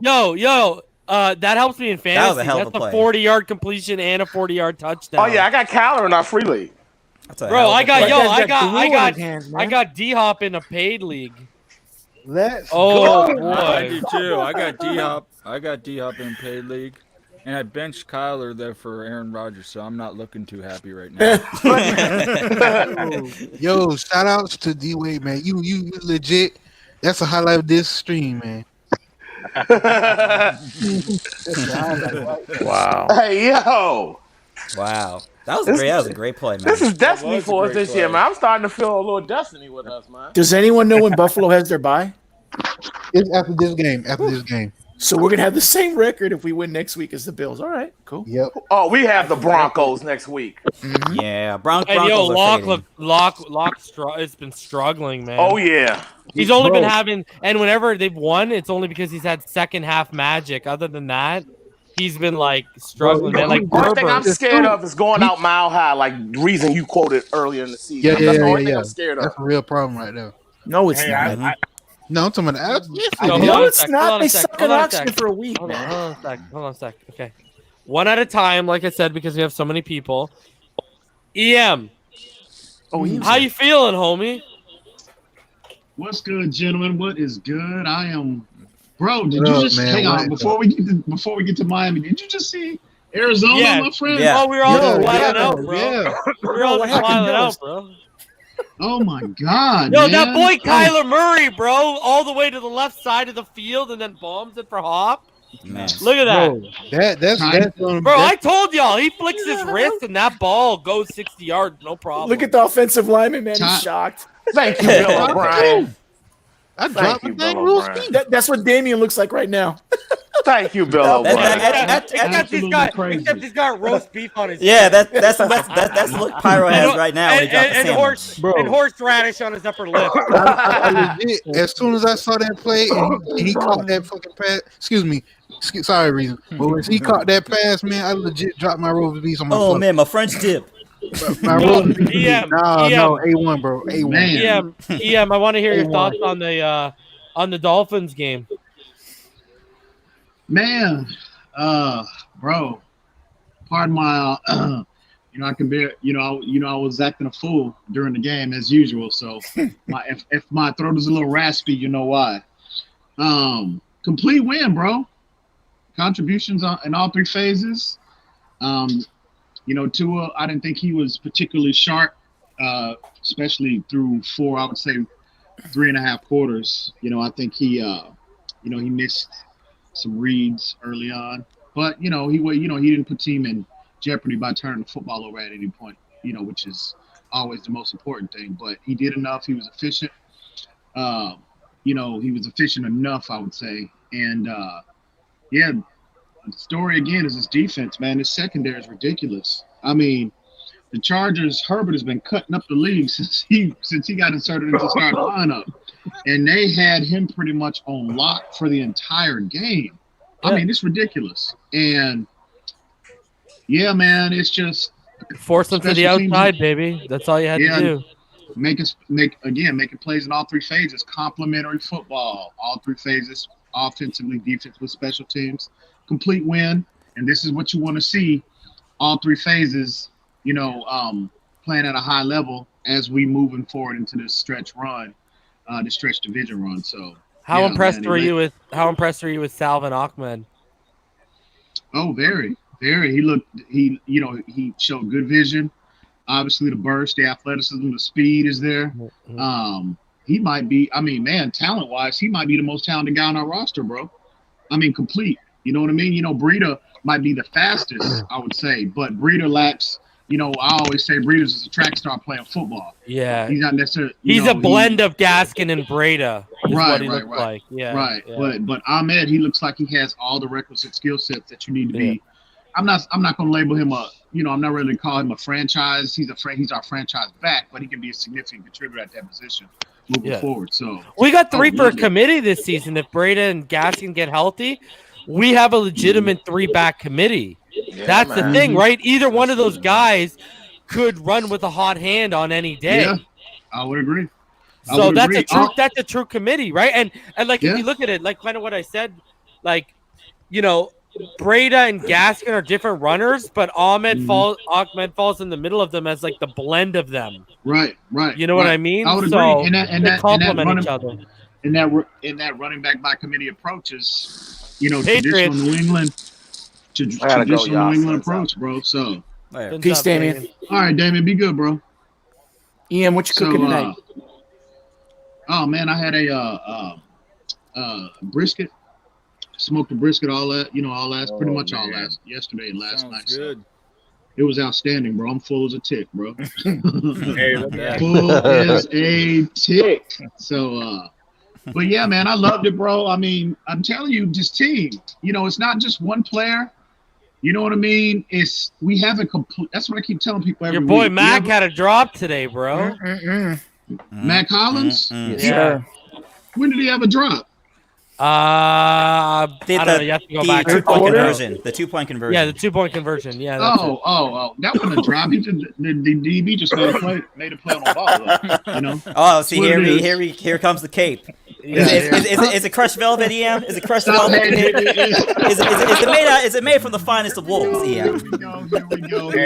Because I elevated him to CEO. Velvet, bro. I elevated him to CEO for you. Velvet. Oh my god. Leave that man alone, and now you're out here with the finest of wools, silks. Yeah. knitting your cape for him, bro. Yeah. I'll say one thing: if his hands were velvety smooth, he would have made that cast. I'll tell you though, what impressed me though. I mean, if there's any question about Tua's arm strength, oh my god, can we put that to bed? It's done, bro. I was waiting for you because I wanted to put that to bed, bro. I wanted to talk to you about this, bro. Because me and you, when we were talking about Gesicki yesterday, right? When we were talking about the draft. Mm-hmm. Not a good showing, brother. Like listening to the feet behind him instead of watching the ball in and then turning around to make the play. Gesicki. We talked about this last night. I told you. We talked about this last night. People were trying to sell us. A lot of people in the preseason were trying to sell us that he's a top 5 tight end. And since Tua's come in, Since Tua's come in, if anyone's watched my live reaction, I pointed out multiple times where he hasn't made catches that top 5 tight ends make. So I'm just saying, bro, and that if that's going to be your role, if your role is going to be as a mismatch and a weapon, and you're not going to fulfill that, I don't know, buddy. We talked about this last night. I'm just saying he, for whatever reason, he's getting phased out, and then when he's been inconsistent the last 2 to 3 weeks, and I don't know, bro. I don't know. So I mean, I love Gesicki. I love his. So do I. You know, I love what he brings in terms of his athleticism. But bro, don't you think teams go into games trying to scheme away Travis Kelce, trying to scheme away George Kittle, trying to scheme away Zach Ertz of the world, and consistently Darren Waller, but you see him consistently making plays. There's no excuses with them. Teams target and try to scheme them out of the game plan. And what happens? When the plays present themselves, they make plays. Because you know what's crazy, Yam? Even when those guys are held to like 40, 50 yards, one of those catches is usually still a touchdown. Yeah. You know what I mean? Even if they don't put up 80, 90, 100 yards, they'll still contribute a touchdown. And, bro, he's non-existent in the red zone. Non-existent in the red zone. Yeah. That's crazy for a tight end, especially for a top 5 guy. Yeah, whose whole skill set is predicated on his ability to be a mismatch in the open field and be able to catch because of his great radius because of the size. I mean, it's one thing to throw a football over a house and run through a garage and catch it. It's another thing to actually look like that on a football field. I know you're curious. Reason the Rocket made it. They're looking good. Okay. Okay. Thanks for the Rocket report, bro. Bro, all I'm thinking about is because I've been binging because I only watched Big Bang Theory sporadically. Like I never watched it full the way through. So now because of the VPN blocker, I'm watching it on UK Netflix. That VPN so anyways, is a clutch, bro. It kills it, bro. So anyways, Howard going to space and the whole Rocket Man thing when they tried to I don't know if y'all watch Big Bang Theory, but it's a great show. That's all I could think about was when you're talking about rockets. Was he put Rocket Man from Elton John as his ringtone, and NASA calls him and he's on a call with them, and the ringtone goes off, but his mom's screaming at him in the background that his Fruit Loops are gonna get soggy if he doesn't come eat them. So the guys at NASA start calling them Fruit Loops, and so even when they're up in space, they're calling them Fruit Loops and stuff. Like his mother's like, "Do you want me to pack some of those little mini Fruit Loops in the boxes?" And he's like, "No." He's like, "The guys at NASA already tease me enough as it is." Classic, man. But that's all I can think about when you said Rocket. Hey, reason I didn't get to watch the game. I noticed though Tua was not sacked. Were they protecting him that well? He had a couple times where he got away and evaded because he's slippery, man. People people don't stuff me and Ian were talking about. We were talking about how great he is in the pocket, his feel for the pocket, his presence in the pocket. Y'all are seeing it firsthand. If he feels the pressure or senses it, he can slip under it. Look at how he got out of the pocket and he almost made that huge play to Perry. It was so close. Yeah. Or the Grant. Yeah, it was Grant. To Grant. That's what I mean. The one he didn't complete to Perry. It was so close he could have made it. That's what I mean by that play to Jakeem Grant. Well, it was several plays. Yo, if that's Parker, he makes that catch, bro. Right. That's your problem of having that's your problem of having a 5'9", 5'10" receiver right there. I mean, I'm talking about in terms of he putting his arm strength on display. Several times during this game when you're like, bro, I don't know what these people are talking about when this kid lacks arm strength. It's ridiculous. Look at the darts he throws on his bootlegs. Oh, absolutely. Look at this is where he was, he got a little he was undisciplined in his read where he threw the foot and the ball went right through that linebacker's hand. Yeah, bro. But listen.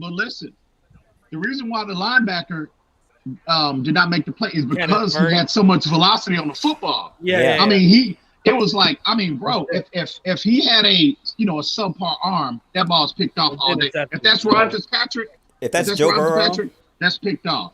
It will never end. EM. Bro, Because EM, it's right by him. EM. I talked about it earlier. I said I named you too. I said me and you have been telling everyone if Jacob Eason and Jordan, like if Jacob Eason and Herbert weren't in this draft, people would have been talking about Tua's arm strength more. Yeah. Because you had bazookas in it. Those guys are anomalies. They have bazookas. You know what Tua has? Tua has a rifle.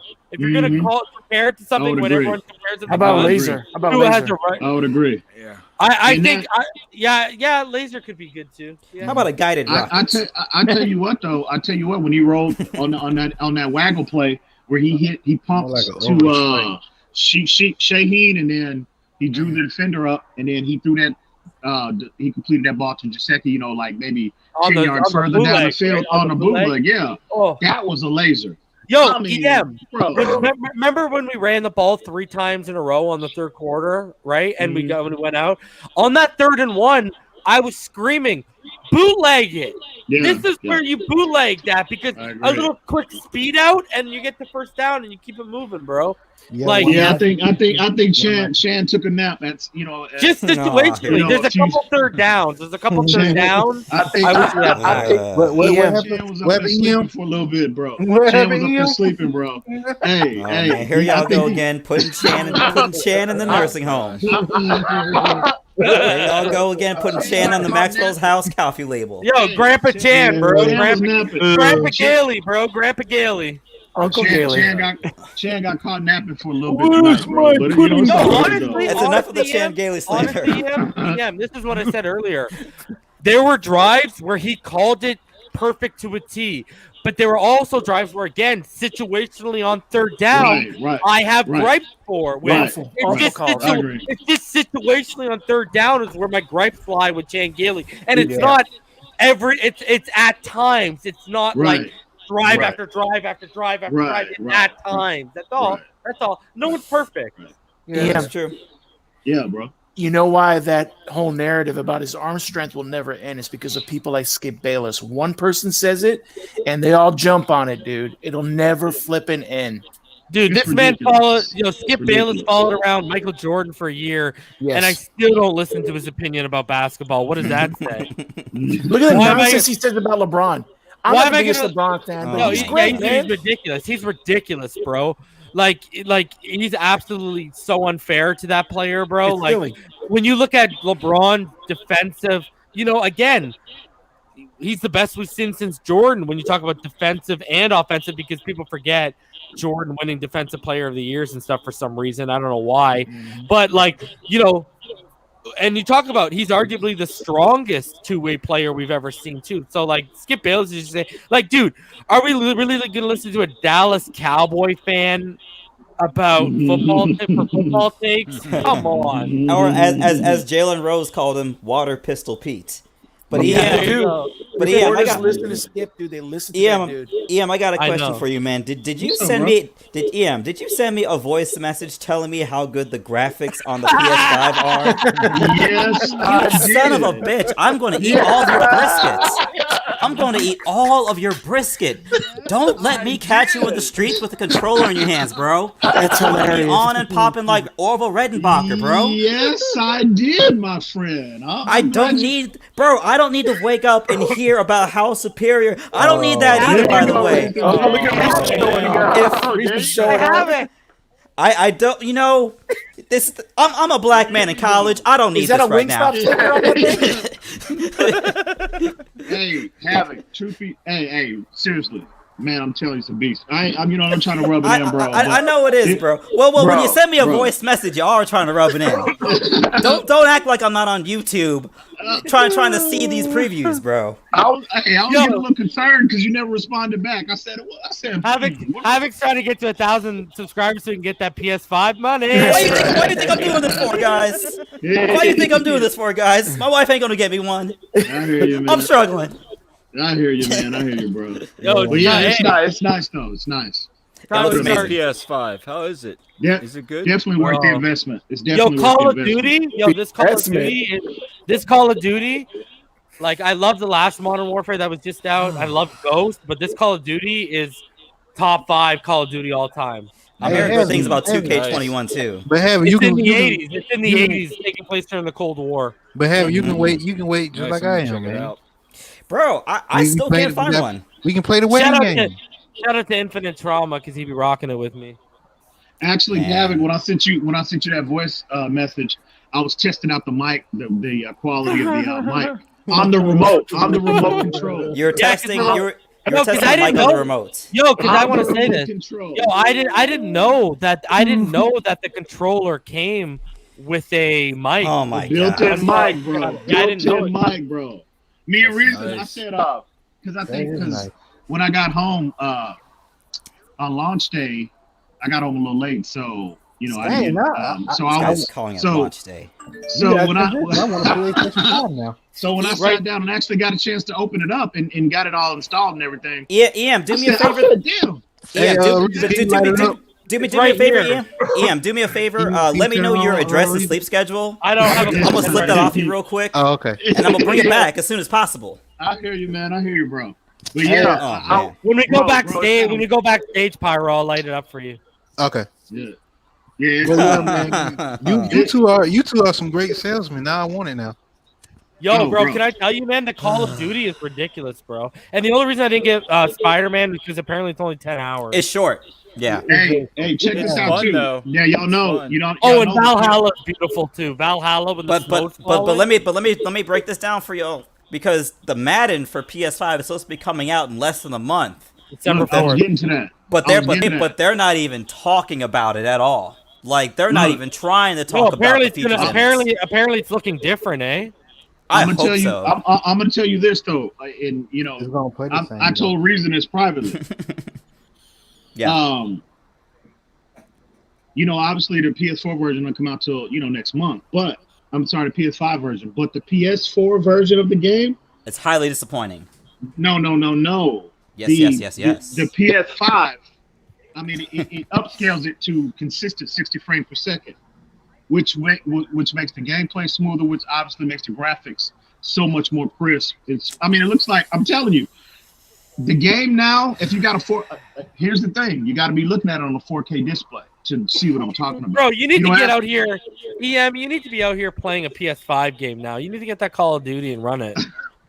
Let's go. We will. Guys out here playing PS4 games on a next gen system. Hey, bro. Let's go, homie. Hey, I'm waiting for you know me, I'm a Madden dude, bro. Madden. Yeah, but you And said Call you're of gonna Duty, get and Call called. of You Duty. said you're gonna get called, bro. Well, I had company today, bro. So I ain't gonna lie, Bro, hold on. You had launch day and the day after to go get Call of Duty, and out here, you're out here. Yo, I don't want to hear about no company. Man. You got to get out here. We got to create a company and a squad. I'll tell you, you lucky and this get is out no here and passes murder given, because you're giving a lot of passes right now, EM. No. Yeah, exactly, eh? I'll get it tomorrow, bro. I just been busy, Let's bro. go. You Let's already go. know my schedule. My Yeah, but schedule's you're getting. ridiculous. So you've been busy to pay for what's busy if you can't enjoy some of that as some Call of Duty money, bro. Let's go. Hey, speaking of Call of Duty, You know why you need to get it, EM? You know why you need to get it? It looks really Because in 15 days, the season 1 starts. That's If it was why you need Madden, to get it. If it was Madden, the only game that is a must-have is Madden. Period. You already know that. All right, let's get back to the Dolphins because we've went from 228 to 198 real quick right now. All right. Can't blame me for that one. Can't blame I know, me. and I ain't blaming Rhino. I blame all of us. But hey, just one more PS5 all day, baby. People in the chat like, what's Call of Booty? The one thing about PlayStation 5, Call of Beauty, man, baby. Call of Beauty. The one thing I PS5 say all about day, PlayStation, baby. the one thing I say about PlayStation 5 is that Demon Souls looks dope too. It looks pretty Looks fire. nuts. It looks fire. Everything I on looked at- PS5 looks nuts. Okay. All right, so I gotta say this. So, what was everyone's takeaway overall? Impressed, not impressed with Tua Tagovailoa's performance today? EM, let's start with you, bro. Well, the fact that he didn't put the team in harm's way, and he didn't commit a turnover. Like I said, we should have had one. One clear-cut turnover, but again. Well, you almost had that North- tip up. You almost had that tip up too, right? Well, That was on mistake. I can blame that. Yeah, that was, Damn it! Everybody good? Everybody okay? Yo, who's getting beaten up by their wife right now? I want to know. Everybody all right? Hey, no, that was me. I think I heard someone grab a switch in the background. No, I thought somebody caught that was me, man. My wife's looking for her dog, bro. He's a pain in the ass. Okay. So. Oh, I thought you called. I legit thought you called a 2-piece biscuit, bro. I was about to say. I know, right? Yeah. Damn. But Esteban out of nowhere with the domestic case. I know, right? That's 2 days in a row, right? I know. Go ahead, bro. Sorry. But yeah, man, I just the fact that he was for the most part he was, I just didn't think he was as sharp. I didn't think he saw the field.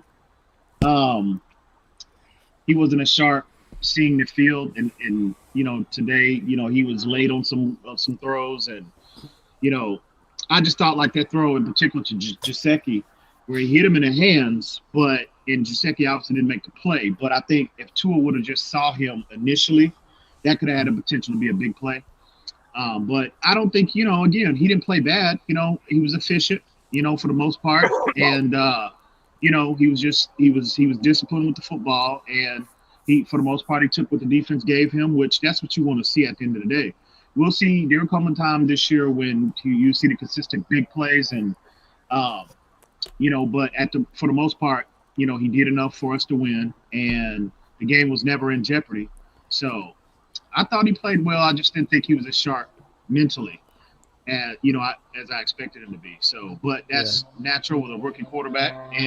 But he did he put on display that natural talent that we referenced consistently early on in the season. Once he got acclimated mentally, the arm strength, the anticipation, the accuracy, decision making. So I thought he played well. I just didn't think it was, he was as sharp as he can be. Yeah, I agree. His decision making, because I actually think at times he wasn't taking what the defense was giving him, and he was pushing it. Like, look at that Parker throw into double coverage. Double coverage, yeah. And I believe wasn't that on third down, guys, when he had someone around the sticks wide open on a hitch route, and he didn't take it. You know what I mean? I think he felt that rush a little bit on that play. Mm-hmm. You know what I mean? So, but I do agree with you. I think his decision making at times today wasn't as sharp as it has been. Maybe I think he was just getting a little. We can say he's getting a little too comfortable at times in terms of testing stuff. Because I agree with you. That Kenneth Murray throw that went through his hands. That was a dangerous throw, but thank God he had that zip. Me and you have been warning everyone about because if he didn't, he has a weak arm. I know. That smoke on it. So Rhino, I want to get your thoughts on what you've thought of Tua so far, because, bro, you've been down here since day one on this channel. You've known how much me and EM have been pushing this kid, and even though he didn't have a good day, you still saw some of those traits on display, like EM talked about. So I wanted to say, what was your takeaway? Because I think we can all agree that it wasn't overly impressive, but he did enough because Herbert had to throw to have more completions than Tua to get more yardage than Tua, right? Yeah, what I like about the train that you guys are leading with Tua is that it's a real one. You're not blowing smoke up his butt because he's the guy you chose. You're real. And everything that EM just said, I don't know how anyone can argue with it. It wasn't perfect. It was good. We expect more, and that's the main point. But I would say that he was the MVP. I think we overlooked this. He made a tackle when the ball was missnapped. If he didn't make that tackle, that guy's probably going in for a touchdown. Yep. So you're right. Good point. It's a big deal. Excellent point. What did I say, Rhino? Not enough people are talking about that tackle. No, he's right? That dude is all that heart, DK. bro. He was our DK Metcalf, man. And here's another thing. That dude is all heart. Did y'all notice, Rhino, when he was making that tackle? Look at the size difference. And he was trying to push Tua off. And Tua was trying to get the ball out. That's what I love about it. Yeah, he got that fight. He got that dog, brother. Yeah, man. Tua is all heart, bro. He is all heart. Yeah, man. All heart. I'm so happy about the future of our franchise. I can't believe that next week, if we win, we're 7-3 with the Bills. And we're tied in first place right now, baby. Tied in first place. Yeah, the Bills lost. Yeah, because the loss is right. Yeah. So, Yeah. Havoc, Yeah. you look at what Tua did today.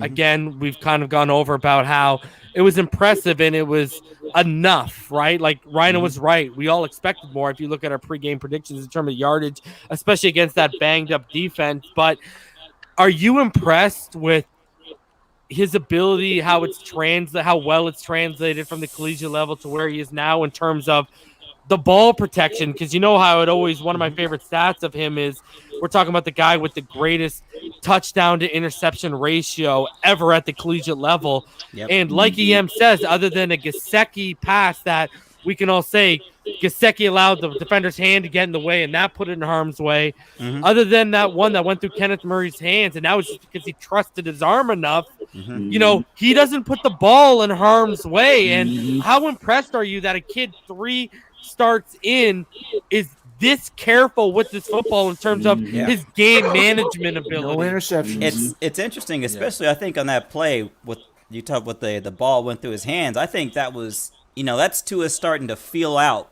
Particularly in the Arizona game and the Rams game, that was pretty much by the book, and now he's starting to feel out. Starting to get his hands a little close to the fire, see how far he can go without getting burned. But even through the pregame, the pre-draft process, what did Tua say to y'all? You never go broke taking a profit. You know what his subset is. You know what his frame of reference for quarterback play is. So when I look at the way he's playing, the only words that come to my mind are as advertised. He is as advertised. Like, this should not come as a surprise to anyone. Now, I know there are many in our community who are quite surprised that he's even on the field. They're quite surprised that he beat out a quarterback who now I believe is in the witness protection program. So, what we're seeing now, and I think what we're going to see as the season goes along, as he's going to get more comfortable, he's going to start taking more chances, but I think he's going to be calculated in the chances that he takes, which I think is probably the next progression of him. So, going forward, he got a little loose, as EM mentioned earlier in some of his reads, but it's to be expected. He's feeling out. He's figured out his comfort zone, and he's starting to expand on his comfort zone. What you're seeing, if he hits Jakeem Grant on that play, the conversation is all the kind of the passes that he might have missed or the misreads, a lot of that people aren't even really looking at if he makes a handful of plays. So it's good that we maintain a critical lens towards him. We don't look at him through rose-colored lenses, man. But for a rookie quarterback, 3 starts in, not a single interception. And honestly, this game was probably the first game he made a questionable pass. I mean, what more could you really ask for? How much are you really asking for? Because, and once again, it's not all on him to win either, right? These are team wins that we're seeing here, And before the game, I was like, hey, I'm looking for him to throw 300 and Gesicki to pop off, but we don't need that to win with this team we have currently constructed. We don't need him. It almost happened, though. Yeah, and it almost did, But and look at this, Havoc. Not only questionable pass, 3 games in, only time we've ever questioned a few of his decisions too. That's it. And you know what? It didn't come back to really bite us either. So he's going to continue to straddle that line, kind of see where he can push it a little bit, and where he should play it safe. And that's part of the maturation process. That's something that's to be expected. But for him to even go through that process and still stay efficient with the ball, stay turnover free. I don't care what anybody says. That fumble's on Karras. I'm not putting it onto his jacket. What more could you ask for? And he's giving you touchdowns on top of it. The ball was under his hands. And I'll say this, and I'll let anyone who wants to take the floor after this go ahead. You want to talk about Herbert versus Tua? Guess what, guys? Tua won. If you want to go specifically to how they played, you just go off the mistake alone. Tua played a better game. You look away from the fact that Tua had a 106 passer rating to, I think Herbert ended with 86. Let's look away from the fact he's 20 points ahead. Let's look away from the fact it took more completions and more attempts from Herbert to catch up and eventually pass Tua's yardage, okay? Tua played a better game. Like, it just, that's the end of the story. Like, you know what's crazy? Herbert, not only did you see who I said he was, because I don't know if you noticed him because you weren't watching live reaction. If you look on like one of his big misfires on third down, that was high. It was either high or low. Rhino will remember. It was high. His arm. Remember, he was doing the arm swimming again. He wasn't keeping the arm high and tucked tight in front like you saw mechanically. The pressure was coming. The pressure was starting to come, and his mechanics were starting to go. Apart. What did I tell you? He revert back to his old habits. You started to seeing the lack of footwork. He was trying to make throws off he was relying just on arm strength, so thinking he could make throws just off his back feet, off his heels. You know what I mean? With his arm, you know, his mechanics, he was reverting back. Our pressure, and also another thing is, what did I also say, EM? You take away Keenan Allen from him, and look at the guy can't turn into check down Charlie, bro, because Keenan Allen, out of how many receptions he had, most of them were designed to manufacture space for Keenan Allen. So, like, he wasn't naturally separating from our guys. Like, not only, and then when he did decide to test the boundary, he either missed the throw or X picked him. And look, and again, not only Keenan Allen, but look at Mike Williams. Look at Hunter Henry. All three, the top three components of their offense erased. Kalen Balaj had more yards, I think, than all of them combined. Kalen Balaj, let that sink in for me. So he's better than Howard. You know, and that's sad too. He is better than Howard. He is better than Jordan Howard. That's not a bar, you know.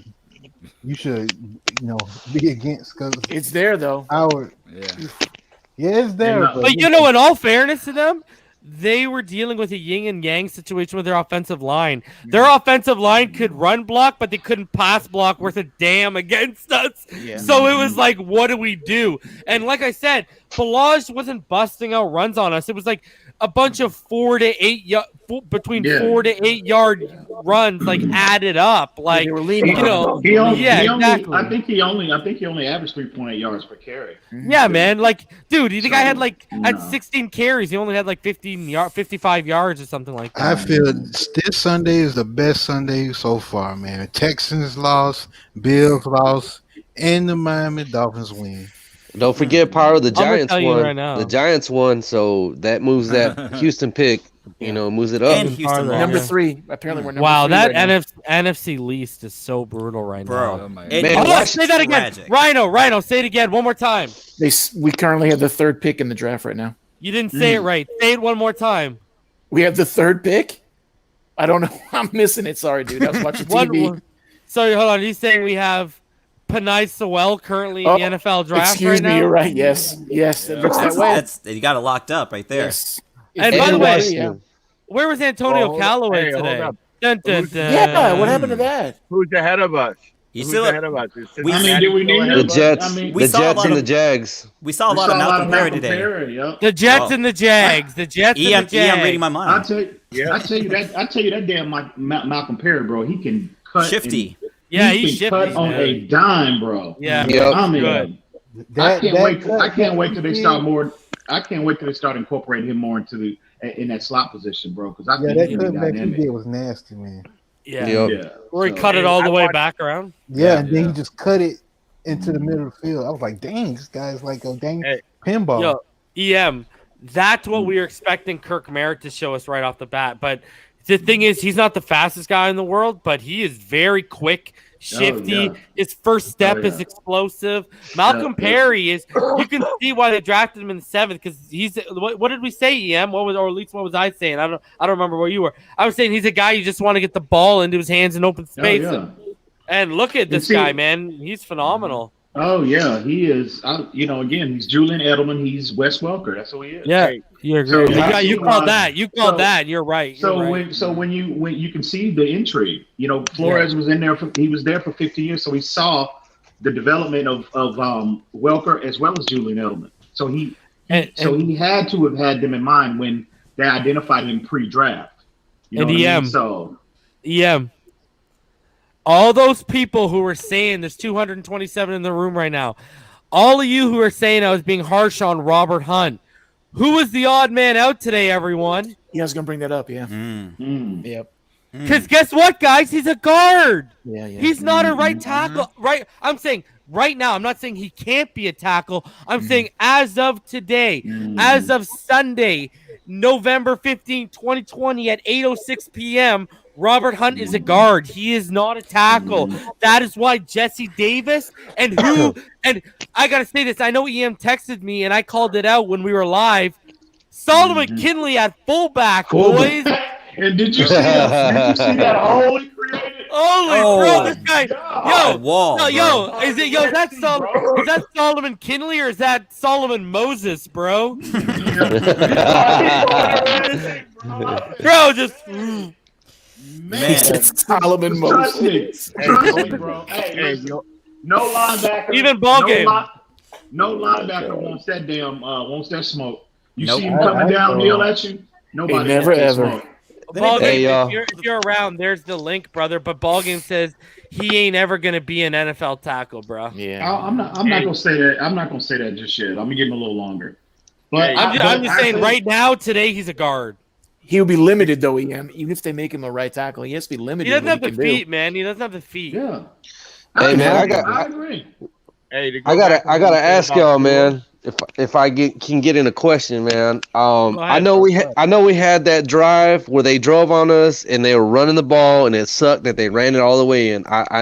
It irritated me, but I saw so many players on our defensive line, including Benito, Strobridge, Davis, making plays, man, against the run.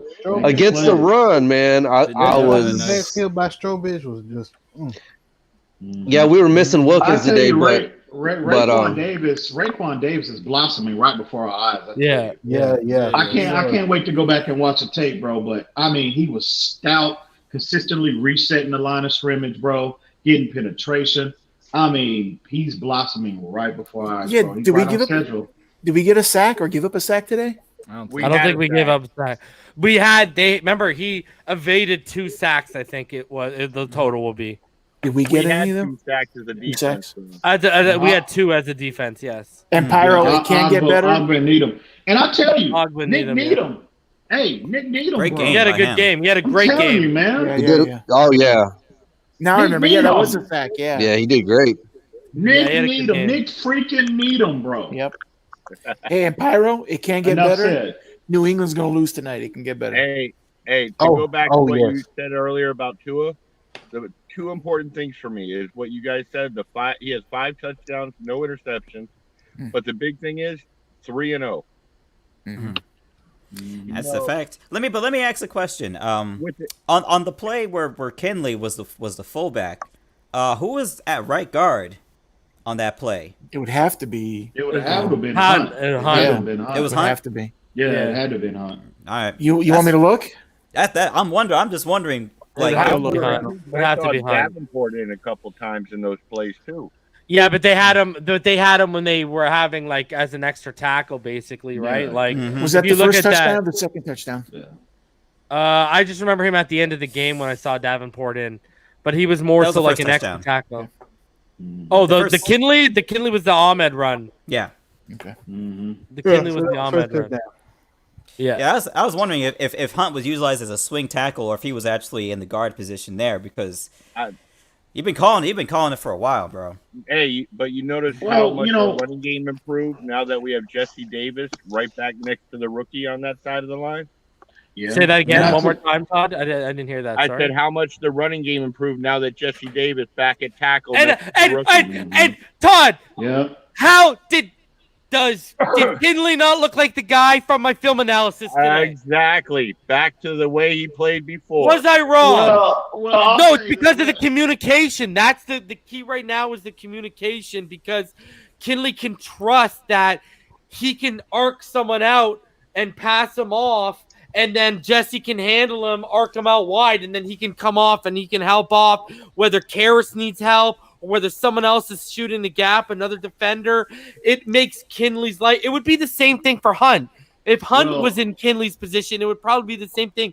Jesse Davis, because he's more experienced and because he's a better communicator, that's why it makes it an easier job for the rookie guard right now. Well, it was Hunt. Hunt at right tackle. Yeah. Thank you. I'll say this. I think it was a combination of things. It was that, also absence of Joey Bosa, and the Chargers are not necessarily a pressurized team. You know what I mean? They like to rush forward and they like to play zone on the back end. That's their MO. So I think, and again, Hunt didn't struggle when teams sent when they just sent four guys. When they sent another defender. It's just when they sent pressure on that side. That is when the breakdowns happen. He can't handle a stunt or a twist or anything like that for the life of him. That's the problem right now. Because he doesn't. For the most part, that's communication. You know what I mean? Yeah. That in his But you also don't movement.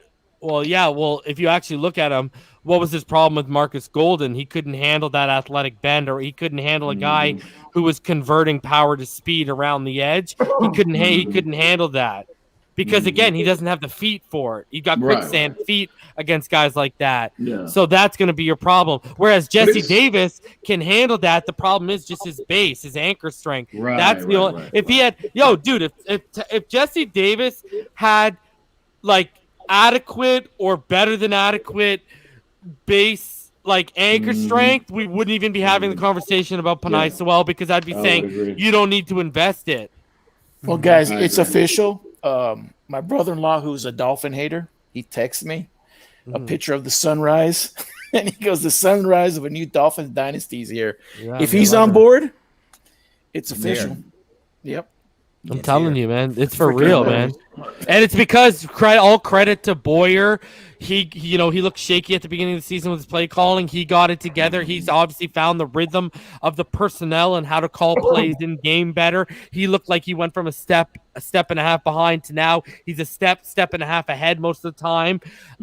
You look at Byron Jones coming back. It's even helped us, even though we're not getting gashed the way we were in the run. Right? Like Byron Jones, and he only had one bad game. And like I said last week, X and Byron, that was probably going to be their worst game of the season, their only bad game, and they both came back, had fantastic games. The great thing is because we got so much experienced personnel, the fact that they're ahead of our offense, and that's saying a lot, because for a rookie running this offense, we're on a good trajectory right now. Well, now that they've starting to take the handcuffs off a little bit and show you what they can do if they really allow them to. But when you have that defense being ahead of schedule for the amount of experience you already have with the rookie starting to blend in, like a Raekwon Davis, we say is getting better and better every week. Like that is, in a league where you can win based off of elite defenses, you can afford offensively. Offensively. And here's the thing, you can afford to be a middle of the pack, top 20, but with a young offense, with a young quarterback, that's going to go up and up.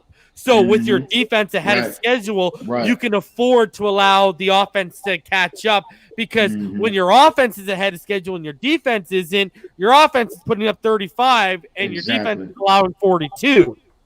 Right? So it's, if you want anything to be ahead of schedule, it's the defensive side of the ball, because that means you're limiting other teams. And if we can get 4 yards to carry from Ahmad, that's going to help out. Great. Agreed. He's fantastic. I'm in love with that guy, dude. I will say this, though. I want to say this. I'm telling you right now, if we can establish that, exactly what Todd said, 4 yards per carry, that division is ours, bro. You might give it to us right now. And you notice what I saw in this game is what I'm used to seeing against us. Right. Ahmad was getting those 18-yard runs, those 11-yard runs, a 10-yard run. And I tell you, Eric Flowers and Austin Jackson was just collapsing that left side. Dude, that Flowers is huge, bro. Did you see him getting up? Did you see Flowers climbing that second level? Yes. And blowing them linebackers up? He's huge. This was his best game. I think this was his best game. Yeah, but also, I think Flowers plays better when Jackson's beside him than he does with Davis. I agree. I agree. I don't know why that is, but Yeah, I know, right? I know. Wonder why that is. Is this? But this is probably why offensive lines are graded as a unit as a whole, not Yeah. necessarily individually. Because kind of like we were talking about with Jesse Davis next to Kenley plays better, and kind of like what we saw today, Austin Jackson and Eric Flowers together. These guys they have the most snaps together in terms of Kenley with Davis at the right tackle. And Flowers with Jackson at the left tackle. These guys have the most snap. They have the most continuity together. 6-3. Man. Jazz 803. Shout out to you, homie, and shout out to also Canoe Style here too. And shout out to all of those Australian folk. He says, "Imagine if we had a preseason." Shout out. We released at 100. Tua would have started game 1. I just want to let me roll through this quick, real, because I got a couple things. All right, 218 of you in the room, smash that like button, subscribe if you're new here. We're on our way to 2K. When we get to 2K, we're gonna be giving something away. Didn't mean for that to rhyme, but hey. All right, if you'd like to donate to the channel, PayPal.me/Finside. If you want to become a Finside the NFL patron, I know EM's appreciating that right now. Patreon.com/Finside the NFL. Shout out to all 16 of our Patreons: Infinite Trauma, Rhino Sith, Fake Spike 94, Shake Money, Joe B, KA All Day, Ramon Casillas, Seth, Mr. 2-Bits, Slim Pickens, Ricketic, Big Time, Red Dino, Marino's Goat, Conflict, and Keith Davis. Appreciate each and every one of you. So let's keep it rolling. Patchvibes.com. Use code FINSIDE for 20% off your order right now. Guys, they got that 347 patch I keep telling y'all about, but they just added a new piece of gear. This Miami Dolphins GTA themed tee that comes in 6 different colors. They even got the COVID mask on Flores. It's pretty sweet. Yeah. Go check it out. Mine's on the way right now, so go check them out. Go support patchvibes.com. Go use code FINSIDE, and you will get, y'all already know what it is, you are going to get that 20% off. It's down from 25 because that was the starting agreement. I told y'all it would go down, but shout out to all y'all who took advantage. But shout out to y'all who are going to take advantage of this, because that tee is absolute fire. And when we're talking about merch, guys, grab official Finside the NFL merch. Rep the Finside the NFL fam while still supporting the Miami Dolphins. And we got 5 different designs. You can get a tee for the girl, a tee for yourself, or a unisex one you can share or get one for each other. 5 different designs, including that Josh Rosen meme, bus tickets out of Miami. We got the black and gold logo. We got the original logo. We got that watermark you see in the bottom corner. And of course, my baby, that all 22 or nothing with the Finside, the NFL logo right in the O, because that's our model over here. All 22 or nothing. Speaking of that, guys, I think I'm going to do a Tuesday. We're going to call it Tuesday on this channel. I'm going to break down. We're going to go back and we're going to do that all 22. We're going to do that all 22. It's going to be officially Tuesday from here on out. That's when we're going to stick to these all 22 breakdowns. Every single drop back. I know Ball Game will join me. I'm hoping EM's going to join me. Every single drop back of Tua Tagovailoa Tuesday around 9:30 Eastern. Be on the lookout for that. And tomorrow we'll come with the post-game show. So, and with it is, again, smash that like button, subscribe if you're new here. That's what's up. So that's what it is. But, yo, guys, I'm excited. I know you said it earlier, EM. You couldn't wait to go back and watch the film. I can't wait to go back and watch this all 22, man. I can't wait. This defense, Herbert, I don't know what he needed more. Help from his receivers or help from a bottle of Clearasil, bro. So, I'm watching this guy on the sideline. I'm like, oh, yeah, I remember seeing guys like that when I was 16. So, shout out to him. We made him look pedestrian. And I got to say this, and I'll let you go, EM. All those people who were out here, remember, I was saying, wait for him to play us when all these people were jogging him when Tua wasn't even starting, and they wanted to call us the bus. And did you make the right choice? And I was saying, wait for him to play us. Oh, Burrow about to get to work. But Joe Burrow I like is Burrow next. better. I like Burrow better. I'm gonna go on record and say I like Burrow better. Anyways, and I think Justin Herbert's in a far better situation than Joe Burrow is, but that's a different story for a different time. I said mark this game on your calendar, watch, and EM. Not only did we make him look pedestrian, not only did Tua win that battle, that duel between the two of them, but is there any doubt left that we made the right draft pick? Oh, there was never any doubt in our minds.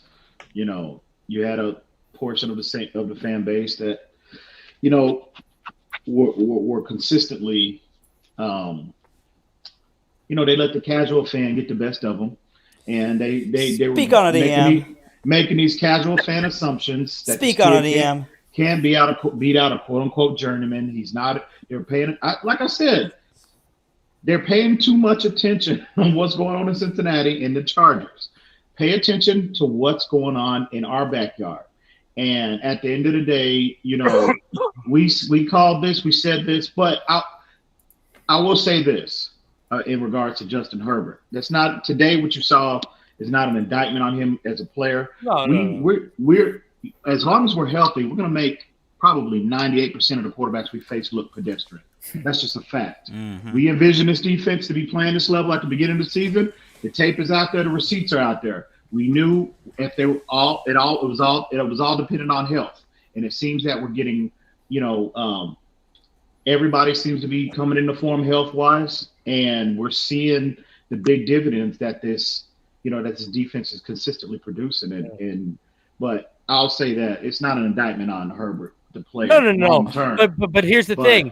This is exactly why I was telling people, even with Tua. I remember I was telling Burrow, Herbert, and I was saying this even when Tua starts. Don't start judging these guys till after 8 or 9 games. Right. This is exactly why you want to take the context of the ups and the downs, right? Of them facing. Here's the thing. This is what I was saying. Remember, I was saying mid-game. Again, you probably weren't watching, but let's see how Herbert bounces back after this. I agree. Because what impressed me about Joe Burrow, how bad he bounced back after the Ravens gave him a licking. Right? Mm. So that's what's going to define Herbert. This is just such a small sample size. This is one game of what will be a vast career. We hope, barring injury, because we don't wish injury on anyone over here. So, I think if Tua was on if he was on another team facing this defense, we would make him look relatively pedestrian as well. I truly believe that. I think the secondary. That's my franchise quarterback. I can't agree with you. Thank you very much for. I hear you. I'm telling you, I think the secondary is that good. I truly believe. No tools. Oh no, I agree with you. But I know in terms of how good our secondary is, not what the two. But as far as Tua is concerned, there was never any doubt in our mind we had the best guy. We just had. He just had to get caught up, and we had to. For the most part, we just had to sit back and let the game plan that the staff had in place play we haven't out, even asked him to throw over 30. We haven't even asked him to throw 30 or more times once.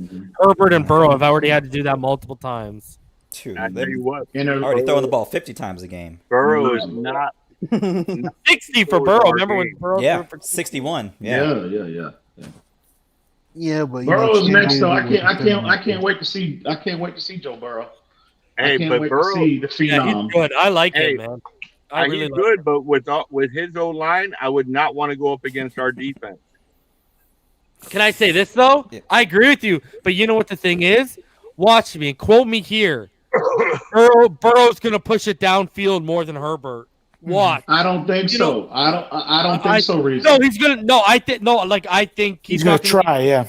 Yeah, I don't think he's gonna be checked down, Charlie, bro. No, I think. Herbert. But I don't mean 40-yard bombs, bro. Okay, dude, right. Dude, okay, I'm talking I'm talking. No, I don't mean that, bro. I mean I don't think he's going to be afraid to contest, and I think he's going to have some completions on the intermediate level. How How many times did we see Justin Herbert throw beyond 8 yards today? Probably twice. Yeah. Like, times. you know, Joe Burrow, and you know why? You know why? Because Burrow believes in his ball placement and his accuracy. That's why he'll be not afraid to do that. Whereas Herbert, if you take away the vert and the seam stuff, he's not confident, bro. Whereas Burrow thinks he can make that throw.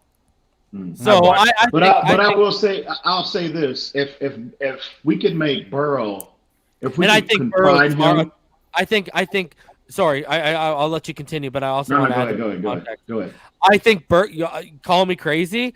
I think Herbert might be a smarter collegiate person in terms of I think he had a 4.0 like in biology or whatever at the collegiate level, but like I think Burrow's a smarter quarterback. He has the mental moxie for the position. Like me and you and EM have had the conversations, right? The Montana comparisons have been there in the conversations me and you have had personally. Me and you are impressed. But here's the thing. Me and you compare Herbert more to Josh Allen than we do to someone like that. And Joe Montana got by because of his intangibles and how good he was up here, right? Like he didn't have the strongest arm in the world, bro. Not at all, right? Like he didn't throw for over 40 touchdowns in the season or anything like that. But up here, he was a killer, and that's what Tua is. Tua, and I'll say it again. I'm probably gonna bring out a shirt. Tua's a cerebral assassin, bro. Tua is a cerebral assassin. You can't convince me otherwise, man. He is. But I will say this in regards to Joe Burrow. I think if we, he's but we're a gonna kill him. quarterback. We're gonna kill them though. He's a mobile quarterback, but I think if we can pretty much confine him and make him, feel the brush and get him, a little uncomfortable, get him off his initial launch point and get him to the point where he's not sound mechanically, because we all know, Herbert can afford to get away with a lack of consistent mechanics because of his arm is so strong. Joe Burrow or quarterbacks like him cannot do that. They have to be sound because of their lack of arm strength. So I think the windows, in terms of him pushing the football down the field, if we make him uncomfortable, he's not sound mechanically, I guarantee you a lot of them he can try to push the football down the field if he wants to. But I think we can potentially see the opportunity for more turnovers because of the lack of arm strength down. Name me a quarterback. Name me a quarterback that's been hit more than Burrow so far this season. Doesn't exist. It said name me a quarterback that's been hit more than Burrow this season. Doesn't exist. Yeah, you know they're gonna tear him up. They're gonna tear. He might not even last. They're gonna kill him. I think Burrow is a better processor than Herbert. By far. Agree with that. Yeah, and that's why I think the only way he's gonna be turning the ball over is if we get up and he just has no choice but to push the ball down the field. And that's what we did. How we've won football games this year, that has been the approach. We've had a lead early, render teams one-dimensional to where they had to pass, to get caught up. Again, teams don't run the football to get caught up; they pass. And they might be missing playing right into our strength. And they might be missing Joe Mixon because which is what we've always said since preseason. We want to make teams have to pass on us. Yeah. And that's exactly, if they're going to be leaning on a guy like Giovanni Bernard, they're going to be throwing the football. Okay. Like, good luck to you. Joe Burrow could realistically have 30 or 40 attempts against us. No doubt. Easily. Which is what you want. Which is if what he I has want. 40, if he has 40 attempps, I will give you multiple turnovers, 110%. Hey, but if he's hovering around 25, 30, it might be a closer game, and I could maybe give you one. And we all know that offensive line is terrible. Yeah, absolutely horrendous. Yeah, I'm not concerned about the Cincinnati Bengals. Yeah, the Chargers' offensive line, they just weren't that great in pass pro, but they were pretty good in run pro. Hey, I watched the highlights before I came on here because I couldn't watch the game. If you were to watch the highlights and you didn't know anything about the two quarterbacks, you'd swear Tua had the stronger arm. That's what the Dolphins made Herbert look like today. Yeah, because Herbert didn't really throw it downfield, really, right? And when he did, he got picked. And see, there on was- that throw he got picked off on, if Mike, I believe that was Mike Williams, if he didn't slip, that's still behind him. Wasn't even a good throw. Nope. But see, Herbert was looking to distribute the football down the field. It's just nobody was open. I mean, you're not going to force the football when nobody is open. Just nobody was open. And they were trying to bait him into the sideline throws. Yeah. And so, but yeah, I can't wait to see Joe Burrow. I mean, but did you see on the highlights? Todd X should have had a second pick. Yep. And Eric, Oh, and I got to give a shout no. out to Eric Rowe because he played some good defense downfield too. bro, erasing again. He didn't have the splash plays, but again, consistent, shutting his man down when given an opportunity, stout in run support. Okay, again, underappreciated. Yeah. No, I agree. I think particularly, even though Herbert had the one interception, he wasn't really testing our defense. No. In the intermediate or deep. I mean, even when he went deep, he overthrew it by a quarter mile. So Especially when they were in man coverage. Oh yeah, especially you saw even when he did complete passes, particularly like on that play where on the third down, Byron Jones was able to track the guy down before he could even get to the first down Ran line. him So down. That was ran highly him down. impressive. So, at a certain point, even in a game where Herbert was, I believe this is probably a cautious version of Herbert, and they still got him for an INT. Yeah. So, I can't believe you guys haven't talked about it yet. Yeah. It's what is it, hour and a half? Go Rhino. The Dolphins uniforms, dude. The throwback stuff was amazing. Fire, Make those a I permanent don't want to uniforms. talk about it because all I'm Oh, sitting yeah. about is Yeah. my jersey sitting in Sorry. Cheektowaga, New York right now. Oh my god. Are they going to be rocking the Aqua? They got 2 throwback games this year, right? I don't know. I don't know So I'm about wondering that. if the other one's going to be an Aqua because I want that Aqua on that because we're getting flexed tonight to a night game against Have the to. Raiders. All I Against the know is Raiders? Ross has to make this our official uniform. Next Yeah, year. man. He has to. And Has then these 2 are official, and we need an orange alternate. Yep. Okay, now I know in the past we've Or done Miami Vice. we've done the all orange uniforms. Those But not are all. gross. Yeah, disgusting. I'm not Yeah. I'm not a fan of that orange, bro. I'm not. Those Not look even gross. orange sorry, top. bro. Not even the orange top. I'm talking about the man. all Not orange. even not I'm even. sorry, orange, man. no. That when we wore that, like I have Blue. I have the Jarvis Landry orange color rush. So that jersey is Yeah, like absolute fire, bro. Like, and that came with the orange pants with the white and green on down the side. Yeah, no, the all orange look, man. You may be able to switch it up with a different bottom, but that all orange looks Yeah, horrible. but then when they did, then when you go back to the Henny days and they did the orange alternate and the white bottom, Yes. the orange looked more red than it did orange. Yeah, Mm-hmm. yeah. But I want to. You know what? They need to bring back. Y'all remember the navy Yes. alternate we wore on that night game? Now What was that's that, the real fire. Was that That's a the Monday real or fire. Thursday? That was a Monday or Thursday night game. If we do opt to go to the throwbacks as permanent uniforms, the only thing I request is like the face mask. I wish they would white it all out. I'm not a fan of the gray face mask. The gray, yeah, and I don't like the black tape. And I don't like the black tape. Right. You know how they all had black tape or black cleats or Yeah. whatever? Like dead that, man. Like go white. You know what I mean? Like Or turn the face mask green. They can go with that. yeah, that's the. I agree. Go Yeah. green. How it was Or with green, Marino. yeah. When it Yeah, was or with green, Marino, yeah. when it was that aqua or whatever. Yeah. I just don't like. I'm not a fan of that gray face mask. No, I agree with you 110% on the gray face mask. Go gray. But that's probably just because they're calling it a throwback, right? Yeah, but would that even play into the face mask? I think that's just a stylistic choice on their part. It's not the right one. I think you could throw it in. All you got to match is the color of that aqua up to the, and then put it on the face on the actual face mask, and that looks fire, bro. Yeah, With that just like just logo? do the throwbacks but update it. That logo, man. I was just happy to see Tua in the alternate uniform, dude. I was like, this is. Let me ask y'all. Let's have this debate. I want to ask y'all. Are you guys? Do you guys like the new logo? No, I do. No, I do.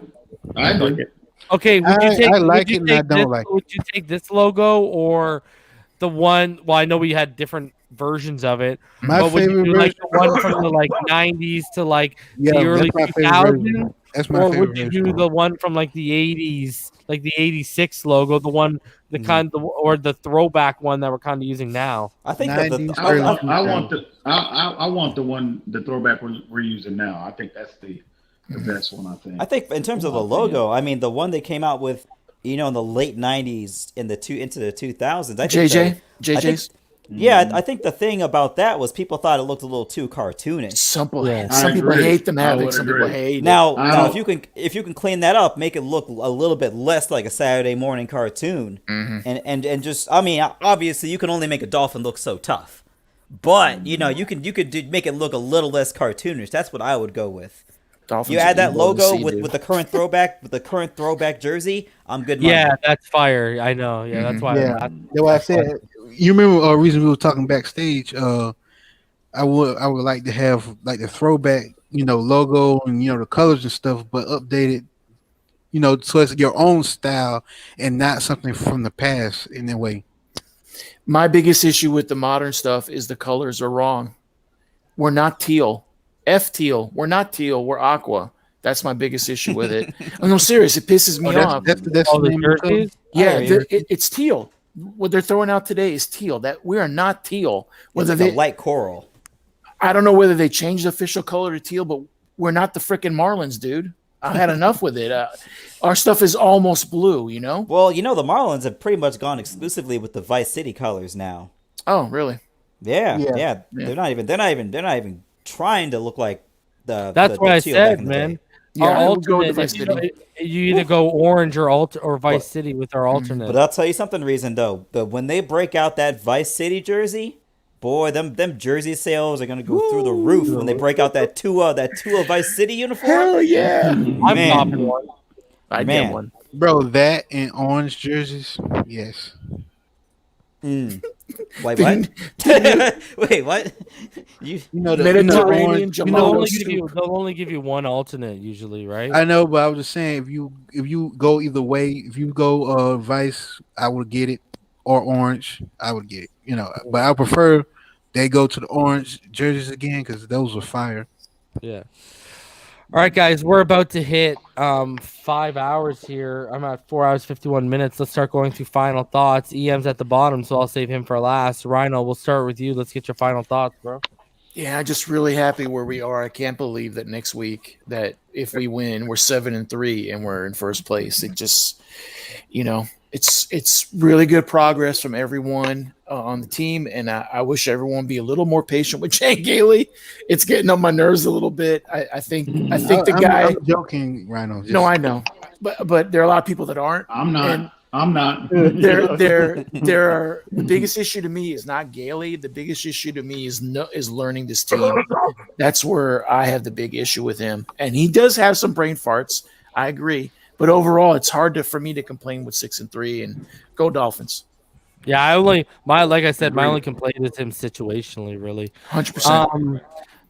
Pyro, let's go to you, brother. Well, as I said again, today has been a great, phenomenal day. Dolphins win, Texans lost, and the Bills lost. What more could you want? Go for this, man.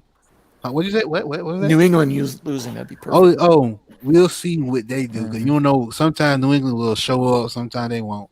We don't know what New England will get. But, fins up. Great win.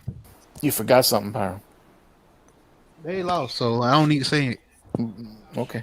Well, you said you always predicate it with always, so I guess today would be always, but all right. No, they lost. When see that the Bills losing, that's ice on the cake for me. That's the icing on the cake. Gravy on your cake. Disgusting. How dare you?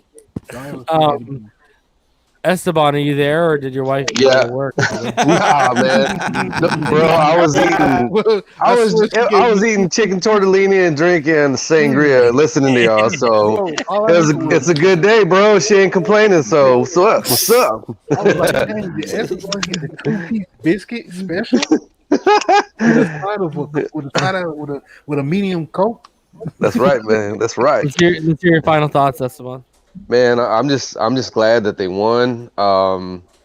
You know, San Diego hasn't been an easy out for anybody. I kind of wish we would have got a double-digit victory, but a win is a win, and as long as you're winning, that's all that matters, man. Nothing else matters, man. I don't care how we get them because later on we won't look back on them. My my favorite part of the game wasn't anything offensive. It was a two.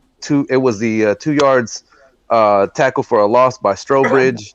I don't know why. I just like seeing somebody else get involved. And Perry, I like seeing Benito diversity. Jones. Benito Jones, exactly, man. I like seeing the diversity of the new guys step up. So, fins up, And man. Strobridge showed up too. And I gotta say this, guys, 5 wins in a row. You look at that division right now. We win next week, and it's tied because the Bills are on their bye. And all of a sudden, that Week 17 game in December means a whole hell of a lot. On what is it, January 3rd? That's going to be a cold one, and there could be snow on the ground. Havoc. Let's hear your final thoughts. I mean, as always, it's fins up, and kind of as I've said throughout the season, even the beginning of the season, it's just, the only timeline that we're really worried about is our own development, and clearly you're starting to see. And I've always said as well, just because you got the ingredients for gumbo doesn't mean you got gumbo, but it's starting to smell like some gumbo now. It's starting to smell like some gumbo now. Heck yeah.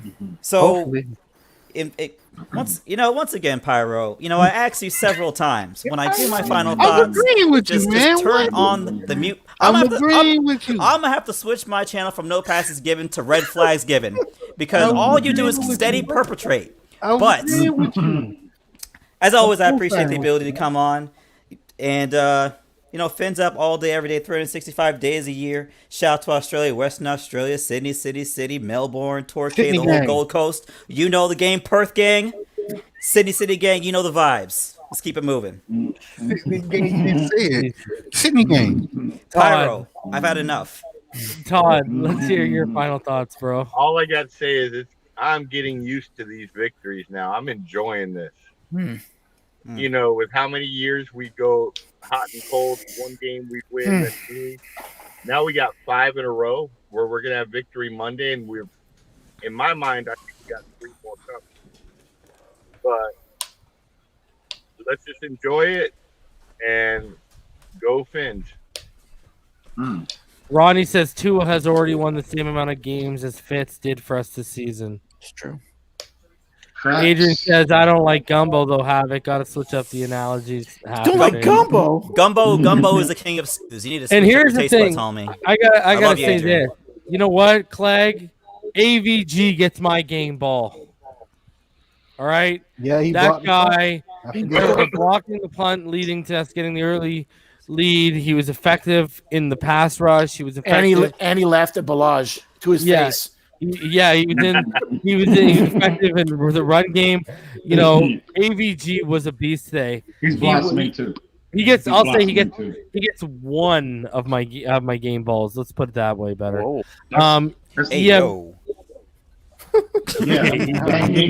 I said game in front of it, yo. Oh, okay. Okay. Right. I didn't say he gets 1 of mine. You know what? All right. I even cut myself off there. All right. Hey, family oriented. I was gonna say who the other ball goes. Yeah. Pyro was putting his hand out, hoping it was him. All right. Yeah. Let's hear your final thought. Oh my God. Man, I tell you, bro, Fins Nation, it feels good to be sitting here 6-3 right now and to see this team improving every single week, all 3 phases again. That's what I'm most impressed with our team. I'm impressed with Tua. I'm impressed with the defense.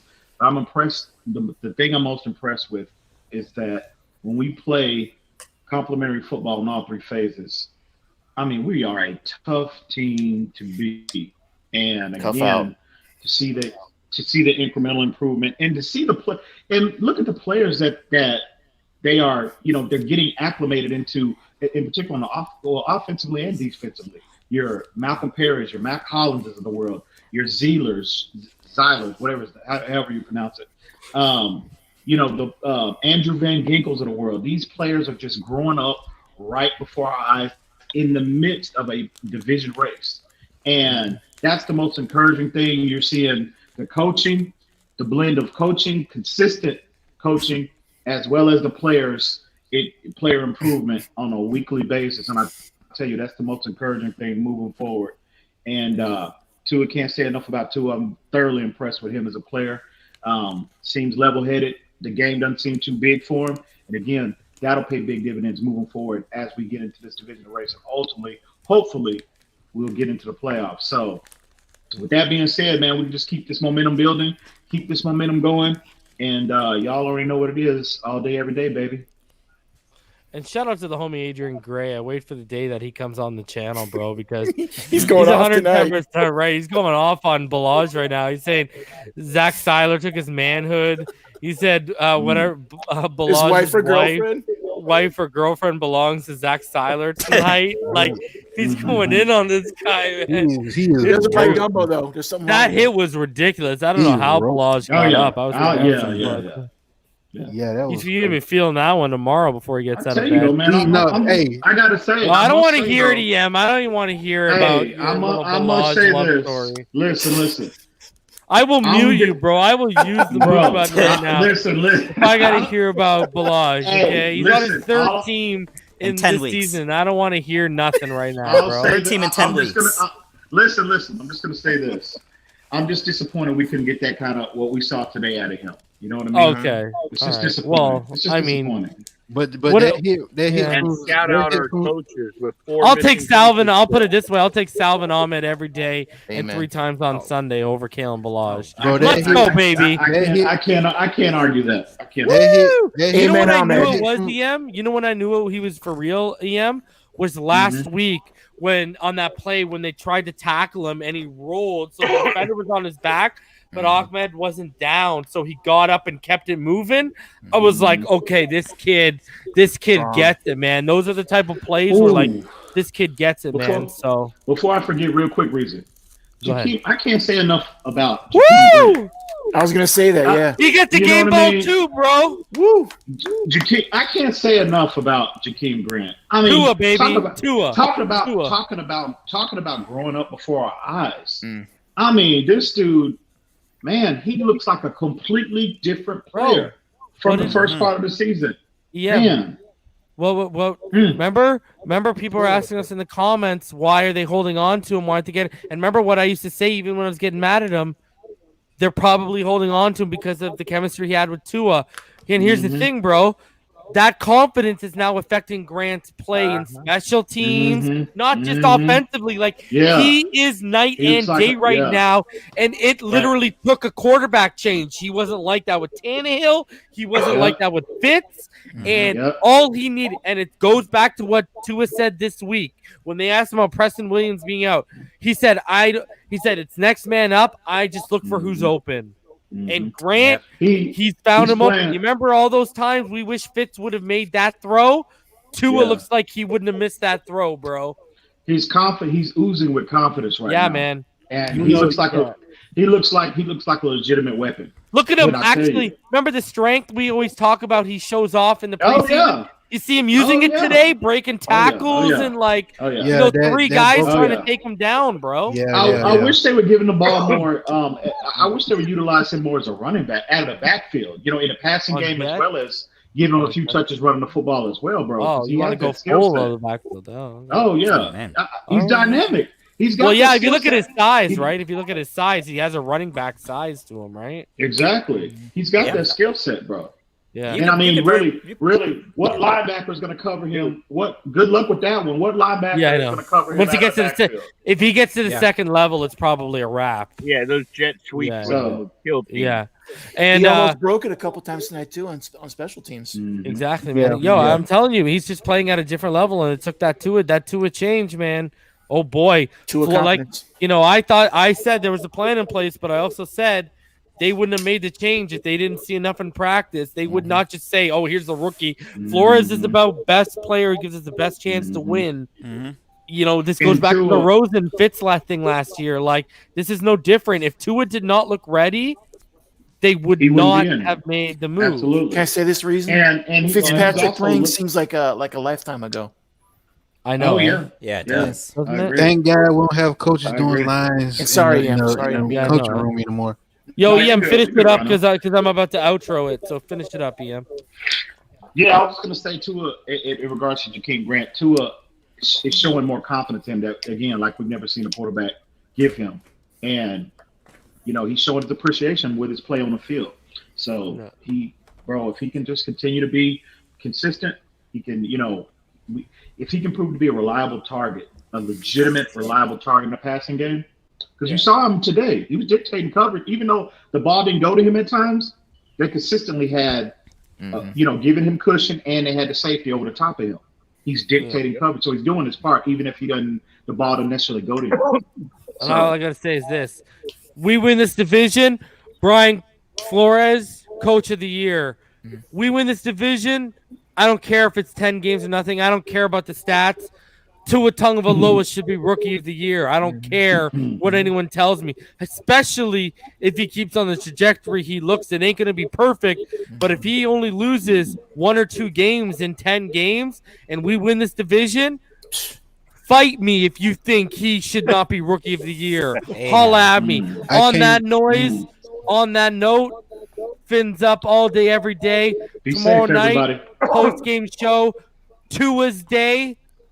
All 22 breakdown, every single drawback of Tua Tagovailoa.